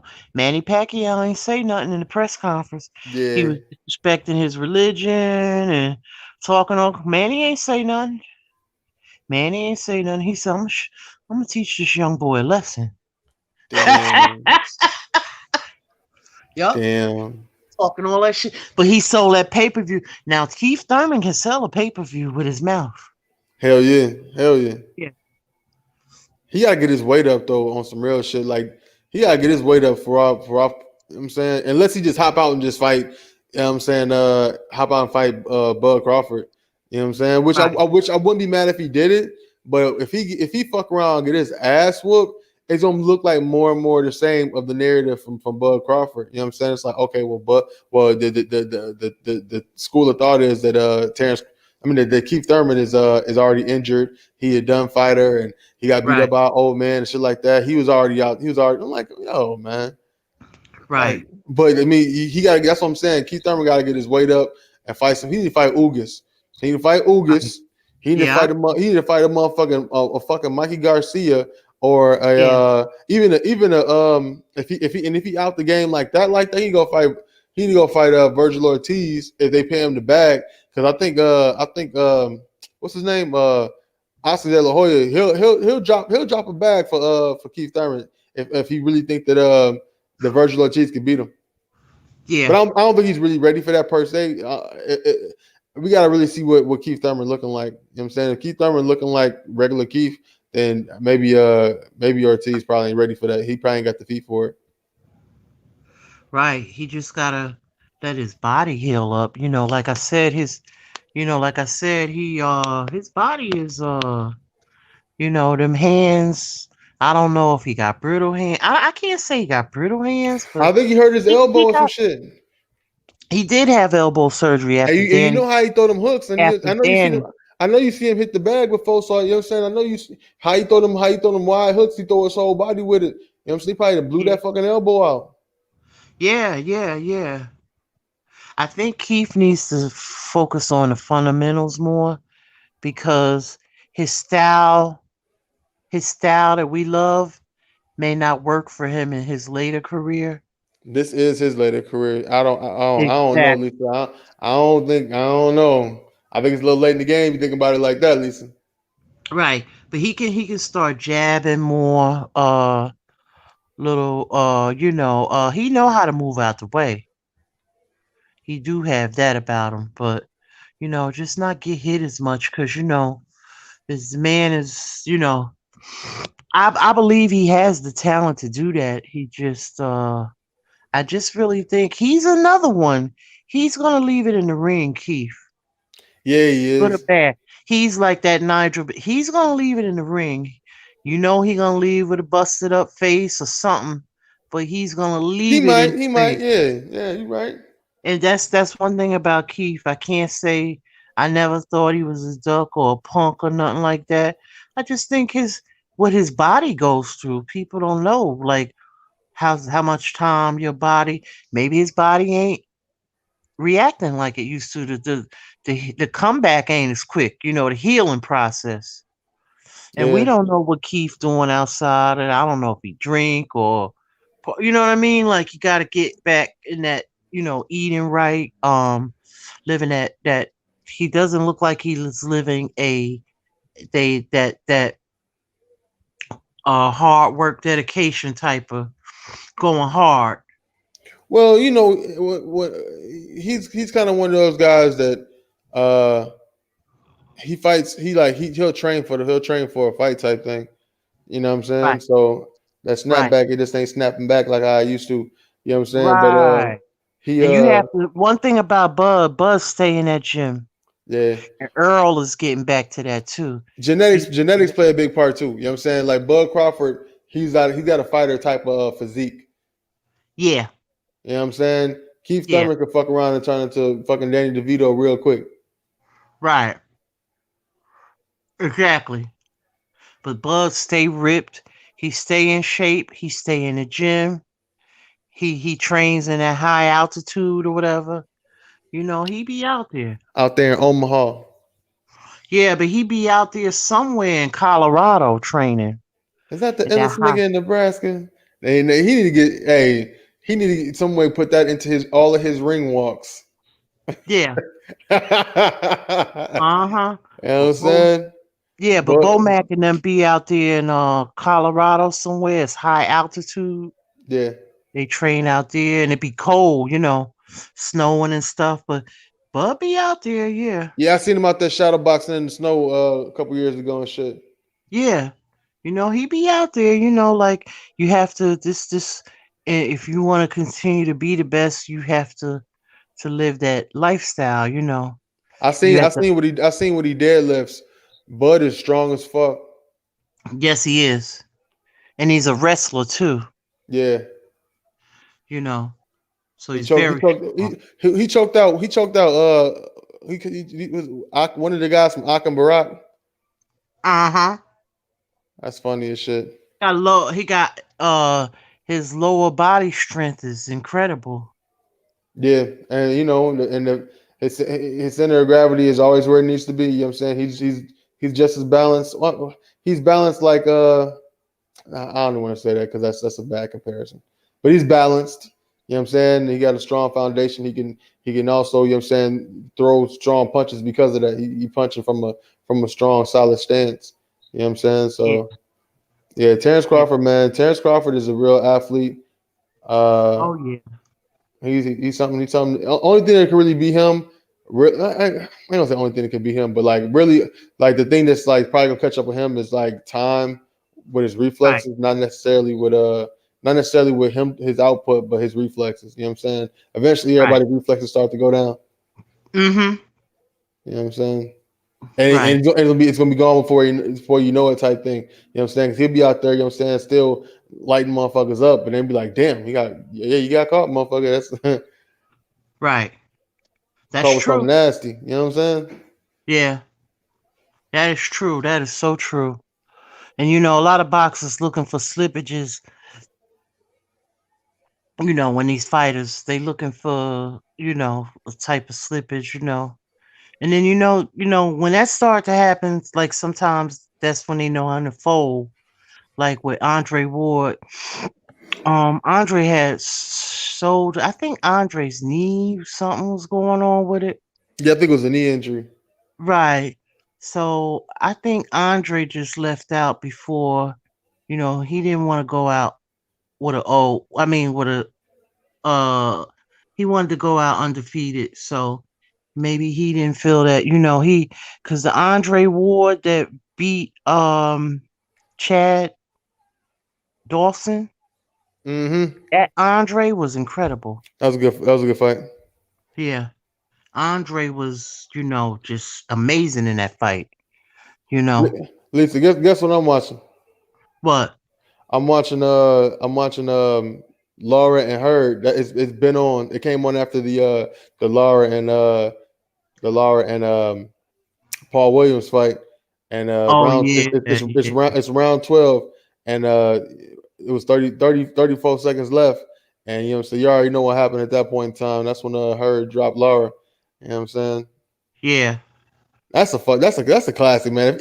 If you're a person who's never or who's not keeping up with boxing, but you like you like old boxing, but you haven't seen anything lately, look at Jerry Hurd versus Islandi Lara. You know what I'm saying? That is a classic of a fight. They doing a fucking thing, man. Like no Yeah, I complaints. remember that fight. That was a real good fight. Yeah. And you know what else fight was good with Laura? Uh That was a unification fight too, wasn't it? yeah, because Laura was the man at the time. Yeah. Hurd He had a took his Hurd had a belt belt. and Hurd he had a took belt. Laura's belts. Yeah. Because previous to this fight, he had a similar fight with Austin Trout, another southpaw, crafty southpaw, good southpaw. You know what I'm Yeah. saying? And this was Yeah. like fighting Austin Trout 2.0 type shit. Like he was because Laura is nice, bro. Like Laura is real nice. Yeah, he is good. He is good. And he was sitting down in them punches this fight. He started throwing them hands early against her. He was like, I'm in here with this big ass motherfucker. I'm finna hit this motherfucker with the whole Congo drum. Yeah. Yes. You know what I'm saying? You know what other fight? Uh I remember with Laura, well, that was good too. Which one? Angulo. That was a good ass fight with him and Angulo. Angulo puts on good fights, entertaining fights. Yeah. Win or And you lose. know what? And you know what else fight was good with Angulo? When I know he what you're gonna fought say. I know what you're gonna say, but go for it. shit. James fuck from Texas. Oh, you Uh do, man. I don't and know. Wolf's fighter. No, that's Curtis Stevenson. No, no, not Wasn't that Curtis. Curtis Stevenson? No, James uh him and Ann Wolf used to fight all the time. He fought Canelo and Canelo knocked him out. That's Curtis Stevenson. No, not that. Curtis Stevenson fought Triple G and got You knocked. right. You right. James he fought they uh he fought Angulo out there in Mexico. That was a good fight. Yo, why am I bugging? I feel like that's the fun. James Kirkland. James Kirkland. You're right. Another light Yep. skinned motherfucker. Yeah, I know that. Yeah, I need to talk about. Yeah, yeah. Yeah, that's That fight was Ann hard. Wolf. Yeah. Yeah, he I was was bugging. he yeah, he used to get in a lot of trouble, but I like James though. Texas. He from out of Texas. Right, you got it. Yeah, yeah. Yup, yup. And Wolf from Texas too. Yeah. And Wolf was no joke with that training. I wouldn't want to run into Ann Wolf in the alley and she wanted my wallet. I know that's right. You know what I'm saying? Man, and Wolf was no joke. Ann Wolf is a mix between the lady cop from The Wire and Angela Bassett Yeah. and motherfucking Incredible Hulk. You know what I'm saying? All rolled in one. You know what I'm saying? Oh shit. Oh my god. Yeah, Ann is my girl though. Yep. And Ann said every time, but you know what Ann said this? She said James has never lost when he was with me. Yep. Then She said that. Canelo said he would give Stevenson the fight. He gives Stevenson the fight, but only if Ann Wolf ain't in the corner. Is that true? Not Stevenson, Kirkland. That was I don't Kirkland. know if that's true. I heard that rumor. I don't know if that's true. I don't know if that's true, but I heard that. I keep on saying Stevens. My bad. I'm bugging. You Yeah. right, Kirkland. Yeah, Yeah. 'Cause that's Ann Wolf foul, ain't no yo. joke. I remember when she went out there, him and her, they was in Mexico and fighting Angulo. That was that was a crazy ass fight. That shit was wild, man. Man, oh man. And people, YouTube got so many fucking fights. Like, you know what I'm saying? So many fucking fights on it, man. You know what I'm saying? Like, I think if people really knew, the thing is, if you got to know what to look for, you know what I'm saying? That's where boxing drops the ball as as a sport and promoting itself, to the masses. You know what I'm saying? They can figure out a way to, just put people's eyes on what they want to see. You know what I'm saying? Which is Right. supposed to be a fight. I mean, it was supposed to be their business to do so. You know what I'm saying? You're a promoter, you know what I'm saying? So your business is to make sure that people put their eyes on the fights that they need to see to make them keep wanting to watch the shit. You know what I'm saying? And it's like they doing everything to fuck that up. Right. You know what I'm saying? Well, these fighters, a lot of them starting their own channels now. I heard Jamel Charlo's channel is pretty good. Yeah. No, I really didn't watch that too much, but I see that Sean Porter, he's on his own YouTube shit. Yeah, I heard that was good too. Yeah, I watched a couple episodes of that, and that was actually interesting. Yeah. You know what I'm Yup. saying? And I hope Robert Garcia got a channel. Robert Garcia. Uh, Oh, that's like Ellie Setback channel, ain't it? no, he got his own channel now. Him and his son. I think that's his son. They sit down and review the fights for the week and they talk about, yeah. Because he got a big stable. He do. Yeah, he's a good He a trainer. good trainer. He a damn good trainer. I ain't gonna front on him. He good. You know what I'm saying? If you could if you a Mexican fighter and you can manage to get your way over there, you good. You know what I'm saying? It's Right. like Reynoso, you know what I'm saying, Robert Garcia, and I'm gonna go ahead and put it out there. I think somebody else who's gonna show themselves to be a damn good trainer is Eric Morales, because I see what improvements that Jaime Mugia has made. You know what I'm saying? Working with Yeah, Eric Morales, yo, that's exactly what the fuck he needed. right. I would have said Jared Hurd to go ahead and find somebody like that, but I don't think that Jared Hurd and Jaime Mugia gonna be training together. You feel me? Mm-mm. Who used to train Eric Morales? I got no clue. I'll draw a Was it smooth line. I don't Nacho know. Bernstein? No, I'm not sure. Nacho trained the Marquezes. Um, Nacho was one of the great trainers out of Mexico too. Old school.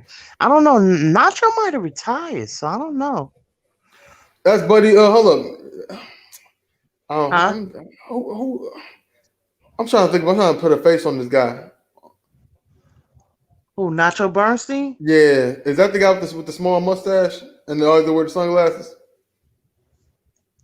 I think so. I think he He dead. I was think he was Marquez. dead. He was Marquez's trainer. I'm gonna look this dude up real quick. Oh yeah, he's an old man now. He's old school. And I know his name. I mean, I'm familiar with him. It's just, you know what I'm saying? great trainer, great trainer, great I'm trainer. not sure of his whole resume of fighters right now. They're not just rolling off my head. It's just like, you know what I'm saying. Like it's like Nassim Rock. I'm sorry, Nassim, the one that just passed away, the trainer. Oh, brother Nassim, Yeah, you know what I'm saying. D Like Hop's trainer. Yeah, exactly. But he also trained a lot of other fighters as well too. But it's like I know he got a list, but I can't necessarily get them all. You know what I'm saying, off the head right now. right. I'm looking up Nacho Bernstein real quick. Yeah, he had Juan Manuel Marquez. That was probably his biggest. Marquez was a good fighter. Oh, Matter of fact, he absolutely. was a great fighter. Yeah. So was his brother. His brother was a beast too. Yeah, I'm looking him up right now.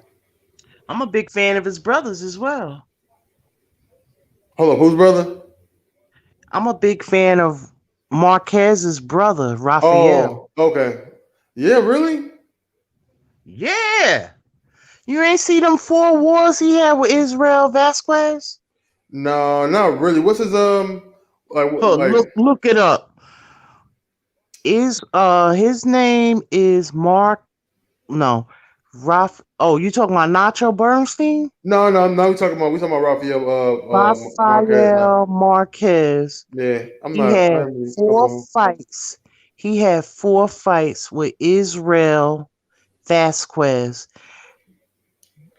The man lost his eye. He has a prosthetic eye. He knocked the shit out, or No, did he cave his shit no. in?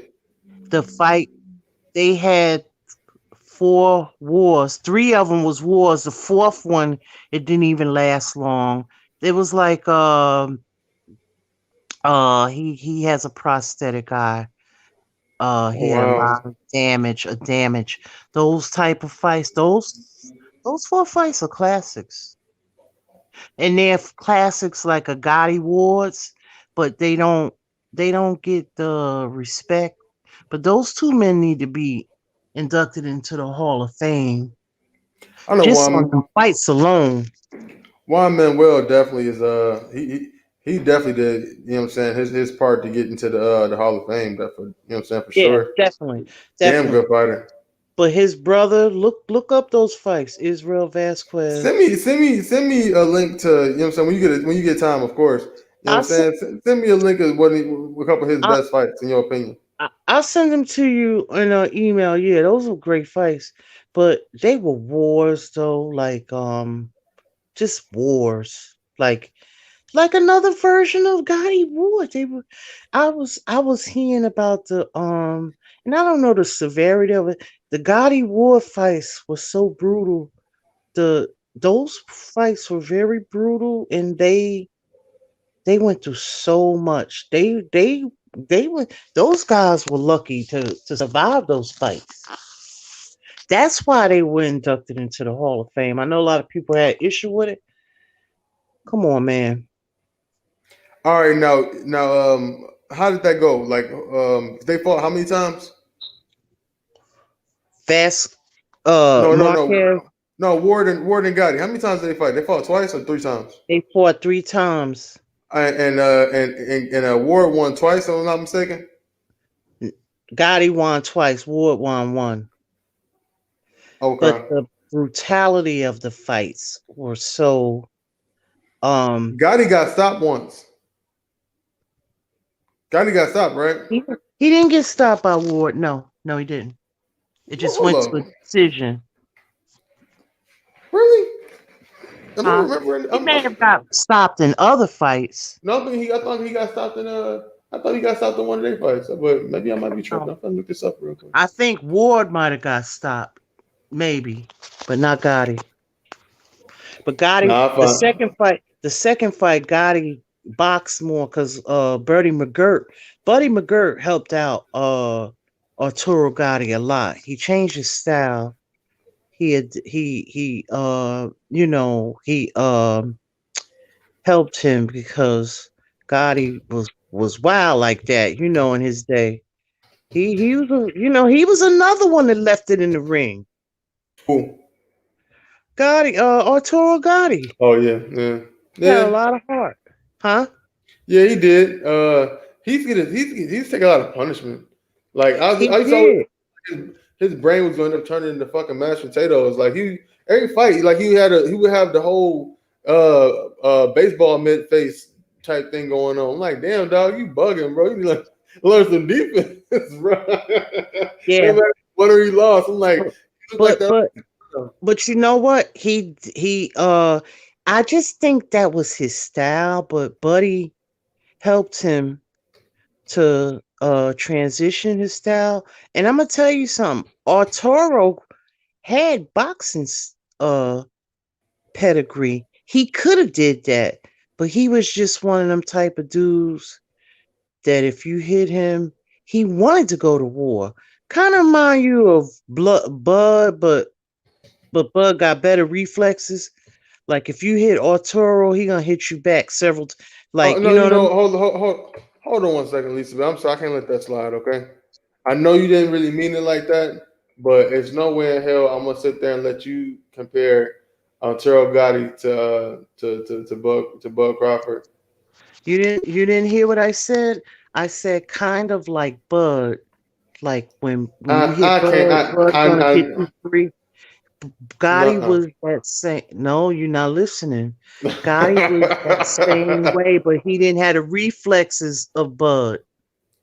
that is a Bud, long shot. Bud, right? Bud got the reflexes. He'll get you back, but you know what I mean. But Gotti was just one of them people that you know. He just want to have a war. He was known for that. He was over here in Jersey. I'm telling you, in Atlantic City, I'm gonna say something. he was a huge star over here. I'm gonna say something. I think I'm gonna say something controversial, and I think you know what I'm saying. I think it's true. I'm saying I'll say that I would say that the Barashnik and the Zepeda fight was a better fight than any one single fight that Antero Gotti and Mickey Ward had with each other. You know what I'm saying? I think that was a better fight than those. Shit. Okay. I I bet you it do. won't go down. Okay. Tell me that in 100 years. I bet you Well, it won't go down in history like those three did. maybe not. No, I'm not saying all three. I'm not saying it's better than they trilogy. I mean, that's a trilogy. You can't compare one fight to a trilogy. I'm just saying any Right. single one fight. You know what I'm saying? Right. That Barashnik and Zepeda fight. That shit was amazing, yo. That shit was Yeah, wild. it and was. It and, was some and wild shit. it was skills and pugilism on display. They wasn't just slugging; they were showing defense. You know what I'm saying? When Ward and Terrell Gotti, you know what I'm saying, was going back and forth, they were just slugging it out with each other. You know what I'm saying? Right. Like, but they wouldn't. You know what I'm saying? Like, it wasn't as suspenseful. You know what I'm saying? And Right. climactic as Barashnik and Zepeda, man. Like, you got a KO at the end of that fight, and they both dropped each other in the most in the most unexpected times. You know what I'm saying? Right. Like it was just it's crazy. You know what I'm saying? That's some Right. shit you would see in a damn movie. Like you would think that it's fucking like you see that shit in the movie, you'd be like, bullshit. That ain't real fucking boxing. No, that was a real fucking boxing match. Yeah. Oh yeah. Shit. I've seen so many. Yeah. There's some out there like that. Yeah. I can't. I don't know who the fight was. I would have to look it up. Remember the one they show it like you know how you see those the best knockouts ever or whatever, and they be like 2 3 hours of knockouts, and some of these people you don't even know because they don't say the name. I can't remember who it was. Remember the two guys knocked each other out at the same time? Oh, yeah. See that's I'm not. I don't go down that road. You know what I'm saying? I don't go down that road of looking at. Well, that's No, like they got. I was watching it because I wanted to know who these people were, and but the one got up, and then it was crazy. They both hit each other at the same time and knocked each other down. It were was they crazy. professionals? Yes, I would Okay. have to. I'll send it to you. And it was another fight I can't remember where this fight was at. I think it was in the UK.